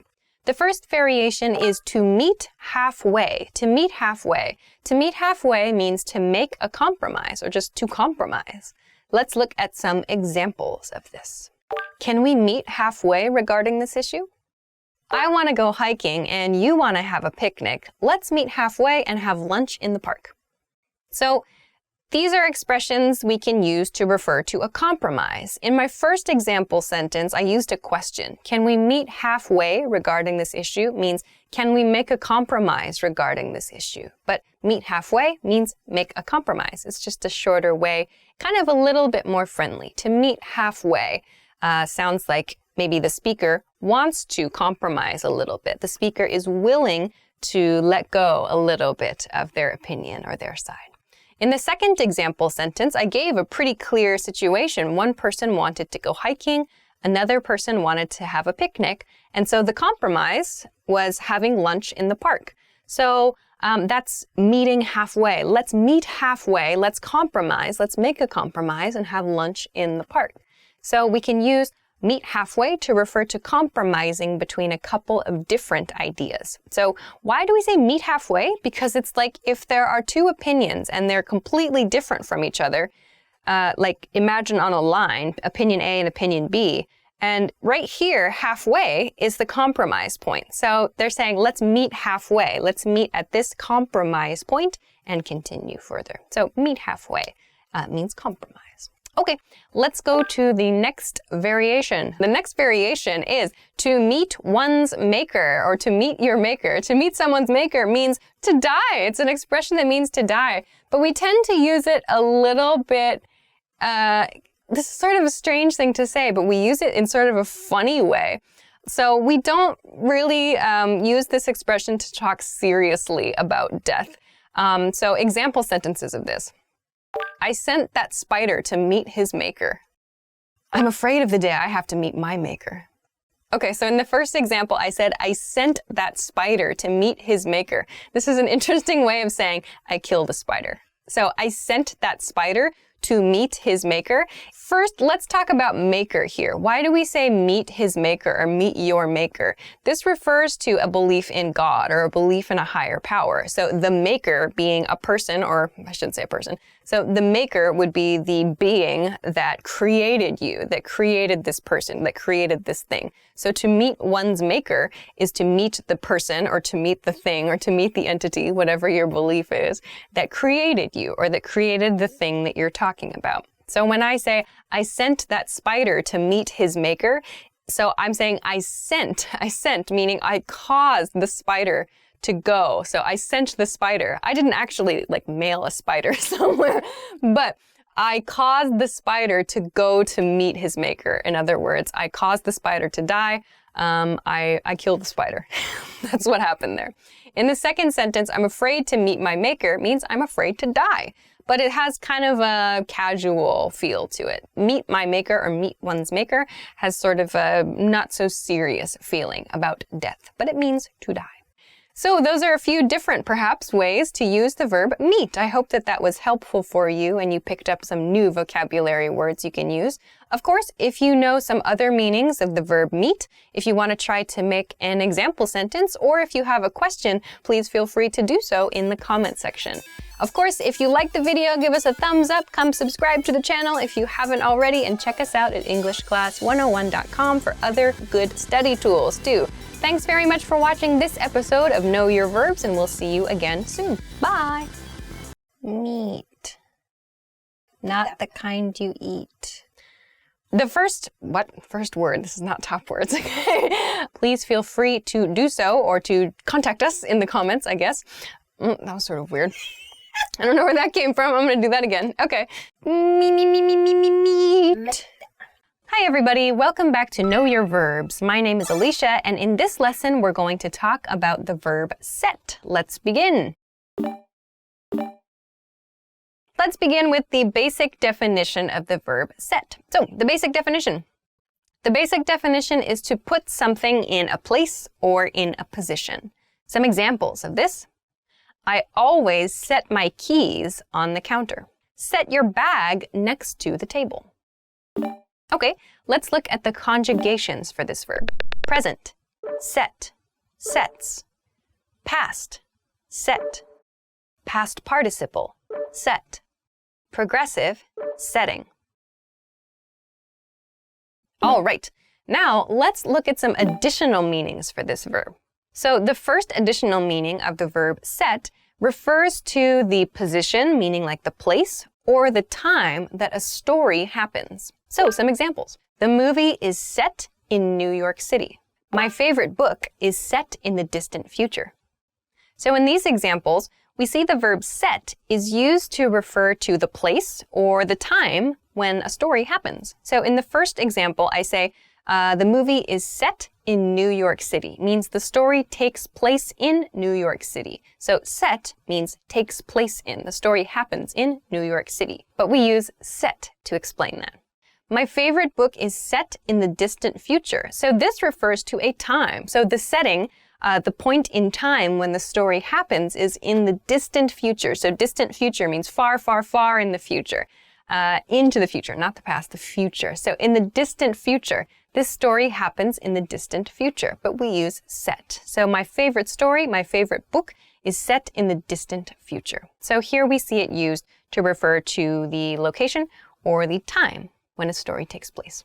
The second meaning for today is to cause someone or something to be in a condition. So this is a very open, this is a very broad meaning. Let's look at a few examples, some common examples here. First, you set my house on fire? The performance animal was set free. Okay, so in the first example, very dramatic example, I said, you set my house on fire? So here I said set, and then the object here is my house. You set my house, and then the condition is on fire. So on fire means it's burning, flames, bad. My house is gonna, crumble to pieces. You set my house on fire means you caused my house to be in the condition of on fire. You caused my house to be flaming. That's bad, of course, in this case. But set refers to causing an object to be in that condition. We see the same thing in the second example sentence. The performance animal was set free. So free here we see is the condition. The animal, a performance animal, probably in like a zoo or a water park or something, was set, so caused to be free, caused to become free. So the performance animal was not free before. It was set free. It was caused to become free. So we can see set is used to cause a change in condition in something. These are a couple examples of how to do that. The third meaning for today is to establish something. So to establish something like a policy or a new condition, a record, something like that. So examples of this. The school is setting new rules for next year. They're about to set a new record. Okay. So here, set is used to mean establishing something. In the first example sentence, I said the school is setting new rules for next year. So that means the school is establishing now. The school is in the process of establishing new policies for the next year, new rules. So setting, I've used in the progressive tense, means establishing or creating. In the second example sentence, they're going to set a new record, means they're going to establish, they're going to create a new record. So we use set in this case, to set a record. Let's go to the fourth meaning for this verb. The fourth meaning here is to get something ready for use. So we set up the camera, or we set up the iPad, we set up the lights for this, filming operation here. So set up is a very, very common way of using the verb set, to set up something. Other examples, I spent all day setting up my computer. Will you set the alarm for 8 a.m.? So in my second sentence there, you heard I said, will you set the alarm for 8 a.m.? So that means it's I'm preparing the alarm. In that case, I'm not preparing something for use. I'm preparing a function in that case. So we don't say, will you set up the alarm for 8 a.m.? We'll just say, set the alarm for 8 a.m.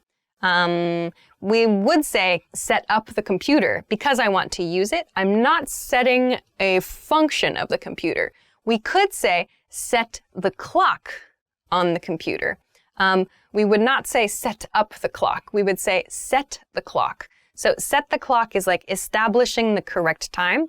To set up something is to prepare it to be used. So set up a computer, good. Set up a software, fine.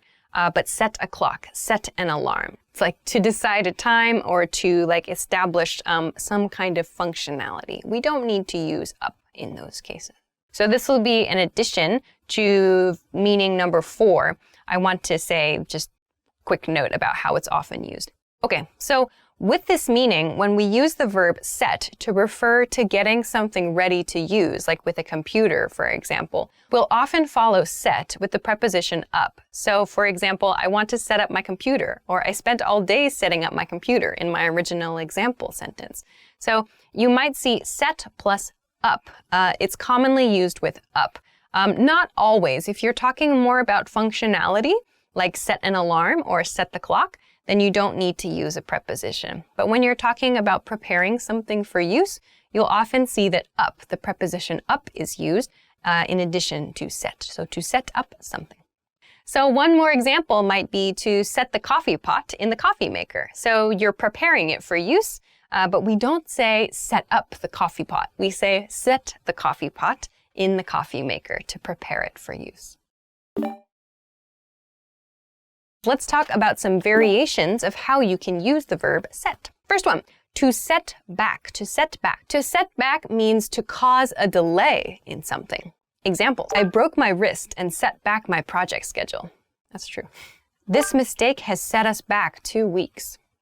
So here we're seeing set back, to set something back, causing a delay. So I broke my wrist and set back my project schedule. So I broke my wrist and caused my project schedule to be delayed. I caused a delay in the project as a result of breaking my wrist. So to cause a delay. And the second one, this mistake has set us back 2 weeks. So this mistake has set us back. So meaning caused us a delay by 2 weeks. So set us. We see the object there is included in the verb, the phrasal verb, set us back. So what was set back? Us in our project and whatever it is we're working on. This mistake has set us back 2 weeks. We were caused to be delayed by the mistake. So to set back. Or we can also use it as a noun, a setback. The second variation is to set out. To set out. This actually has 2 meanings. It can mean to begin a journey, especially like a walking journey, to set out for something. It can also mean to begin an activity. So let's look at some examples. First, they set out early in the morning. He set out to build his own company. So in the first example sentence, they set out early in the morning means they left. They began their journey early in the morning. So this is especially the case for like walking journeys. It's not only for walking journeys, but it kind of has the feeling of a little more like bodily journeying somehow. So like we set out on our bike ride or something like that. There's something kind of bodily happening, I guess, if that makes sense. Then in the second example, he set out to build his own company. So set out means like he started the activity of building his own company is what that means. Or like she set out to become the top in her class, for example. So she started the activity of working to become top in her class. So to set out to do something is to start working towards something. So to start an activity, usually with some like goal in mind. To set out to do something. So those are a few maybe new ways for you that you can use the word set. If you have some other ways that you know of to use the verb set, if you have any questions, or if you just want to try to make some example sentences, please feel free to do so in the comments. Make sure to like the video, subscribe to the channel, and check us out at EnglishClass101.com for other good stuff. Thanks very much for watching this episode of Know Your Verbs, and we'll see you again soon. Bye! Like what was it? I have set up the, okay. Hi everybody, welcome back to Know Your Verbs. My name is Alicia, and in this episode, we're going to talk about the verb walk. Let's get started. Let's look at the basic definition of this verb. The basic definition is to make progress on foot. Examples. I walked around the neighborhood yesterday.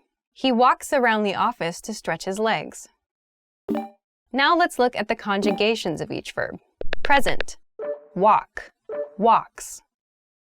Past, walked. Past participle, walked.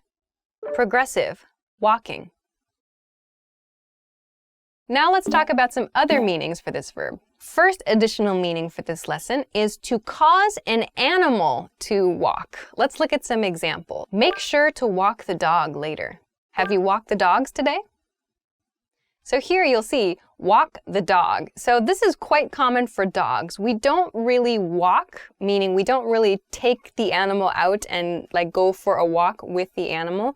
So like we usually just use this expression with dogs. We don't usually say like walk the cat or like walk the bird or walk the sheep. I don't know. We usually use it with dogs. So walk the dog. So it's part of the animal's exercise, the necessary exercise.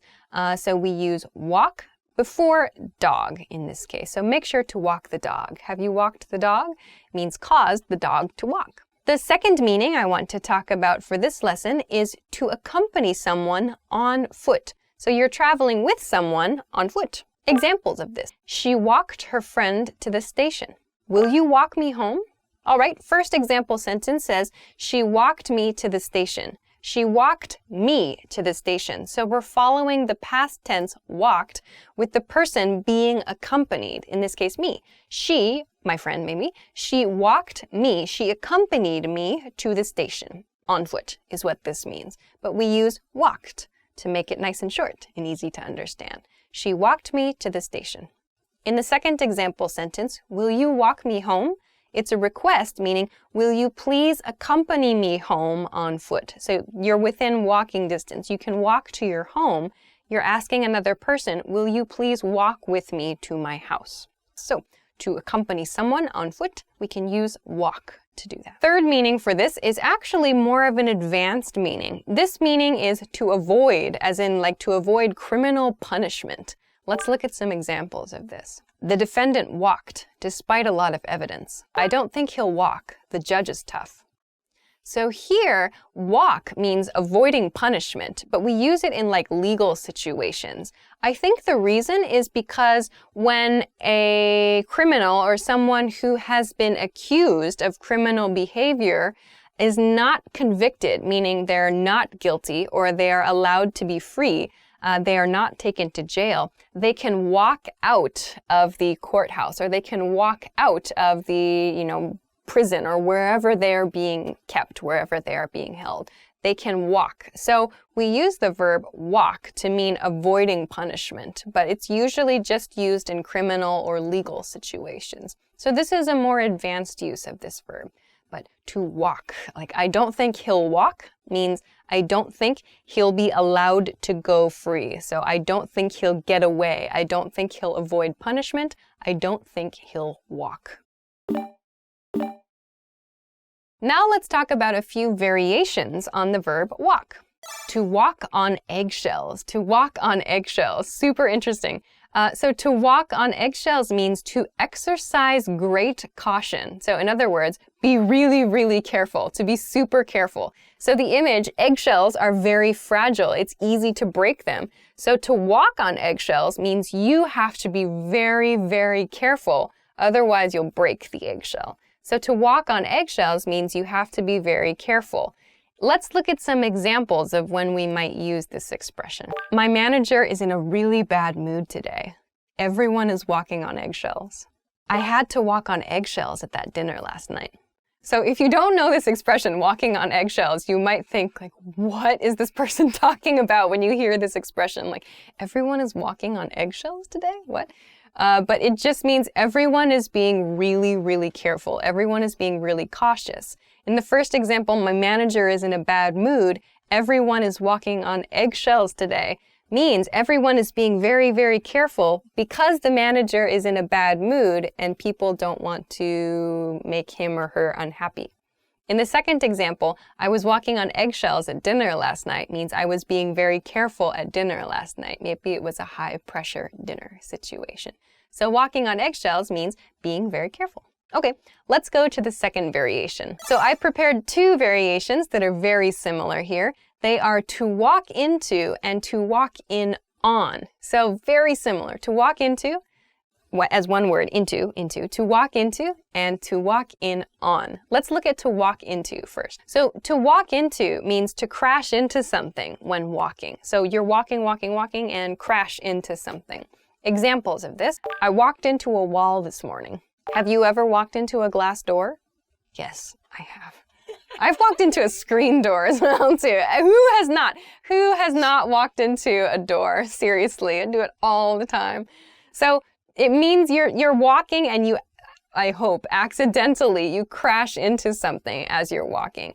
Of course, if you want to upgrade this, you can say, I ran into a door. That means your speed is different. So walk into a door and run into a door. It's just the speed is different there. But you can change the motion verb if you like. But now let's take a look at to walk in on. So different, very different meaning actually. To walk in on. So to walk in on something means to enter a situation accidentally. It's usually something like kind of scandalous or kind of embarrassing. You walk in on something accidentally. Maybe you don't want to see or you're surprised to see that. So let's look at some fairly mild examples of this. First, she walked in on us gossiping. They walked in on us watching YouTube videos at the office. Dun, dun, dun, you're watching YouTube. Okay, so to walk in on, past tense is my first example. She walked in on us gossiping. So what was the situation she walked in on accidentally? Us. So us meaning some group of people. We were gossiping and someone entered that situation accidentally. It was very uncomfortable. Oh no, we were gossiping. Maybe about that person. We don't know. But some kind of awkward or uncomfortable situation. She walked in on us gossiping. On us gossiping. In the second example sentence, they walked in on us watching YouTube videos at the office. So again, they walked in on us. In this case, we're watching YouTube videos in the office. We could, of course, change the sentence like, I walked in on my coworkers watching YouTube videos in the office. We could change that around. It means accidentally entering a situation that's a little bit uncomfortable in some way. So you can find many different examples of how this is used, but I'll leave that up to you. All right, so those are a few different ways, perhaps, for you to use the verb walk. I hope that it was helpful for you.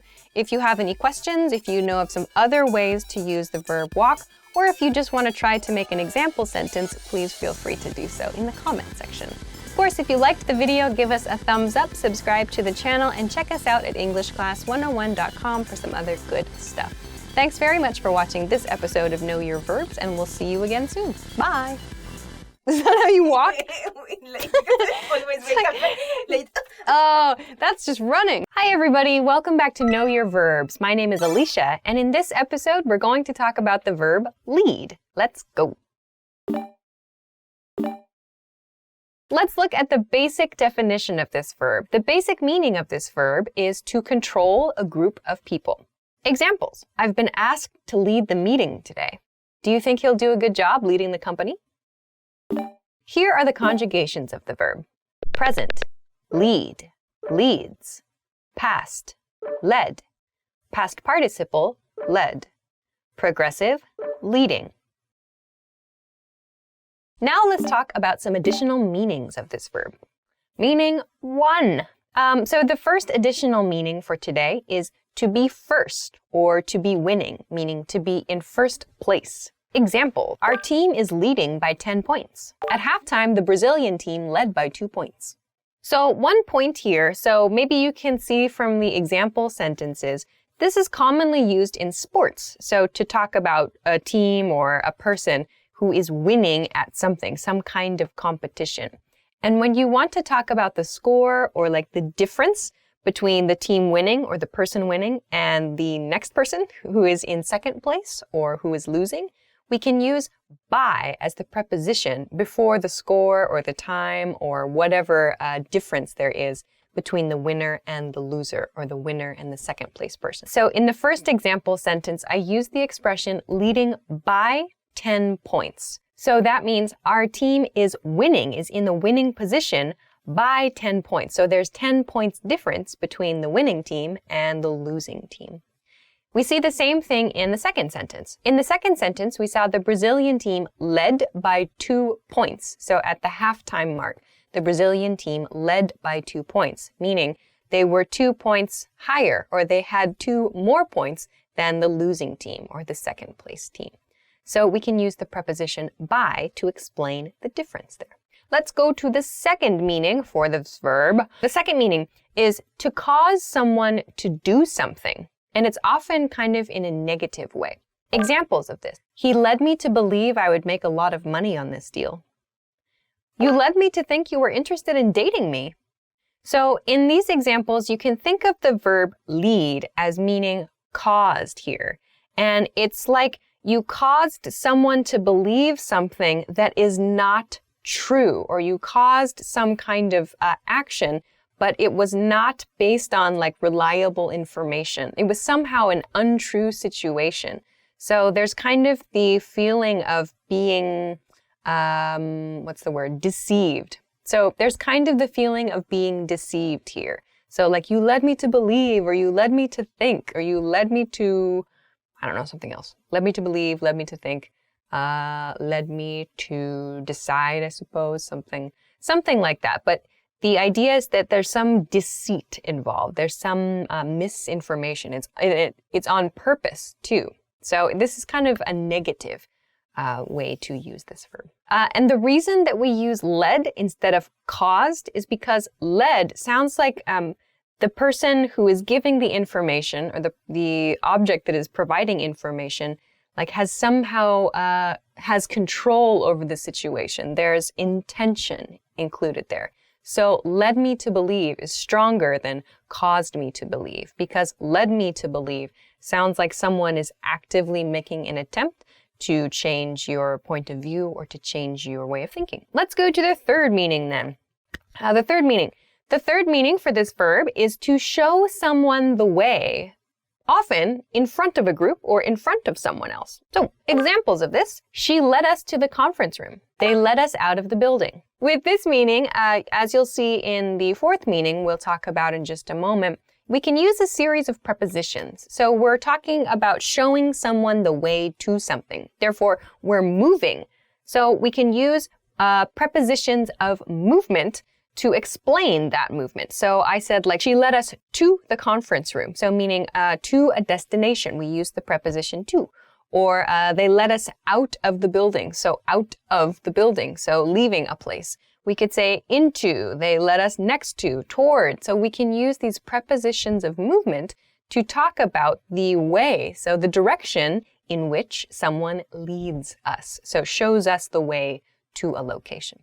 Let's look at the fourth meaning. So the fourth meaning is to go towards something, to go towards something. So this means a person is not guiding, but rather it's like a path or a road, or there's some other kind of sign or symbol that's moving in a direction, or there's like some kind of indication of like movement in like a path or road way. So examples of this: this highway leads to Los Angeles. A trail of crumbs led into the kitchen.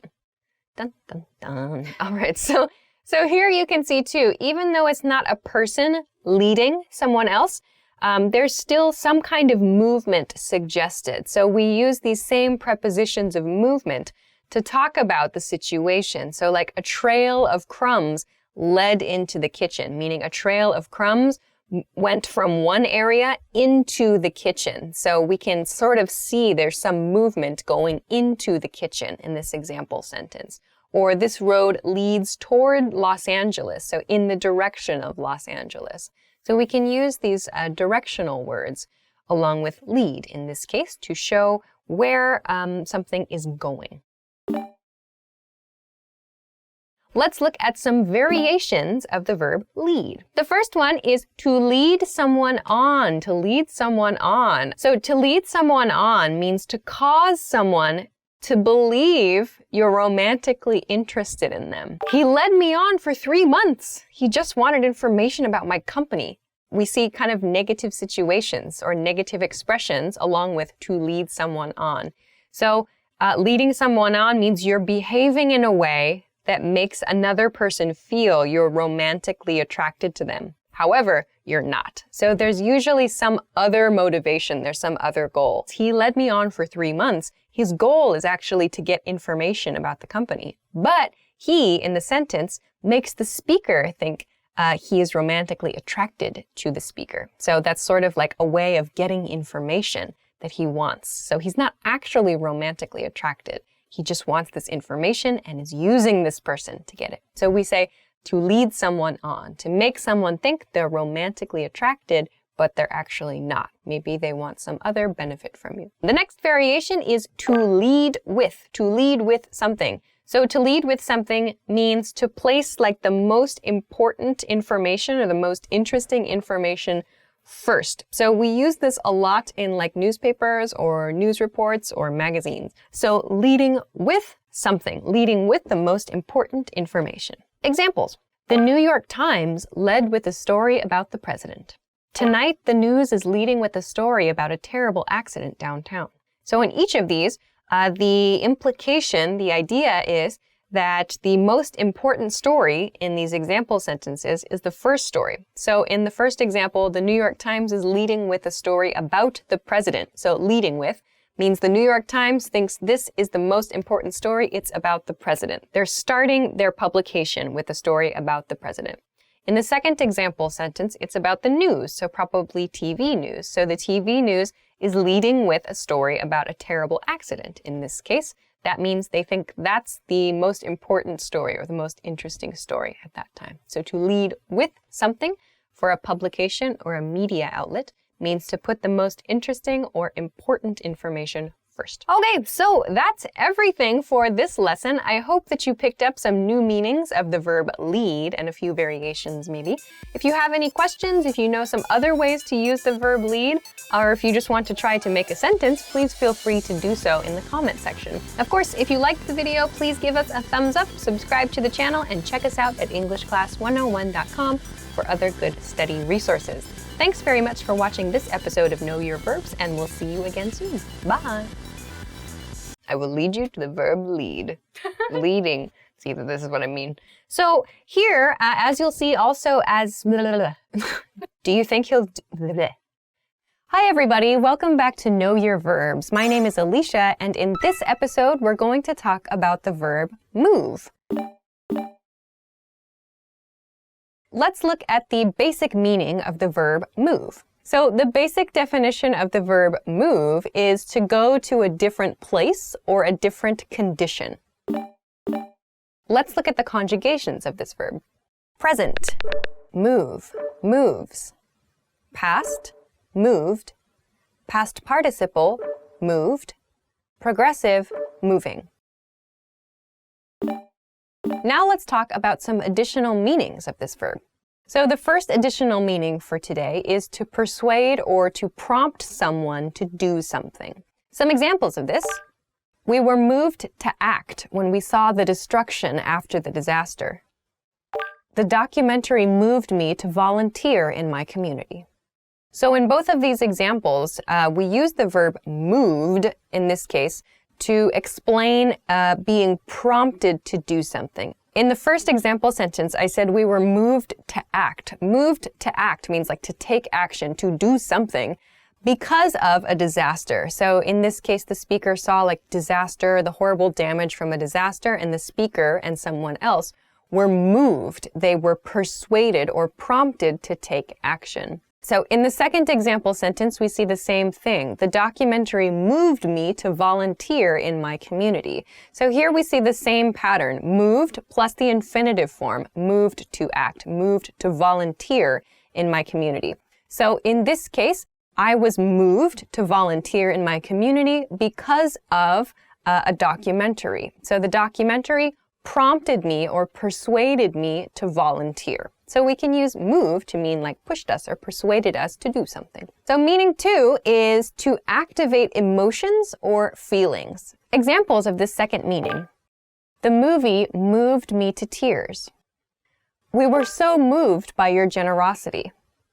So here we're using moved to refer to an activation of our emotions. So in the first example sentence, the movie moved me to tears. So in this case, moved me to tears is like it moved me so much, it activated my emotions so much that I began to cry. So actually that's a common set expression, moved me to tears. So something was so like emotionally charged that I began to cry as a result.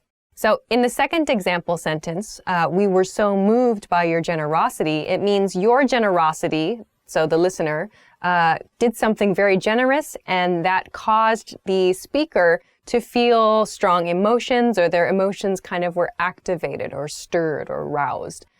So In these example sentences, moved refers to strong emotional responses to something. The third meaning is to make a formal proposal for something. So we use move to suggest something. It's often used in like law or maybe in like legal proceedings, but we can use it as well in casual situations if we want to make the proposal seem more formal somehow. So examples. I moved to end this discussion. He moved to postpone the next meeting for a week. So here, in the first example sentence, I move to end the discussion. It means I propose that we end the discussion. But to say I move sounds more formal, actually, kind of more legal a bit. In the second example sentence, he moved to postpone the next meeting for a week. We're seeing moved used to mean propose. Again, he proposed that we postpone the meeting, in other words. So propose is fine, but you could substitute that, like he proposed we postpone the meeting, or I propose we end this discussion. But move just has kind of a more legal sound to it. The fourth meaning I want to talk about in this episode is to change residence, or to change your house, in other words. Examples. I'm thinking about moving this summer. Have you ever moved to a new city? So here, move just means move your house, but we only use move. We don't say move apartment or move house. Maybe in British English, move house is used. But in American English, we just use move. I need to move, or I have to move, or I hate moving, for example. So just use move to mean changing your house. And usually from the context, from the discussion, we can understand which type of move is meant. It doesn't mean that you're taking your house and you're moving your house somewhere. It means that you are taking your body, so you are moving your body to a new residence, a new home, and going there. So, to move. Let's talk about some variations of the verb to move. So, the first variation is to move products. To move products. This means to sell things or to have transactions in something. Some examples. The sales team has been moving a lot of merchandise lately. We need to move a lot of inventory next month. So these example sentences mean sell something. So the sales team has been moving a lot of merchandise means the sales team has been selling a lot of things, has been like doing transactions of some kind. In the second example sentence, we need to move a lot of inventory next month means we need to sell a lot of things from our inventory. But we just use the verb move to kind of make that shorter. So instead of we need to sell a lot of products, we can say we need to move a lot of inventory instead. Those are a few new, maybe, meanings of the verb move. If you have any questions or if you want to try to make a sentence with this verb, please feel free to do so in the comment section. If you liked the video, please make sure to give it a thumbs up. Subscribe to the channel if you haven't already, and check us out at EnglishClass101.com for some other good resources. Thanks very much for watching this episode of Know Your Verbs, and I'll see you again soon. Bye!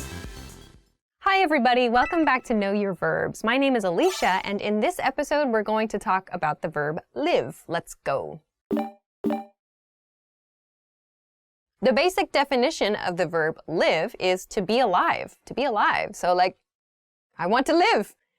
Or it lives. It lives. That was a horror movie. Conjugations of this verb. Present. Live. Lives. Past. Lived. Past participle. Lived. Progressive. Living. Now let's talk about some additional meanings of this verb. The first meaning is to spend your time in your life. Some examples of this. She lives to work. He lives to make delicious food. So in these sentences, we're seeing like the purpose of that person's life. What does that person do? How does that person spend the majority of their time in their life? In the first example sentence, she lives to work. So work is the thing she spends the majority of her time doing. She lives to do that thing. She lives in order to work. In the second example sentence, he lives to make delicious food. That's like the purpose of his life. That's how he spends his time in his life, making delicious food. He lives to do that thing. The second meaning I want to talk about is to share a space with someone else, like to share your residence with someone else. Examples. We've lived together for a year. She still lives with her parents. So in these example sentences, we've lived together for a year. The first one means we, meaning the speaker and someone else, have lived together, have shared a space together for 1 year. In the second example sentence, she still lives with her parents. We see that she, whoever she is, still shares a space for her home with her parents. In the first example sentence, we've lived together for a year. It could be the speaker and someone else. It could be the speaker and the listener. It just depends on who we is in that case. The third additional meaning is to remain in our memories or in our records. So examples of this. The musician's work will live forever. Our grandfather lives on in photos. So in these examples, we're seeing that some memory of a person or some memory of a person's work or maybe a historical event, whatever it is, it remains in memories or it remains like there's some record of that thing. So that could mean like written records, it could mean photos, it could mean videos, whatever. So this refers to something that remains. We use this a lot after a person has died, actually. Or we could say maybe for people whose work, especially for artists, their work is going to live forever is another way we could say that, meaning it's going to remain forever. So someone like with a big impact, we might use this verb, live, and this meaning of this verb to talk about something they're doing or something that they're making. So the musician's work will live forever means the musician's work will remain in our memories and in our records forever. So like Bach, for example, or like Rachmaninoff. So composers are a great example of this, like classical, Baroque, Romantic music composers. Those are great examples. So before there was the internet, before photo and video, there was, written work, written pieces of music. So their work, their musical work, lives on in their compositions. So there's a record of the things that they did. And in the second example sentence, my grandfather lives on in photos means my grandfather remains, or the image of my grandfather, our memories of our grandfather remain in photos. The first variation of this verb is the expression to live up to live up to. So this means to behave in accordance with something. Let's look at some examples. I'm not sure if I can live up to your expectations of me. He never lives up to his promises. So to live up to something is like to act in accordance with something else. So in the first example sentence, I'm not sure if I can live up to your expectations of me, means that the speaker is concerned he or she will not be able to act in accordance with the listener's expectation. So listener has some expectation for the speaker, and the speaker is worried that the speaker cannot meet that expectation. But we say, can't live up to your expectation in that case. In the second example sentence, he never lives up to his promises means he never fulfills his promises. He never acts in accordance with his promises. So he promises A, but he doesn't complete A. There's no matching behavior there. He doesn't meet his promises. He doesn't fulfill. He doesn't live up to his promises. Second variation is to live with. To live with means to tolerate or to stand or to deal with something. Some examples. How much of this bad behavior can you live with? If I put my family through a scandal, I don't think I would be able to live with myself. Okay, so we see here to live with something means an ability to tolerate something. So in my first example, it's a question. How much of this bad behavior can you live with? So we use this verb to mean tolerate or put up with. So put up with also we use in the same way as live with here. So how much of this are you going to allow to continue before you say something, for example? How much of this can you live with? Just like this behavior, someone else's bad behavior is there all the time living with you. So how much of it can you live with? How much? Not very much. So maybe I can't live with this anymore. Stop it. Go away. I don't know. So that's one. In the second example sentence about a family scandal, so I used the expression, I don't think I would be able to live with myself. Live with myself actually means I don't think I would be able to tolerate myself. because of my bad behavior. So if my family experienced a scandal because of something I did, I wouldn't be able to tolerate myself, meaning I would be really upset with myself. I would be unhappy. I would be disappointed in myself. We use the expression, I wouldn't be able to live with myself. I hope that those are a few new ways that you can use the verb live. If you have any questions or comments or want to try to make a sentence with this verb, please feel free to do so in the comment section. If you liked the video, please make sure to give it a thumbs up, subscribe to the channel, and check us out at EnglishClass101.com for some other good stuff.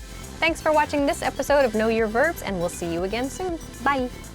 Hi everybody, welcome back to Know Your Verbs. My name is Alicia, and in this episode, we're going to talk about the verb hold. Let's go. The basic definition of the verb hold is just to have in your hand, to have something. So like, hold my beer. Hold my beer. Or, I want to hold your hand. Hold my beer, or I want to hold your hand, for example. So let's look at the conjugations for this verb. Present, hold, holds. Past, held. Past participle, held. Progressive, holding. So now let's talk about some additional meanings for this verb. The first additional meaning for this word is to have a position or some special distinction. So let's look at some examples of this. He held the world record for donut eating for 3 years. She holds the top position in the company. So in these situations, we see like a position, someone's job, someone's position, or some kind of special distinguishing mark, like a world record holder or a record holder. So he holds or she holds a position currently can refer to someone's job. So we can also use it for something that we had in the past, some special distinction we had in the past, like he held a world record. Or maybe for a present distinction, we can say she holds the world record for something. So profession, a job, a special kind of recognition. We can use the word hold to describe that. The second extra meaning, quite broadly, is to restrain, so like to hold something back. Some examples of this. Hold your fire. He has trouble holding his temper. The first example sentence was hold your fire. If you've ever watched a war movie or maybe a historical drama, some kind of film like that, you might have heard the expression hold your fire. So fire means shooting. So hold means restrain or stop from doing something. So hold your fire means stop shooting your gun. Hold your fire. So if you've ever seen a war movie, you might have heard this expression, hold your fire. In the second one, he has trouble holding his temper. So to hold your temper, one's temper is one's emotional control. So to hold your temper means to be able to control your emotions. So usually when we say temper, it means our angry emotions. So he has trouble holding his temper means it's difficult for him to control his angry emotions. Or it's difficult for him to control his anger. So hold your temper, control your anger. But it sounds a little less direct. The next meaning is to carry out like an event. So examples of this, the company is holding a conference tomorrow. We held an event at the concert hall last year. Okay, so in the first example sentence, we see the company is holding a conference tomorrow. So holding in the progressive tense refers to a future plan. The company is holding. In other words, the company is going to carry out some event tomorrow. The company is going to carry out a conference tomorrow. But instead of saying going to carry out, we can say the company is holding a conference tomorrow. So meaning an event is going to occur. In the second example sentence, we held an event at the concert hall last year. We see the past tense. We held an event, meaning we carried out an event. Some event happened there last year, but we can use hold, or in this case, the past tense version, held, to describe that quickly. Let's look at some variations on the use of this verb. The first variation is to hold one's breath. To hold one's breath means to keep air in your lungs. So like when you go swimming, for example, you hold your breath. So it's a short example of that, but to keep the air in your lungs. So not taking air in, not taking air out, that's to hold your breath. Examples, how long can you hold your breath? He held his breath until his face turned red. So we can use this expression to mean like keeping the air in our lungs. However, we also have a set expression, which is don't hold your breath. So don't hold your breath means don't wait for something to happen because it's going to take a long time. So for example, if you are hoping that you're going to get a huge raise and a big house like next year or something like that, you really, really, really want this big, I don't know, bonus or something like that. You might say to your colleague or your coworker, yeah, I really want this. I really want like this much more money. Your coworker might say to you, don't hold your breath, meaning it's going to take a long time. So the image in this situation is that if you hold your breath, you can only do it for a short period of time, a few seconds, maybe a minute or so. So don't hold your breath means the suggestion you made is going to take a long time. So you're going to hurt yourself or get in trouble if you expect it's going to happen quickly. So don't hold your breath. The next expression is to hold your horses or to hold one's horses. So this expression means to restrain or to keep in your enthusiasm. So it's like you're too excited. Calm down, in other words. Some examples. Hold your horses. There will be plenty of time for celebration when the project is finished. Whoa, hold your horses. We're not done yet. So in both of these example sentences, we see hold your horses, meaning there's too much enthusiasm. You need to slow down. So I guess horses is used here because horses are like animals that want to run quickly. They're like fast, have lots of energy. But to say hold your horses means keep them back, keep them restrained, but not literally horses. It means like your energy, your enthusiasm means keep it restrained for now. And oftentimes that just means because we're using the verb hold, it means restrain it. And then maybe later you can use that. It doesn't mean like stop your enthusiasm. It means just keep it back for now. So hold your horses, another common expression. So those are a few different uses of the verb hold. I hope that it was useful for you. If you have any questions or comments, or if you want to try to make a sentence using this verb, please feel free to do so in the comment section. If you liked the video, please give us a thumbs up, subscribe to the channel, and check us out at EnglishClass101.com. Thanks for watching this episode of Know Your Verbs, and we'll see you again next time. Bye-bye. Yeah, that's true. We use hold on the phone. I never explained that. Yeah. Like when we want to, like when we're on the phone with someone and like we need to contact someone else, we can say, please hold. And we put the phone down. Thank you for holding. Yeah, That's a very common one. Ooh! Ah! I lost the iPad. Hi everybody, welcome back to Know Your Verbs. My name is Alicia, and in this episode, we're going to talk about the verb lose. So let's get started. So the basic definition of this verb is to miss something from your possessions, or to miss something from its typical or its regular location. For example, I lost my keys. I always lose a sock in the laundry. So let's look at the conjugations of this verb. Present, lose, loses. Past, lost.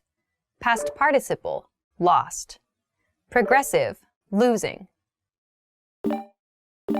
So now let's talk about some additional meanings of this verb. The first additional meaning of this is to suffer because of no longer having something. So examples of this, I lost my father in the war. She lost her arm in a terrible accident. So in both of these situations, there's a serious loss, there's serious suffering. In the first example, I lost my father. It means my father died in the war. In the second example, she lost her arm in a terrible accident. It means she was separated from her arm, like her arm was so badly injured that she no longer had it as a result of the accident. So these are serious situations of suffering or serious problems. The second meaning is to fail to use something. So let's look at some examples. I lost so much money on this project. And you're gonna lose a lot of time if you don't work more efficiently. Okay, so in the first one, I lost so much money on this project, meaning I failed to use money effectively, or I failed to use my money in a good way in this project. I lost money as a result of this project. In the second example, you're gonna lose a lot of time. So in other words, you're not going to use your time efficiently. You're going to fail to use your time well, in other words. Meaning 3, let's go on to the third meaning. The third meaning is to fail to maintain. To fail to maintain something, like to fail to maintain your mental state, for example. Let's look. Examples. She lost her mind when she saw her bank account had been emptied. And he ran too fast and lost his breath.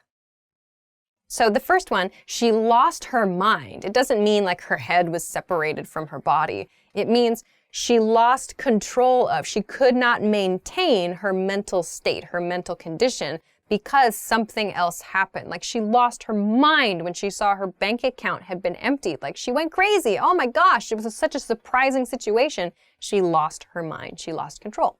In the second example sentence, he lost his breath because of running. So he could not control his breathing, but we say lost my breath, or he lost his breath.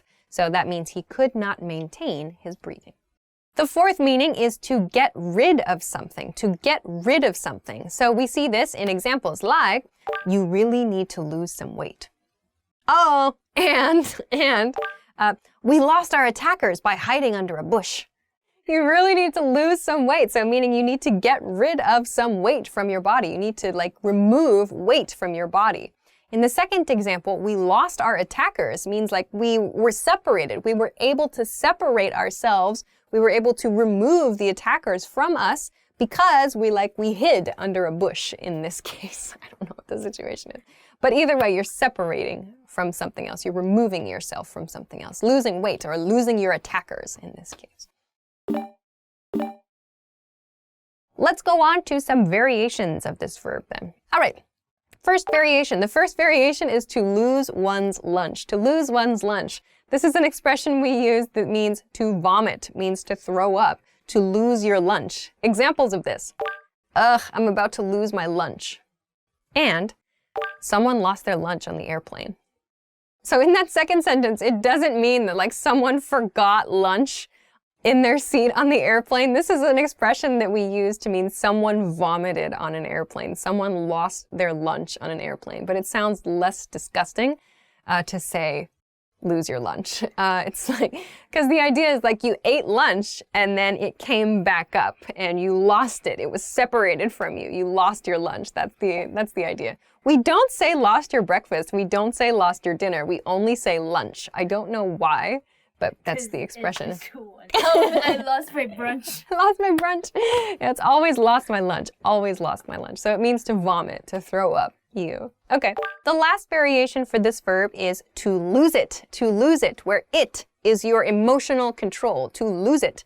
So to lose it means to go crazy, to lose your emotional control. So examples of this. My mom lost it when I said I'd spent all her money. And the second example, my boss is gonna lose it when he finds out we didn't meet our goals for the month. Okay, so in these sentences, we see in the first one, my mom lost it means my mom lost her emotional control. She was no longer able to maintain her emotional control. So she lost it. So it is emotional control. In the second sentence, my boss is gonna lose it, meaning in the future. My boss is gonna go crazy in a bad way when he sees that we didn't meet our sales goals. So my boss is going to lose his emotional control. He's gonna lose it. So it's quite a casual expression that means to go crazy for a bad reason often. So those are a few ways to use the verb lose that maybe you didn't know before.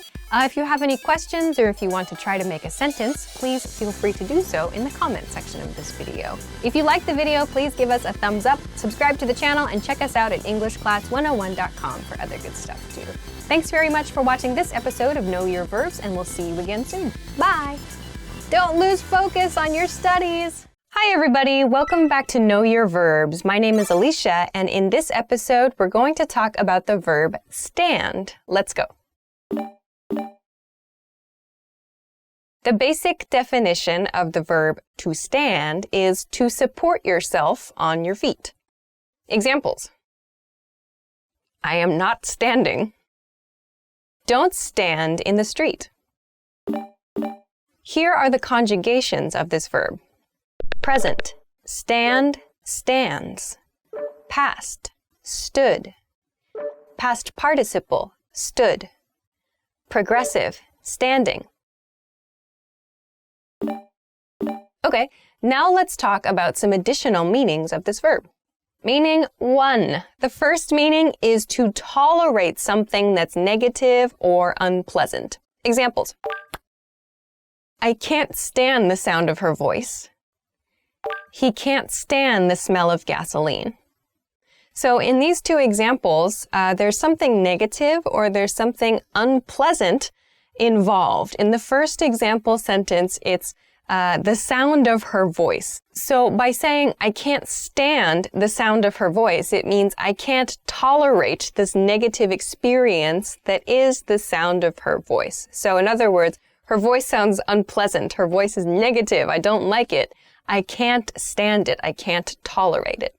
In the second example sentence, which was, he can't stand the smell of gasoline, in that sentence, the smell of gasoline to him, to whoever he is in the sentence, is really unpleasant. And he can't tolerate it. He can't stand the smell. He can't tolerate the smell, but we use stand. I can't stand that thing. So something unpleasant. Let's go to meaning 2. Additional meaning 2. Okay. The next meaning is to be in or to put in a place. Examples. He's standing next to the tree. I stood the pictures against the wall. So in these examples, we use the verb stand with like an adverb or a preposition. So in the first example, I said he's standing. I used the progressive or the continuous standing. He's standing next to a tree, next to. So there's some like positioning word there. He's standing next to a tree. So him, here's the tree, next to one another. So we typically use some kind of preposition or like an adverb word there to describe the relationship. In the second example sentence, we saw the same thing. I stood the pictures against the wall. So here we're using the word against. So that shows the pictures were stood against. It looks like this. So if this is the wall and these are the pictures, I stood the pictures against the wall. So we could say the pictures, I leaned the pictures against the wall, I guess.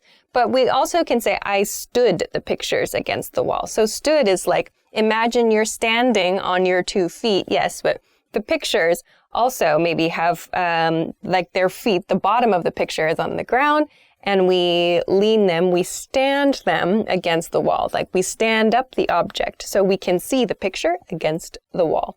So we'll use adverbs and prepositions with this meaning of the verb to stand. Meaning 3. Meaning 3 is to be at a certain height. Some examples of this. The tower stands over 400 feet tall. She stood 170 centimeters tall when she was a teenager. So you can probably hear in both of these sentences, I'm talking about height of an object or the height of a person.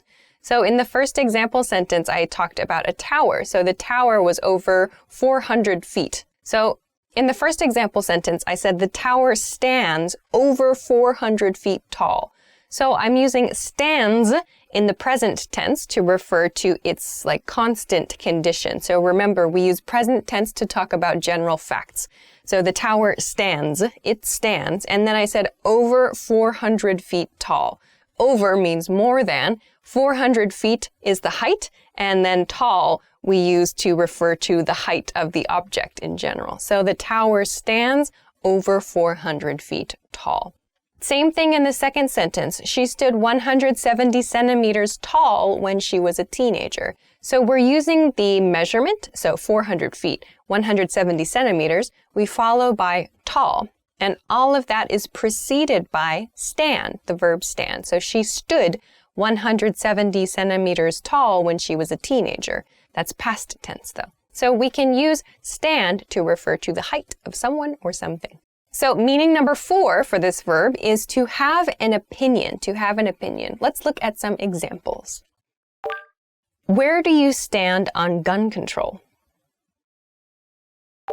I don't know where she stands regarding this issue. So this use of the verb stand is something we see a lot in like politics, in the news, perhaps in policy debates or policy discussions. We use this kind of stand to talk about an opinion we have about a specific topic.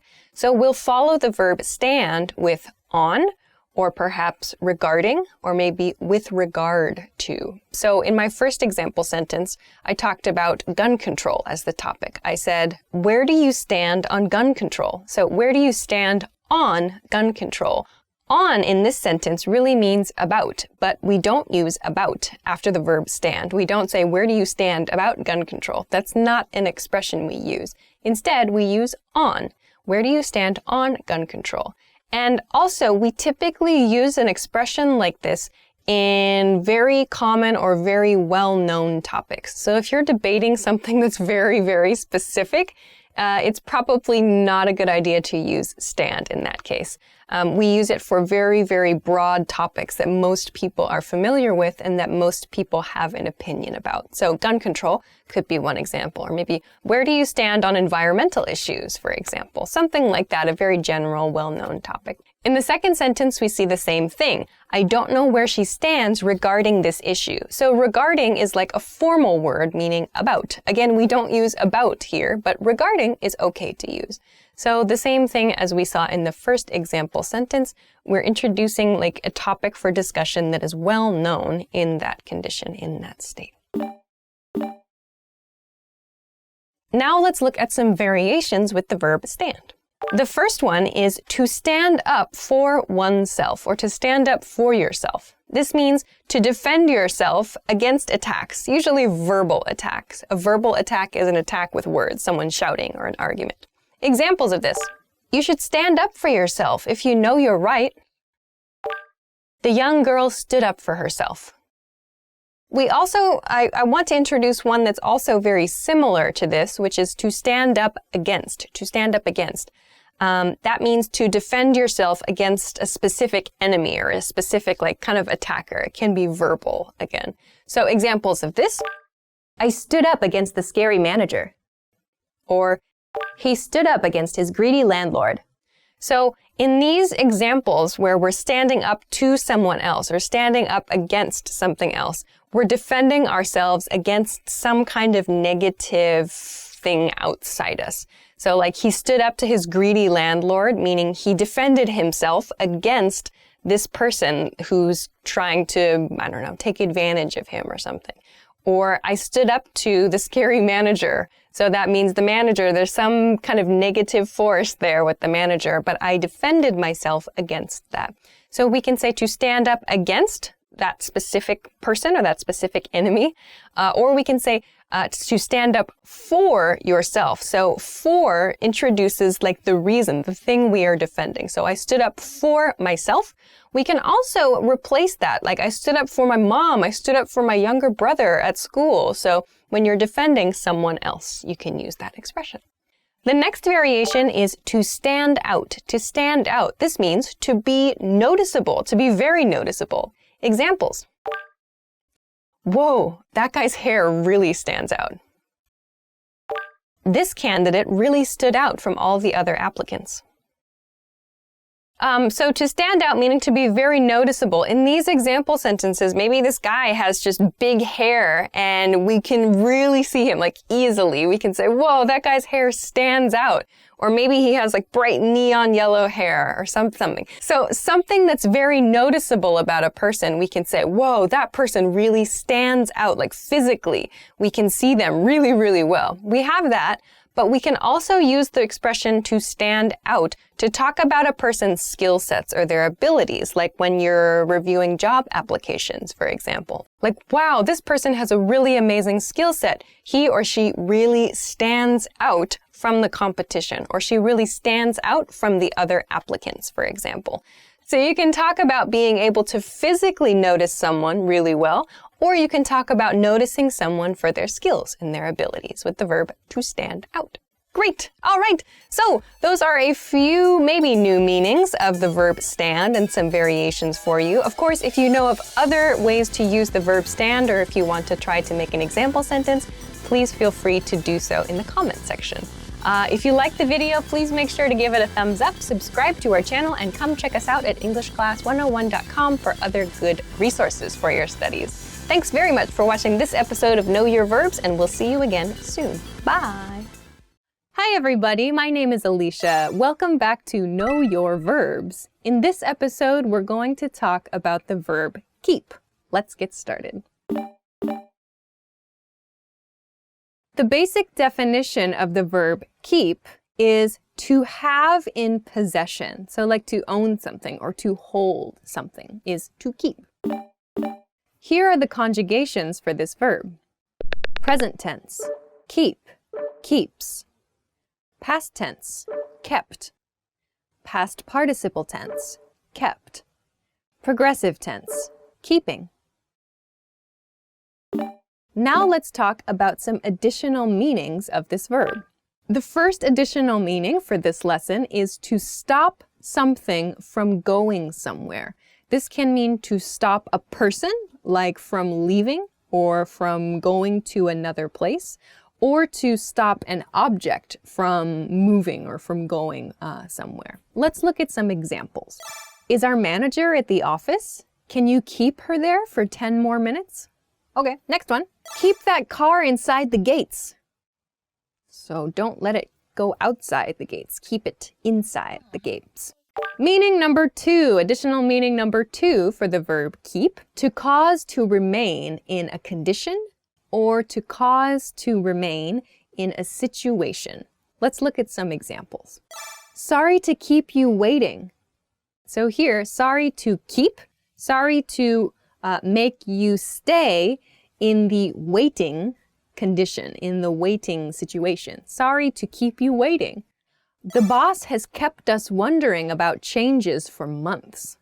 That was past participle. The boss has kept us wondering. So we remain in the state of wondering here. The boss has kept us wondering for months. So has caused us to wonder continuously for a period of months is the meaning of this sentence. Meaning number three for this lesson is just to stay or to continue something. So this is a very broad example.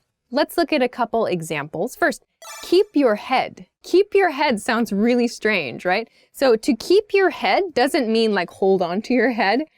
But the expression keep your head means control your emotions. So here, your head doesn't refer to your head as the object necessarily. It refers to your emotions. So controlling your emotions. To keep your head means like to continue your controlled emotional state. So if someone is getting maybe too excited or they're getting really angry, you can say, keep your head. Let's look at another example though. Keep in your lane. Keep in your lane. So it's like, imagine you're driving. So a lane is the lines on the road. Those are the lines on the road that people can drive cars in. So keep in your lane means stay in your lane. In other words, continue in your lane.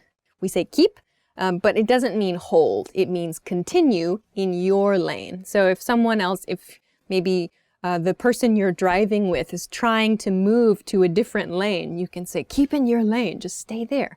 So it means stay. Another example might be keep quiet. Keep quiet means stay quiet or continue being quiet. But we just say keep quiet to mean continue that state.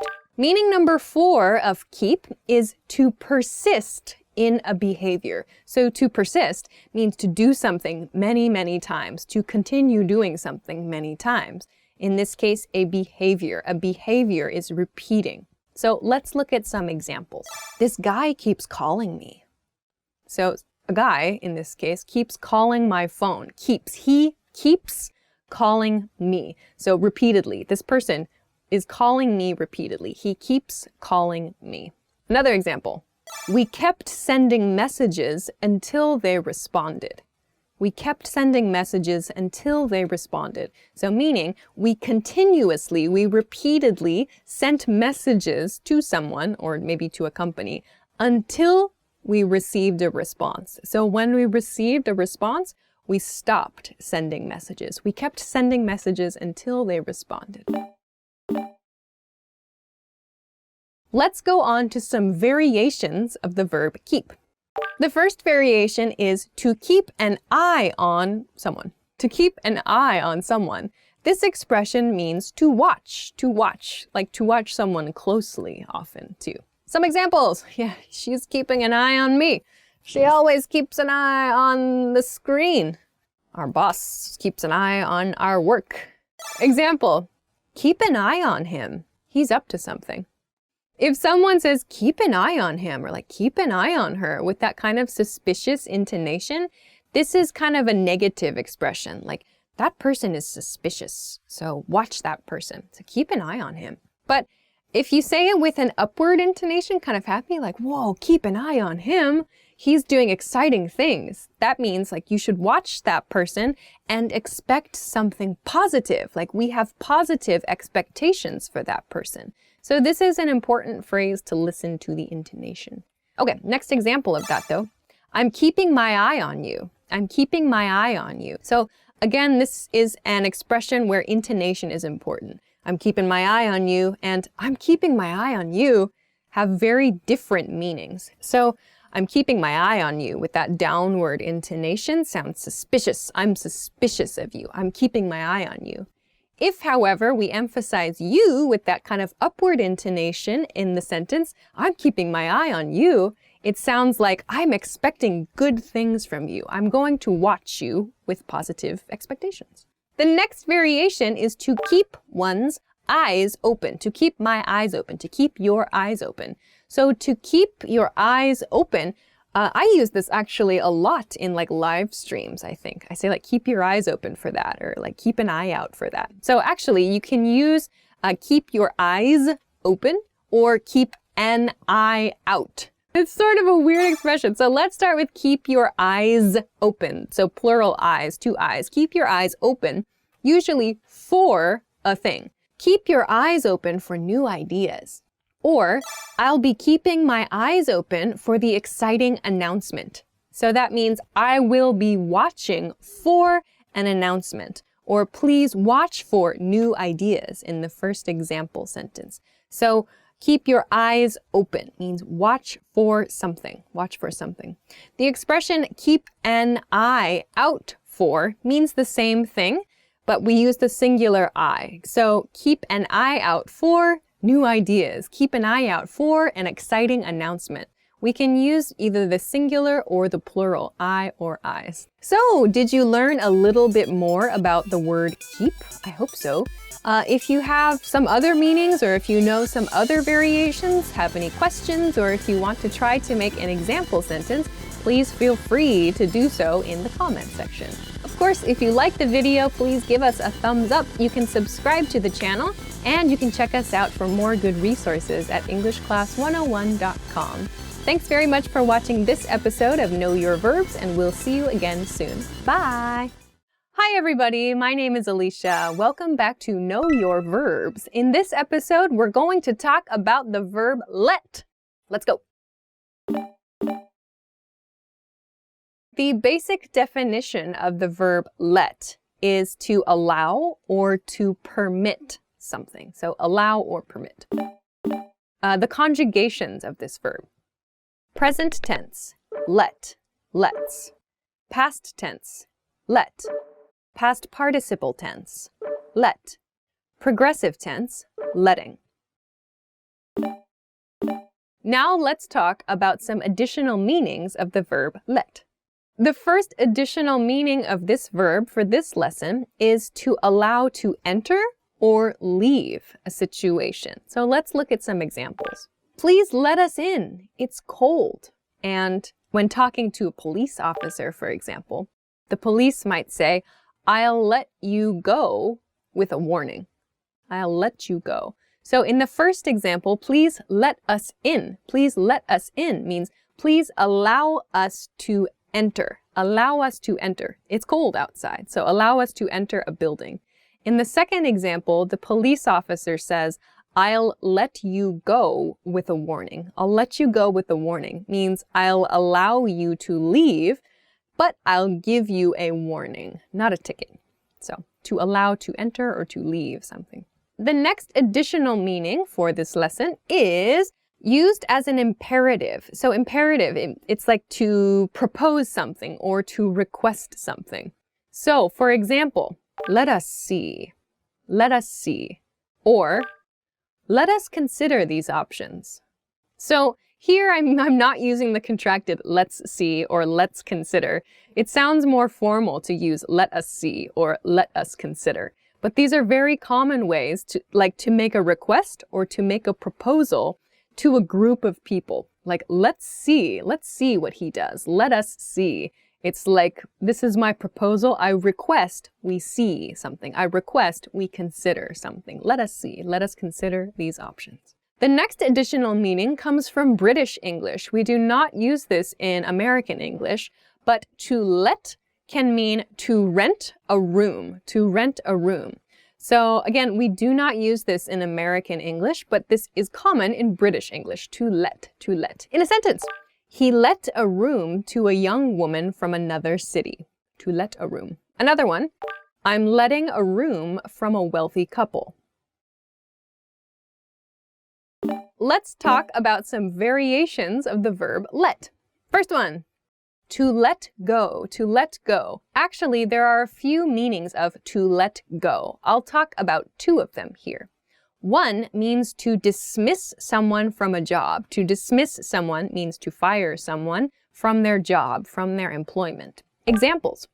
Management decided to let half of us go this month. So let half of us go. Half of us means half of the employees go. So let go is split by the people affected by the verb. So management decided to let half of us go this month.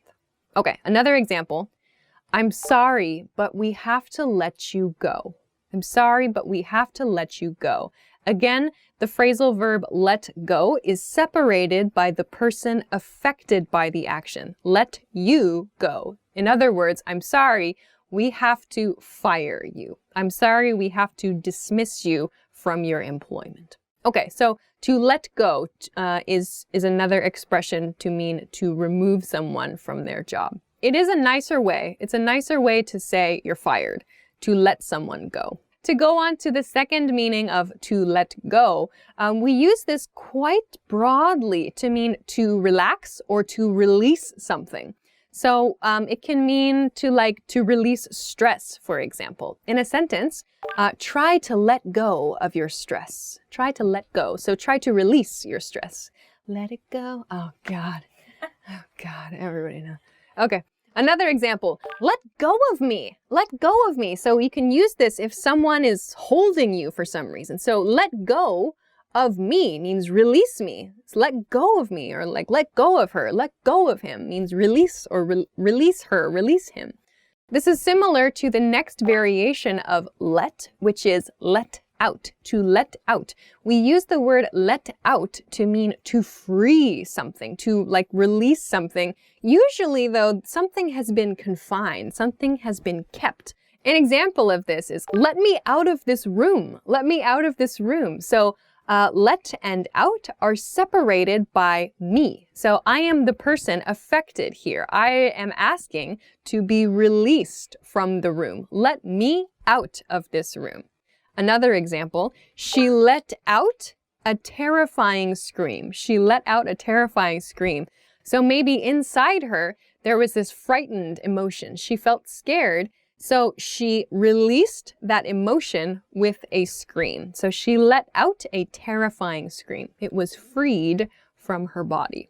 The next variation is to let someone have it. To let someone have it. So this means to attack someone either physically or verbally. Verbally means attacking someone with words, like to have an argument. So to physically or verbally attack someone. In a sentence, my boss let me have it this morning. I made a huge mistake this week. So in this sentence, my boss let me have it probably means my boss shouted at me. So my boss attacked me verbally. there's a very low chance that someone's boss will physically attack them at work. I don't know what it's like in your company, but in our company, it's probably not that meaning. So in most cases, like my mother let me have it. I totally wrecked the car, for example. It's like I was attacked verbally by someone. So my boss let me have it this morning. I made a mistake. So in another example sentence, did you see that fight? The smaller guy really let the bigger guy have it.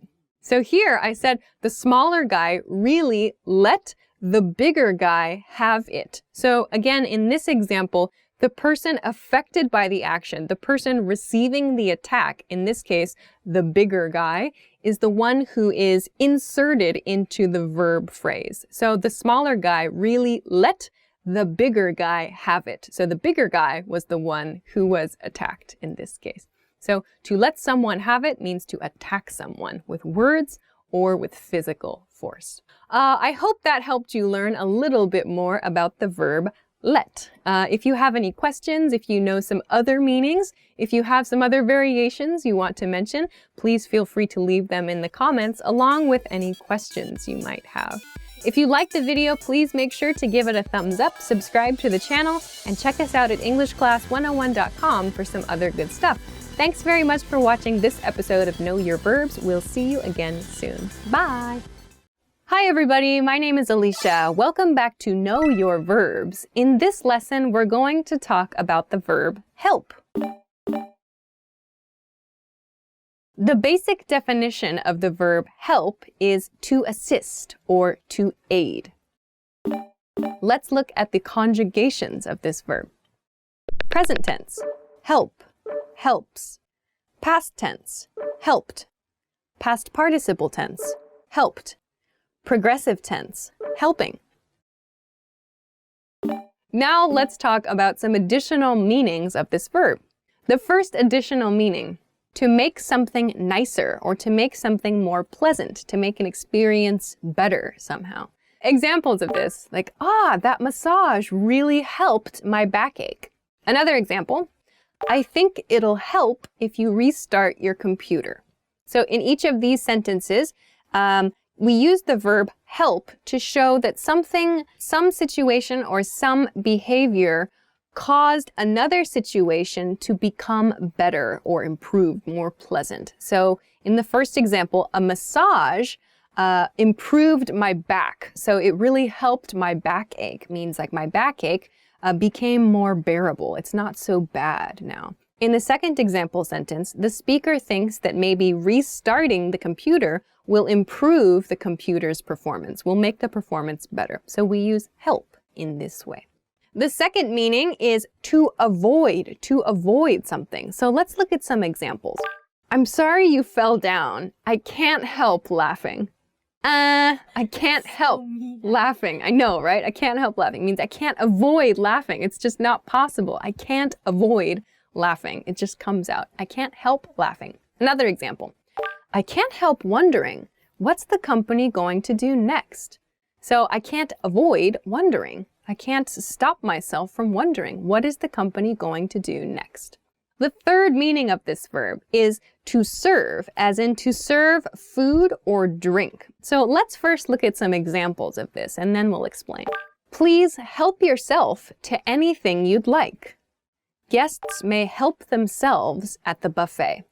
So with this meaning of help, it means like to serve, to serve. So we often use like guests may serve themselves. So guests may help themselves. We use help themselves as in like assist yourself in getting food or aid yourself in getting food. In other words, someone else is not going to do it for you. So please help yourself. Guests may help themselves to food. So it means serve yourself. It's typically used in that way. Help yourself. Guests may serve themselves. All right, the fourth meaning for this lesson is to take, but without permission. So taking something without permission. Let's look at the examples first. I'll just help myself to this jar of cookies. She helped herself to all the money in her mother's wallet. So here we kind of see it as like we're assisting ourselves or we're aiding ourselves, I suppose, as in the previous example with food and drink. However, in this case, it means to do those things without permission. When using it to refer to like serving food or drink, it's like there's permission to do that. Like help yourself. That's permission to take food and to take drink. With this meaning of help, however, it means there's no permission. So it's often used with a reflexive pronoun. She helped herself. He helped himself to something. So this is a small grammar point here, actually. The subject of the sentence and the receiver of the effect of the action are the same person. So she helped herself. So helped is used reflexively here. So she, the subject of the sentence, the person doing the action, is also the receiver of the action. She helped herself to the money in her mother's wallet. You'll also see she helped herself to. To is used before the noun phrase here. She helped herself to the money in her mother's wallet, or all the money in her mother's wallet. In the first example sentence, I'll just help myself to this jar of cookies. We use to before the noun or the noun phrase that we are taking or using without permission. Let's continue on to some variations of the verb help. The first one is so help me, or so help me God is often used. So help me God. We use this expression to mean believe it or not. Believe it or not, usually I'll do something or something is going to happen. Some examples of this. So help me God, I am gonna get that job. So believe it or not, I am gonna get that job. So like with everything in my power, whether you believe me or not, I'm going to get that job. It's a confident expression. Another one, I am going to open my own restaurant, so help me God. So whether you believe or not, this is my plan. I'm going to do this. This is my intention. We started talking about the next variation a little bit when I said the word help can be used to mean avoid. I said I can't help laughing. I can't help wondering. There's a variation of this one, which is can't help but. Can't help but verb. So we use can't help but to also mean avoid. Can't help but means cannot avoid or cannot refrain from, cannot stop from doing something. So examples of this. I can't help but cry when I see this movie. He can't help but dance when he hears that song. So it means this, and in these example sentences, it's not possible not to do that action. It's not possible not to verb. So I can't help but cry means I can't avoid crying, in other words. We can use the pattern introduced earlier in this episode. I can't help crying when I watch this movie. Both are fine to use. Just note the grammar is a little different. I can't help but cry, or I can't help crying. In another example sentence, he can't help but dance. He can't help dancing. So the grammar changes a little bit, but the basic meaning remains the same. Actually, both of these sentences are correct and they maintain the same meaning, so it's up to you to decide which you want to use. All right, so I hope that helps you understand the word help a little more. If there are any other variations or any other meanings you know of, please feel free to let us know in the comments, along with any example sentences or any questions you might have. If you liked the video, please make sure to give it a thumbs up, help us out by subscribing to us on this channel, and check us out at EnglishClass101.com for some other good resources. Thanks very much for watching this episode of Know Your Verbs, and I'll see you again soon. Bye! Hi everybody, my name is Alicia. Welcome back to Know Your Verbs. In this episode, we're going to talk about the verb show. Let's begin. Let's talk about the basic definition of show. So the basic definition of show is to cause or to allow something to be seen. So to cause something to be seen or to let something be seen. So this is kind of the basic use of this verb. Let's look at the conjugations then. Present tense, show, shows. Past tense, showed. Past participle tense, shown. Progressive tense, showing. Now let's talk about some additional meanings of the verb show. Meaning 1 is to reveal through your behavior or through your nature. So your nature means just the way you are, to reveal something. Examples of this, of revealing something through behavior. Her kindness shows her good heart. So her actions, her kind actions, shows is evidence of, reveals her good heart. Another example, they showed themselves to be pure evil. They revealed themselves through something they did to be pure evil.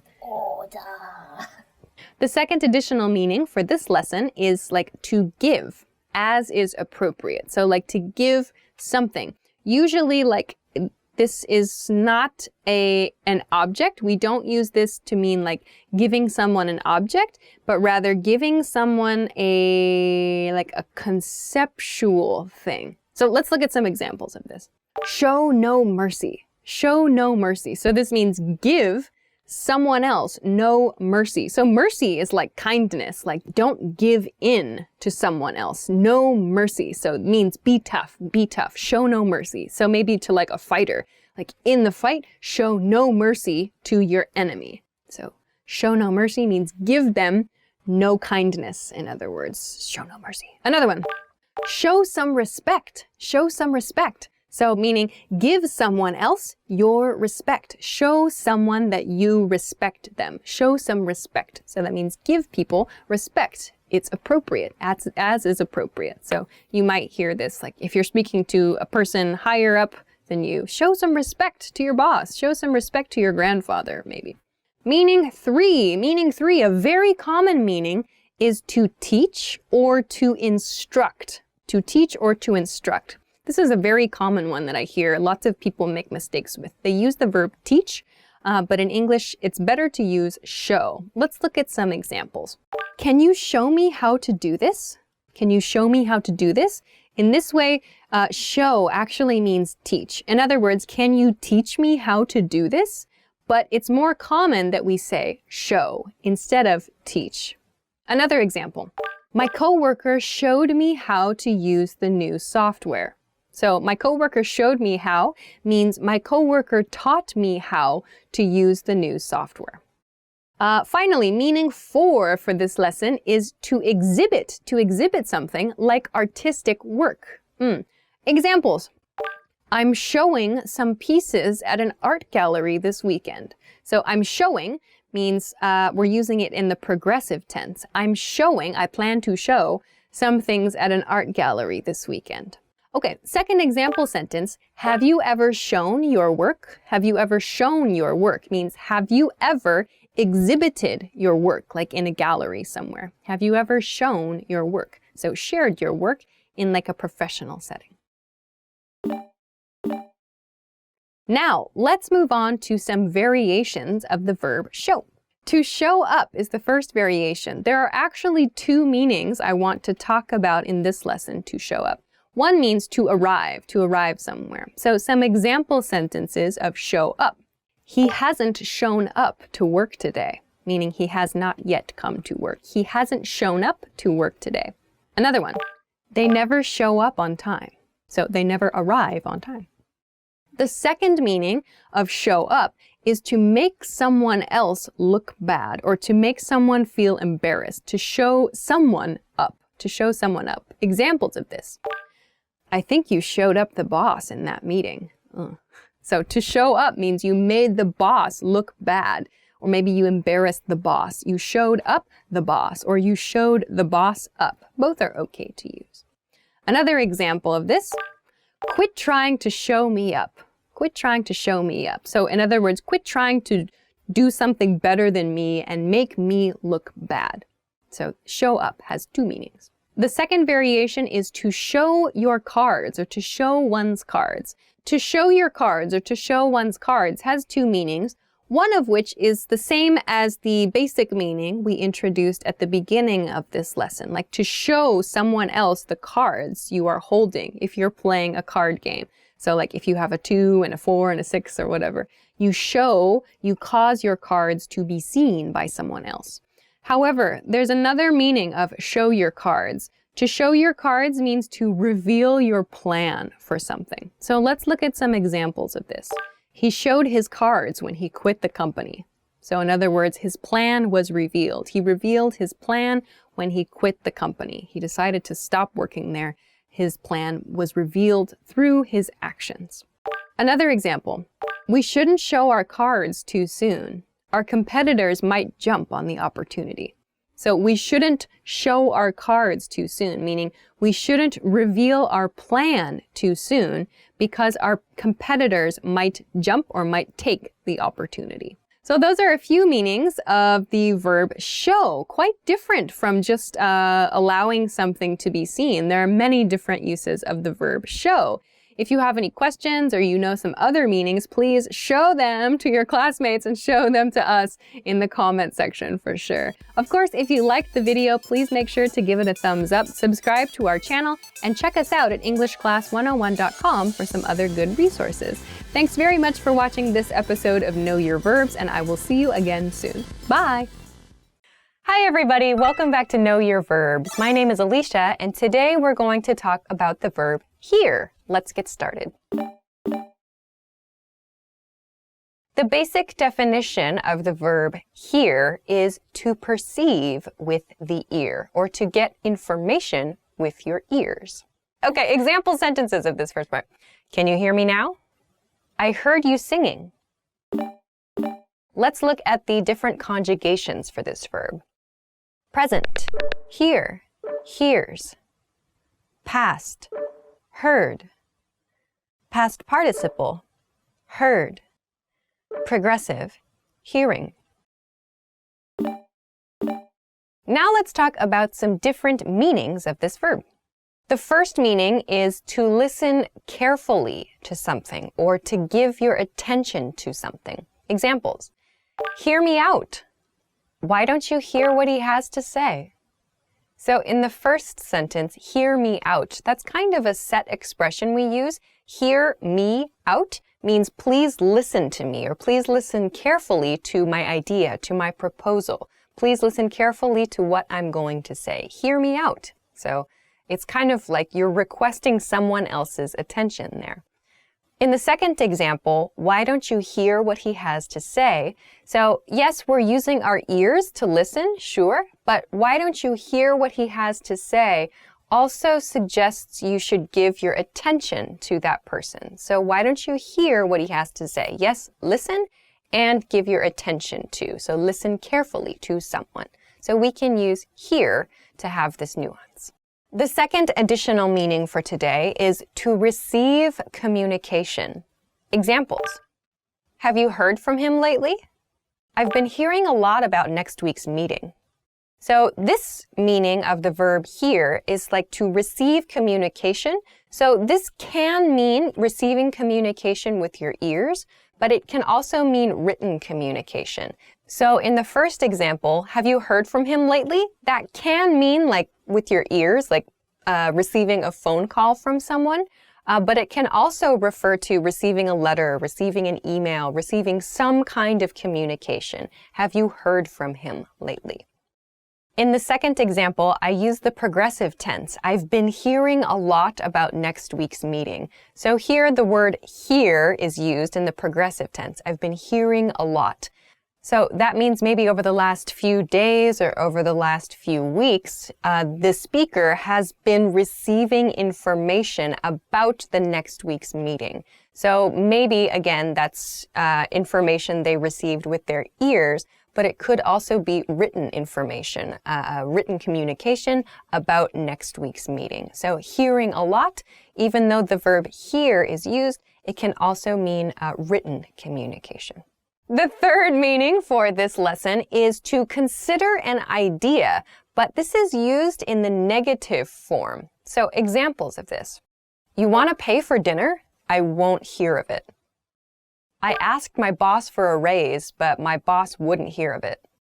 So we have this expression that's hear of it, where it refers to some idea for consideration. So in the first sentence, the speaker says, you want to pay for dinner? So that's the idea. You want to pay for dinner? And then I won't hear of it, meaning I won't consider that idea. In the second example sentence, I asked my boss for a raise, but he wouldn't hear of it. Hear of it, in that case, refers back to asking my boss for a raise. So we use this in the negative. He wouldn't hear of it. I won't hear of it. So this is, like I said, used in the negative form. So to mean I'm not going to consider that thing. So let's go to a few variations of this verb. The first variation is the expression hear, hear, hear, hear. This is kind of an old-fashioned expression that we use to express agreement. Examples. A policy change? Hear, hear. Free ice cream on Fridays? Hear, hear. So these examples are kind of modern-day examples, and so it sounds a little bit strange to use hear, hear to express your agreement. However, you might hear this in movies or maybe in books, in literature, although it's not used so much in everyday speech.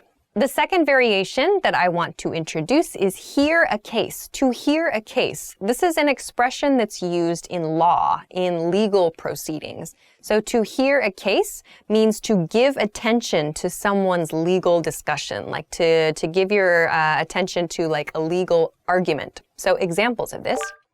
The court wouldn't hear our case. The judge is hearing the case tomorrow.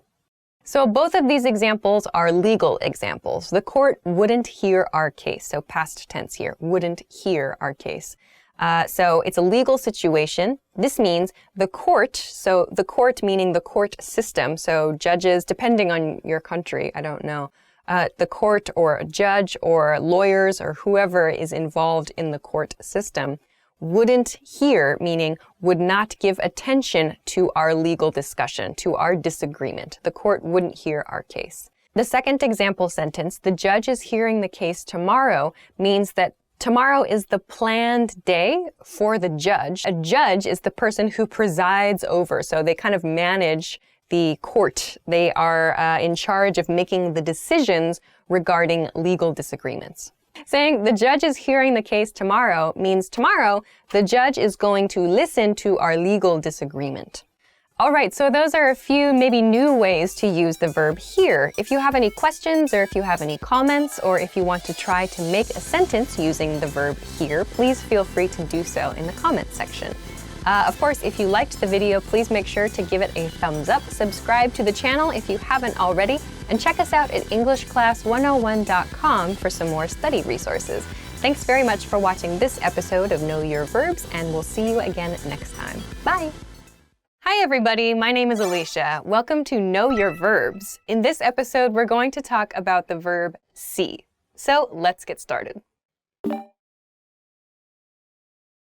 So the basic definition of see is to perceive with your eyes. So this really means to use your eyes to get information. You use your eyes to look at things, to maybe understand things, to gain knowledge by looking at things. By using your eyes, focusing your eyes on things, you can learn things or gain information, gain knowledge. So this is to perceive. But the basic definition, though, is just to perceive with your eyes, to use your eyes to perceive, to gain information, to gain knowledge. Okay, let's see the conjugations for the verb see. See, sees. Saw, seen, seeing. Let's talk about a few additional meanings of the verb see. First one. To form a mental picture of. To form a mental picture of means to use your mind to create an image. So see has the meaning of creating an image in your mind. For example, I can see my childhood home clearly. It was one story and had a big yard. What do you see when you close your eyes? So in these example sentences, we're not actually using our eyes to see something. In this use of the word see, we are imagining it, and in our minds, we are making a picture So we're not actually using our eyes to see these items. Instead, maybe they are things we saw in the past and we are imagining them mentally. We are creating a mental image of something. So when I say, I can see my house clearly, my childhood house, it means in my mind, I can form a clear image of the house in my mind. In the question, what do you see? It means when you close your eyes, what's the mental image that appears in your mind? So see is used to create mental images, to refer to creating mental images here. Next is to examine or to watch. So in this use of the verb see, there's sort of the nuance of an expectation. We want to use our eyes to watch something as it changes, or to examine a change as it happens, to examine a behavior. Let's see how the team does in today's match. I can't wait to see what the neighbors do when they realize we bought a pool. In the example of let's see how the team does in today's match, we are talking about using our eyes, our actual eyes, perhaps, if we are actually watching the match. If we go to the game or we see the match on TV, perhaps we are using our eyes. However, if we don't go to the match and we read the score from the game, or we hear on the radio something about the game, or we hear the results of the game, we can still use the verb see. See has this nuance of examining something. So we're expecting some result. So let's see, in this case, doesn't only mean using your eyes to examine. It can mean to examine maybe the results of the results of something, to examine the outcome of something. In the second example sentence, let's see how the neighbors react. We see the same thing. So it's the same sort of nuance. We are expecting a reaction. We are going to watch for a reaction from the neighbors when they realize we bought a pool. So we want to examine their reaction. We want to examine an outcome. We can use the verb see, though maybe we use our ears. Like if the neighbor says, oh my gosh, they bought a pool. That's sort of examining. You're waiting for a reaction there. We can still use the verb let's see, the expression let's see, to talk about that. So let's see what happens next, for example. Next one, to make sure, to make sure. Please see that this task is finished. He saw that all the arrangements had been made. In these sentences, the verb see is used to mean make sure or to confirm something, to ensure something. In the first one, please see that this task is finished, we could replace the verb see with make sure. Please make sure that this task is finished. So that's a very clear sentence. Please see is just a shortened way of saying make sure. Please see that this task is finished. Please ensure that this task is finished. We can replace the verb here. The second example sentence is the same. He saw that all the arrangements had been made. So he made sure that all the arrangements had been made. In these example sentences, see is replacing the expression make sure or ensure. So we can use see to mean the same thing. It's just a shorter way of saying make sure. Next, to find acceptable or attractive. What do you see in him? What do you see in her? I don't understand what you see in this restaurant. It's terrible. What are the qualities you perceive in that person, or the qualities that you can detect in that situation? What are the good points you identify there? We can use the word see to sort of communicate that quickly and easily. So what do you see in him? What do you see in her?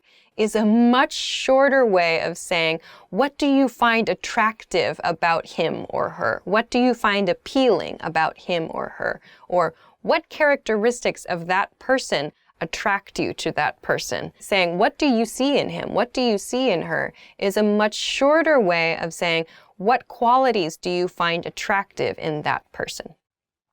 The same thing in the restaurant example. I don't understand what you see in this restaurant means I don't understand what it is that you like about this restaurant. I think it's bad. So instead, we shorten it to I don't understand what you see in this restaurant. So see means finding something attractive or interesting or appealing in some way.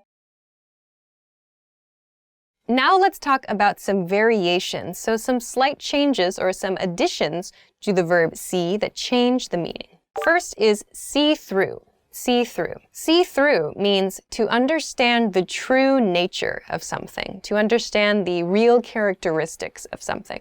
He saw through my attempts to work with him and asked me on a date.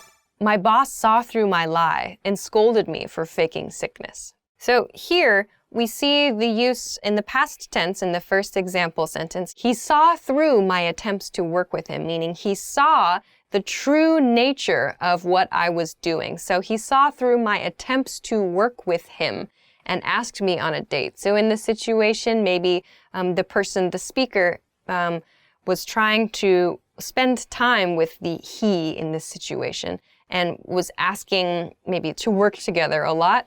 But he, in the situation, saw to the true nature of the speaker's request, saw the true characteristics or the actual desire there, and asked the speaker on a date. So in this sentence, we understand that there was a different motivation, so something below the surface of the initial action that was happening. So the other person in the situation understood the other motivation, the motivation below the surface motivation. And so we use saw through or see through to communicate that. So he saw through my attempts to work with him, and he understood there was something else I wanted to do. In the second example sentence, my boss saw through my lie and scolded me for faking sickness. So again, we see in past tense, my boss saw through my lie. So saw that I was lying, in other words, saw through my lie. So saw the true character of my lie, saw the true nature of my statement, and scolded me. So my boss understood I lied and scolded me for faking sickness. So I got in trouble because I was faking an illness, faking sickness. My boss saw through my behavior, saw the true character, understood the true nature of my statement. Next is see eye to eye, see eye to eye. This means to have a common viewpoint or to agree. We don't see eye to eye most of the time.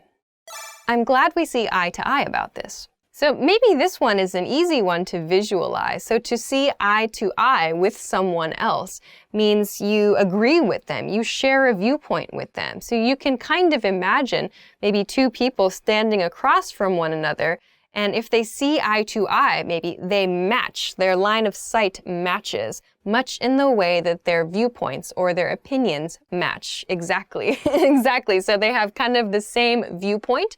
They can see eye to eye. So their eyesight maybe matches, their opinions match. So to see eye to eye, we can say, I'm glad we see eye to eye about this, meaning I'm happy we agree about this. Or in a negative, we don't see eye to eye most of the time, means we don't agree most of the time, or we have different opinions most of the time. All right, so I hope that this video helped you level up your knowledge of the verb see a little bit. If you have any questions or comments, or if you know another way of using the verb see, let us know in the comment section below the video. Thanks very much for watching. Please make sure to like the video, subscribe to the channel, and check us out at EnglishClass101.com for more good stuff. Thanks for watching this episode of Know Your Verbs, and we'll see you again soon. Bye-bye. We'll see you again soon. We end every video on this channel almost with see you again soon. But of course, I don't actually see you. You see me. We imagine you. We form mental images in our minds of all of you watching in the camera there. All those hundreds of thousands of you guys. That's kind of terrifying. See? That was fun. Do it now. Have you ever thought about how much you think about thinking? Hi everybody, my name is Alicia. Welcome to Know Your Verbs. In this episode, we're going to talk about the verb think. So let's get started. The basic definition of think is to have in the mind. So something you can keep in your mind, like an idea or an image. Something you keep in your head, something in your mind, something in your brain. So to keep in the mind is think, to think. This is the basic definition of think. So let's look at the conjugations of the verb think. Present tense, think, thinks. Past tense, thought. Past participle, thought. Progressive or continuous tense, thinking. Think, thinks. Thought, thought, thinking. Okay, let's look at some additional meanings of the verb think. First is to consider or to reflect on or to ponder. It means consider something carefully or spend time considering something. So ponder means to think for a long time or to think hard about something. So consider carefully, reflect on. Examples. Can I have a day to think about this? He's thinking about what to do next. So in these example sentences, can I have a day to think about this? Taking one day to reflect on something, like before you make a decision, is a pretty common thing to do before like a big decision. So can I have a day to think about this means, can I have a day to consider this carefully? Or can I have a day to ponder this? In the second example sentence, he's thinking about what to do next means he's considering carefully his next step. He's considering carefully what he should do next. So thinking is used in the progressive tense here to show that he is currently, at this time, considering something carefully. But to consider carefully, we can make shorter and use the verb thinking. He's thinking about what to do next. Okay. Next is to create something by thinking, or to create something by considering. We usually use this with the word up after the verb think. We thought up so many crazy party ideas in college. She thought up a plan for product promotion. So both of these example sentences mean to create something by considering it in your mind. So in the first example sentence, we thought up crazy ideas for parties in college, means we designed something using our brains. We considered something and created an idea. We created something by thinking. So to think up, blah, blah, blah. So we thought up crazy party ideas. So we designed crazy party ideas by thinking about them, by considering things in our minds. In the second example sentence, we see the same meaning but for a business situation. She thought up a plan for product promotion. So in this case, past tense, she thought up, she designed a plan for product promotion. But when we say designed, it sounds maybe like she planned something on a computer, perhaps. When we use she thought up, it means she used her mind. She considered the ideas she had and created a plan in her mind for promotion of the product. So thought up uses the mind to create something. Next is to have as an expectation. To have as an expectation, to expect something. I didn't think you'd arrive so quickly. We thought it would take a lot longer to finish dinner. So in the first example sentence, we didn't think you'd arrive so quickly. It means the speaker expects that the listener would take longer to arrive, or the listener was going to arrive later than they actually did. So the speaker in this case had the expectation that the listener was going to arrive later. So they used the negative, we didn't think you'd arrive so quickly. So we didn't think, we didn't expect you'd arrive so quickly. We can replace the verb think with expect here, and it creates the same meaning, the same nuance really. But think sounds a little bit less formal than expect. So we didn't think you'd arrive so quickly. The second example sentence is, we thought it would take a lot longer to finish dinner. Again, we had the expectation it would take a lot longer to finish dinner. We can replace the verb thought, past tense, with the past tense expected. We expected it would take a lot longer to finish dinner. So in this way, think, or in past tense thought, is used in exactly the same way as expected here. The next meaning is to consider suitability. To consider suitability. Let's look at some examples. I've never thought of him like a manager. We're thinking of her for a higher position. So in the first sentence, I've never thought of him like a manager. In this way, thought means I've never understood him to be suitable for the position of manager. That's a very long way of explaining this sentence. But to condense everything, we use the word thought. I've never thought of him as a manager. It means I've never considered him to potentially be suitable as a manager. In the second example sentence, we're thinking of her for a higher position. It means we're considering whether or not she is suitable for a higher position at her job or a higher position at her company. So in this way, thinking in the progressive tense means we are considering her suitability for a position, a higher level position. So you'll notice that the two example sentences included here are related to work. You'll see, though, that this meaning tends to be used a lot with jobs and maybe political positions, so kind of something maybe promotion related. So promotion related or kind of hierarchy related. You'll often hear this in work situations, employment situations. Let's look at some variations, some other words we can attach to think to create different meanings. First is think better of. Think better of. Think better of means to reconsider and make a better decision or make an improved decision. It means to consider something again and change your decision, hopefully to make an improved decision. Examples. I wanted to say something, but I thought better of it and kept my mouth shut. We'll think better of you if you tell the truth. So in both of these sentences, there's a reconsideration. Someone is considering something again and making an improved decision because of that reconsideration. So in the first example sentence, I wanted to say something. We see in past tense, I wanted to say something, but I thought better of it. So it, in this case, is the thing I wanted to say in the first part of the sentence. I thought better of it means I reconsidered it and decided against my first inclination. I decided not to do the first thing I was thinking about. And I kept my mouth shut. So in this case, my mouth remained closed. In other words, I reconsidered my initial action, the action I initially wanted to do. In the second sentence, we'll think better of you if you tell the truth. We see it's used for future. We will think better of you if you tell the truth, meaning if you tell the truth, our opinion of you will improve. We will think better of you.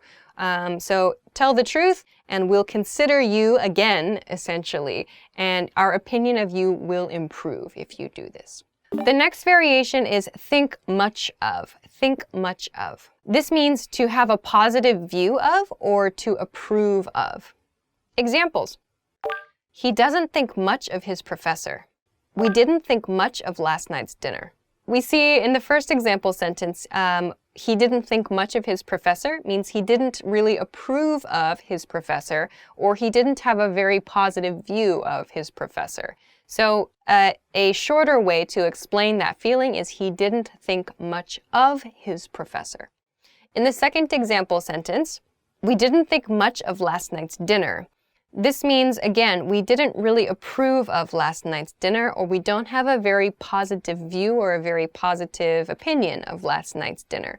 These are rather long, so we can condense it to we didn't think much of last night's dinner. So I hope that this video helped you level up your knowledge of how to use the verb think.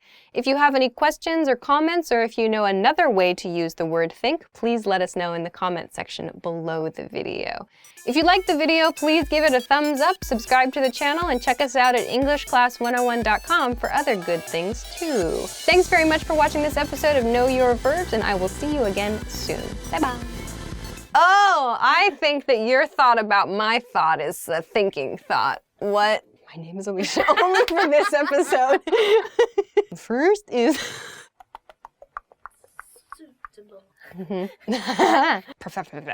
I'm thinking about summer. It's okay. Know your verbs. Look at your verbs. Look at your verbs.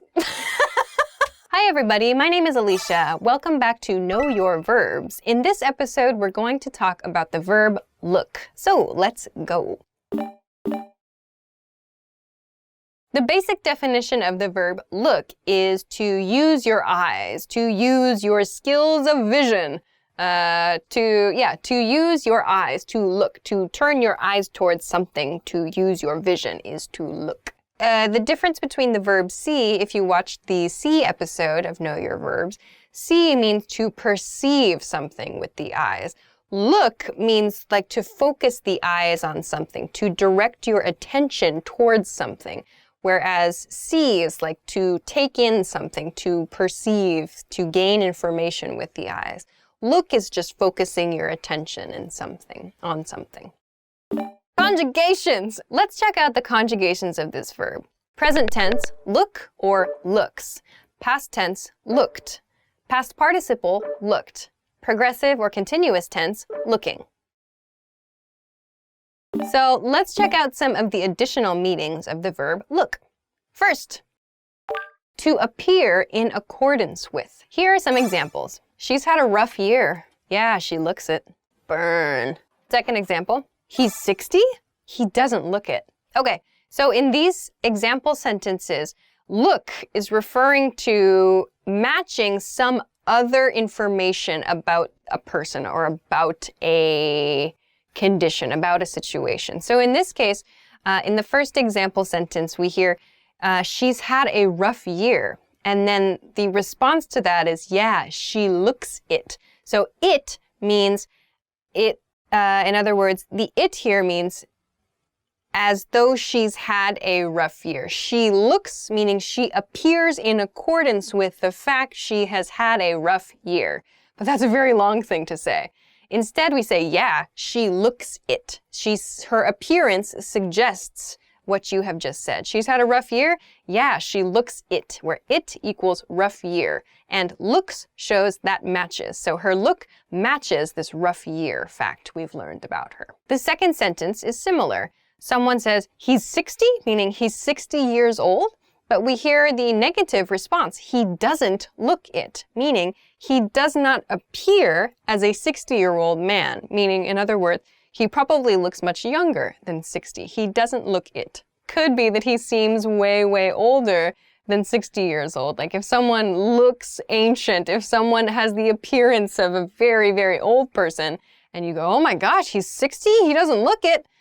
That's possible too. That's possible, I suppose. So you just have to gauge based on the intonation.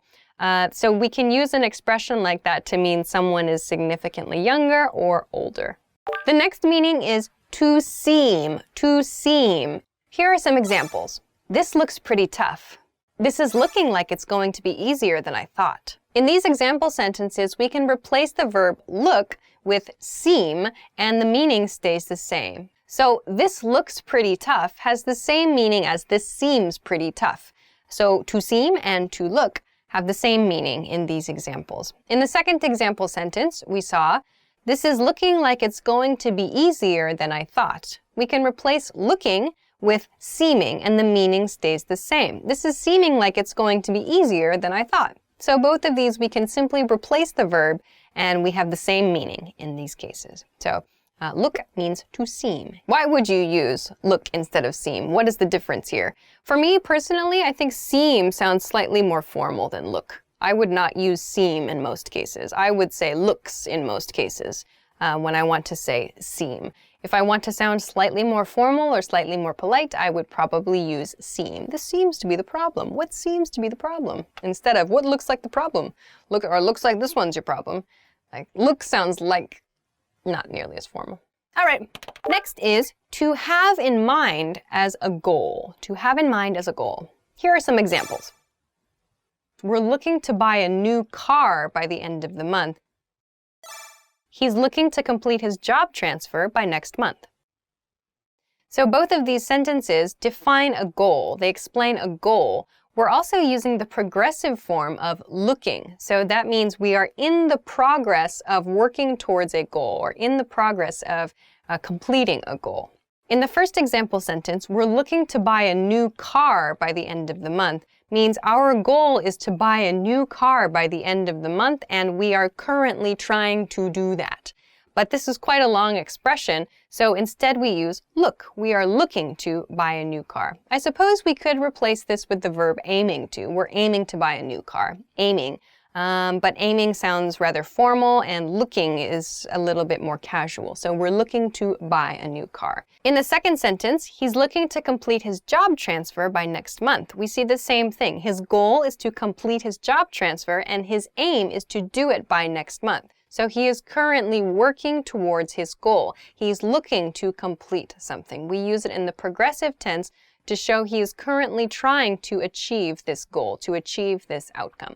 The next meaning is to express with your eyes or with your face. So you're creating an appearance with your eyes or your face, an expression, in other words. Here are some examples. She looked surprised.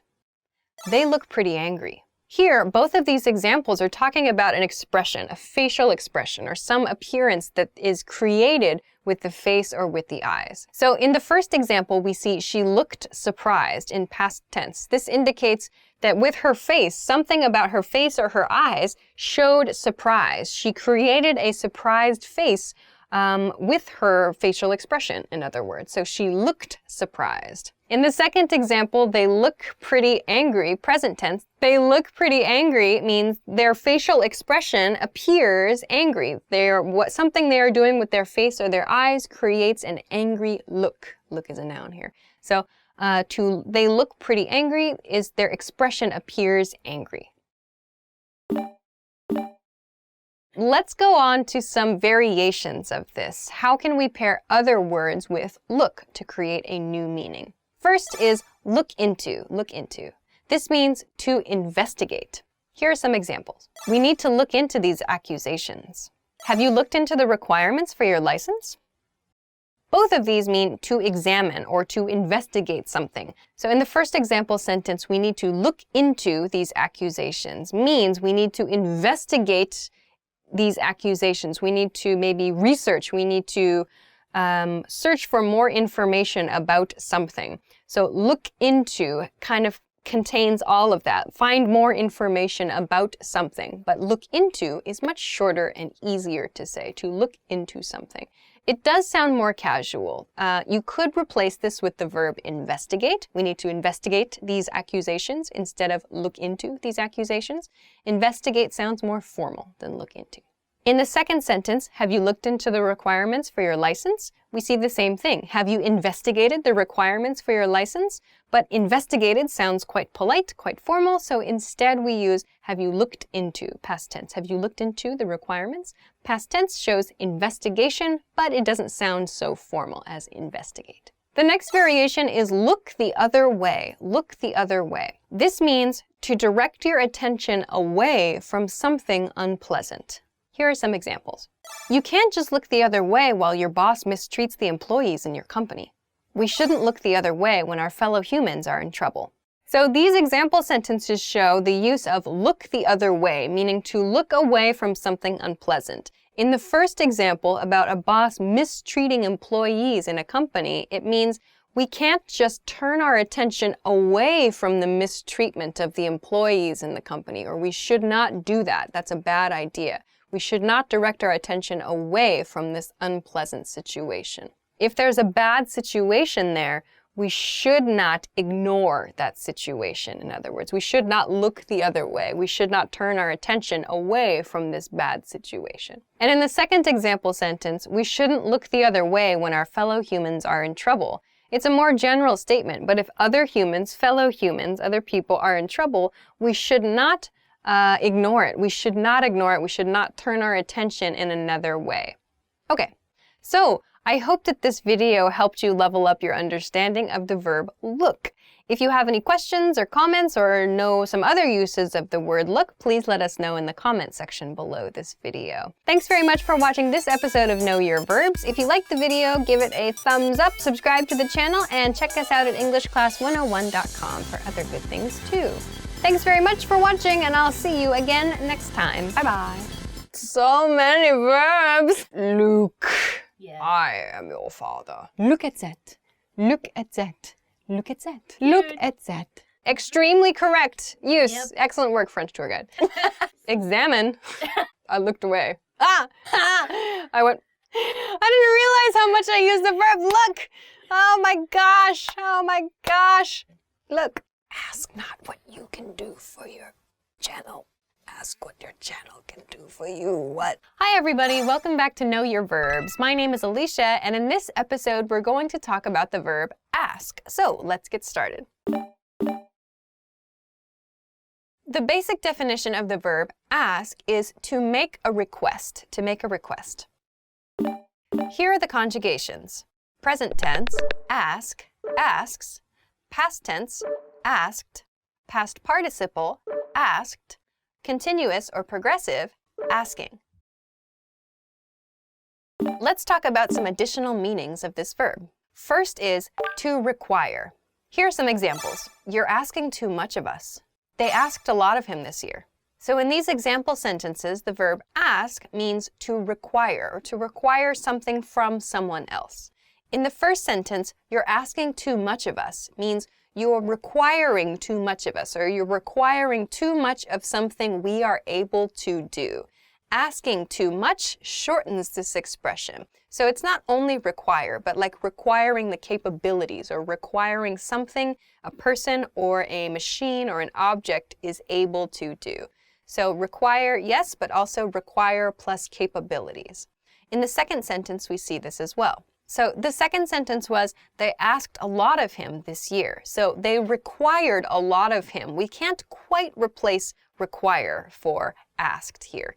But we can, the nuance here of ask is they required a lot of his capabilities, or they required a lot of work from him this year. So asked instead condenses all of that, requiring him, requiring his work or his service or something. So we condense all of that into one word, ask, here. The next meaning is to set as a price. Here are some examples. The seller is asking $10,000 for the boat. She asked for $100 for her old laptop. All right, in both of these example sentences, ask shows the price of an item, the price a seller chooses for an item, or the price the seller hopes to receive for an item. It's the price that the seller has set for something. In the first example, we see asking in the progressive or the continuous tense. The seller is asking $10,000, meaning the seller currently hopes to receive $10,000 for the boat. So if it's helpful, you can imagine the seller asking the buyer for this amount, the seller requesting this amount from the buyer for this amount. So the seller is asking for $10,000 for the boat, but we remove the preposition for. Asking $10,000 for the boat is essentially requesting the seller for $10,000. So requesting the seller for is like a long way of saying this expression. We can shorten this to asking. The buyer is asking $10,000 for. In the second example sentence, we see she asked for $100 for her old laptop. So in this example sentence, we do see the preposition for. She asked for $100 for her old laptop. We can include the preposition for, but it is okay to drop it in these cases where it is clear that the meaning is a price for an item.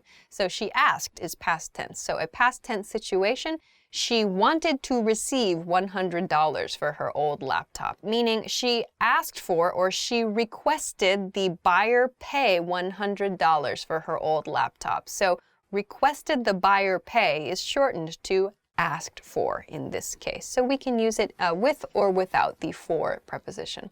The next meaning is to call on for an answer. Here are some examples.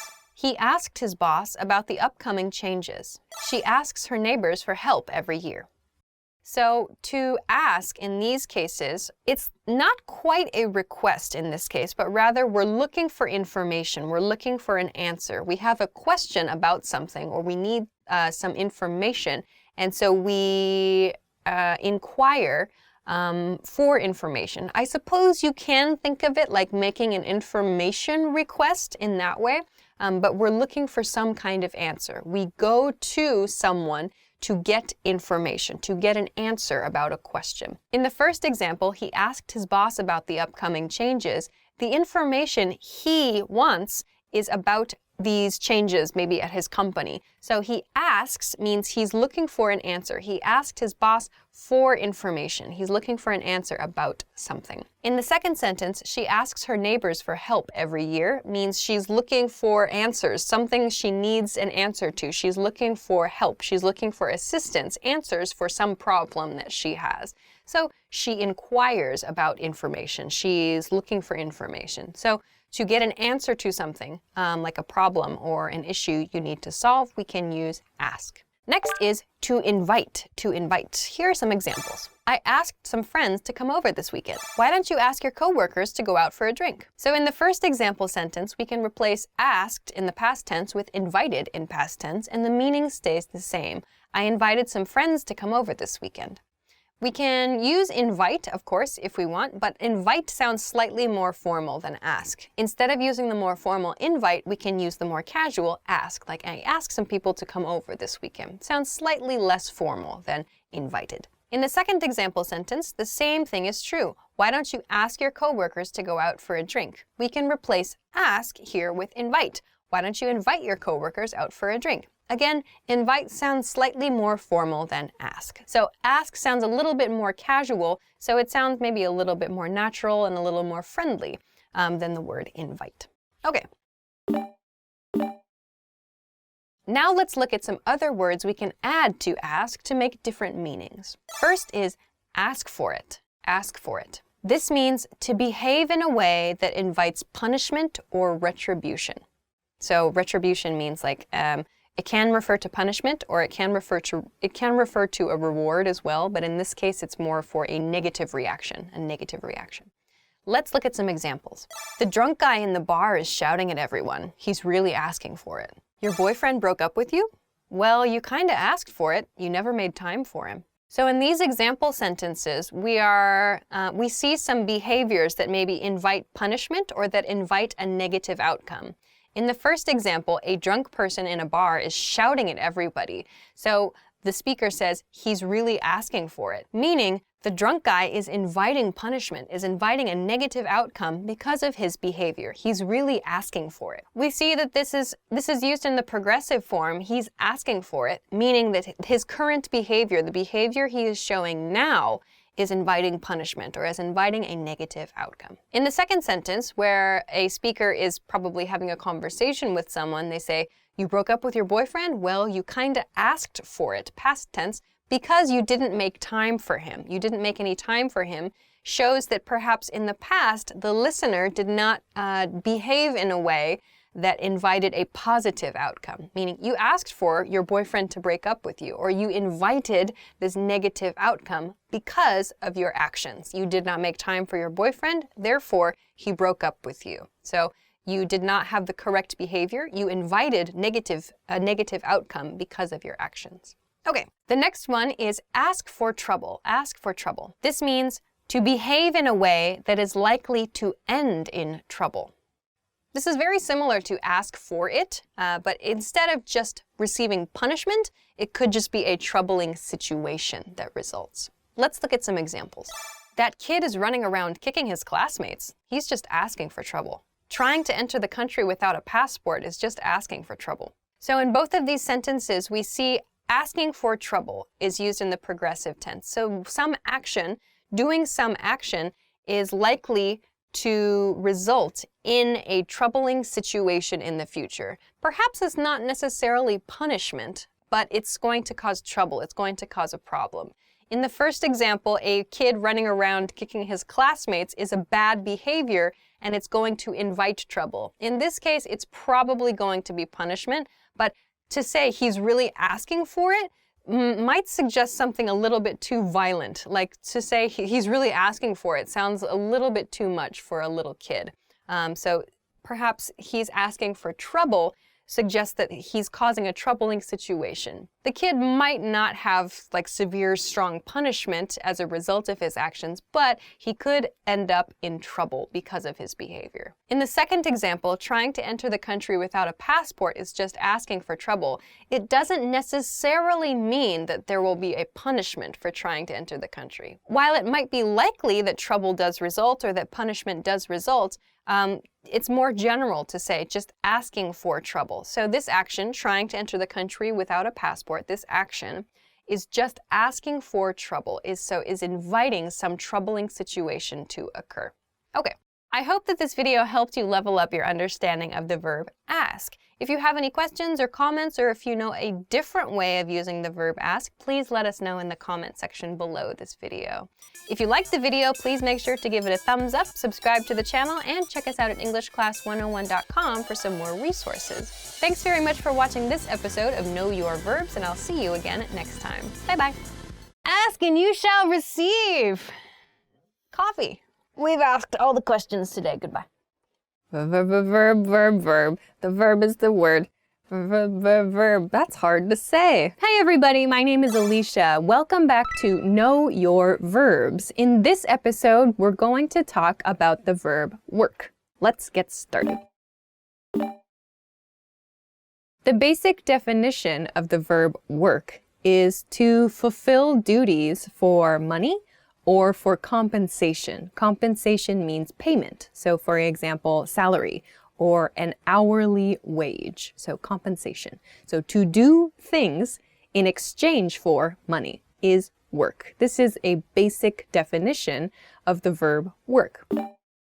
Now let's look at the different conjugations of this verb. Present tense, work, works. Past tense, worked. Past participle tense, worked. Progressive tense, working. Now let's talk about some additional meanings of the verb work. Meaning 1. The first additional meaning is to function correctly. To function correctly means an object is behaving, is functioning in the proper way. So let's look at some examples. My computer isn't working today. What happened? The mechanic fixed my car, and now it works perfectly. Meaning 2. Yeah. Okay, the second definition is to produce a desired effect or result, or to succeed at something. So some examples of this meaning. His plan is crazy, but I think it might work. I don't think that'll work. Fun fact, I took that example sentence, I don't think that'll work, from a video game called Indiana Jones and the Fate of Atlantis. I don't think that'll work. Next one is to control or to cause to labor. To cause to labor. So labor means like to fulfill your duties. To work as in the original basic meaning of this word. So let's look at some examples. Management worked the team way too hard last year. Today, we're working the computer remotely. Now, let's look at some variations. The first variation is work on, work on. Work on means to try to affect, or like to try to influence, to try to persuade someone. Some examples of this.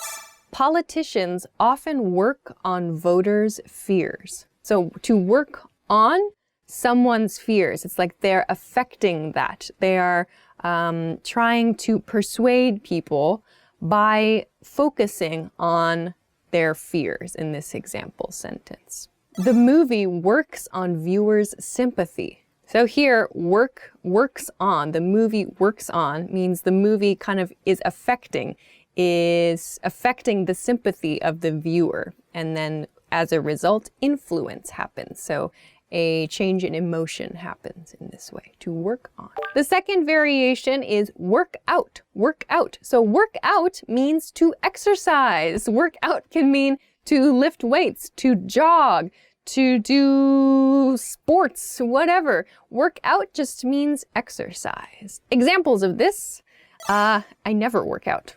She's been working out 3 days a week for the last year. Overachiever. The third variation for this lesson is work up. Work up. So work up means to gradually make progress, but with difficulty. Examples of this, he worked up to asking the girl on a date. She worked her way up to becoming CEO of a company. So to work up to something is like slowly and with difficulty making progress. So we can split this phrasal verb, like she worked her way up, or he worked up to asking the girl on a date. So we pair work with the preposition up in this example. Okay, do you know a little bit more about the verb work? If you have any other variations, or if you know a different meaning of the verb work, or if you just want to practice making a sentence with this verb, please feel free to do so in the comment section. All right, if you liked the video, please make sure to give it a thumbs up, subscribe to the channel if you haven't already, and check us out at EnglishClass101.com for some other good study resources. Thanks very much for watching this episode of Know Your Verbs. We'll see you again soon. Bye. We can work it out. We're working now. Live to work, work to live. Which will you be? Her pen works. It's true. She just drew a picture of me. Remember, here's what you can do to learn all of these words by heart. Drill these words with our spaced repetition flashcards, which will help cement these words into your long-term memory. Save them to the word bank, your personal vocabulary collection, where you can print out your own study sheets, or review the words with our looped vocabulary slideshow, and play it until you know all of the words. So click the link in the description right now and sign up for your free lifetime account to get these lessons and study tools.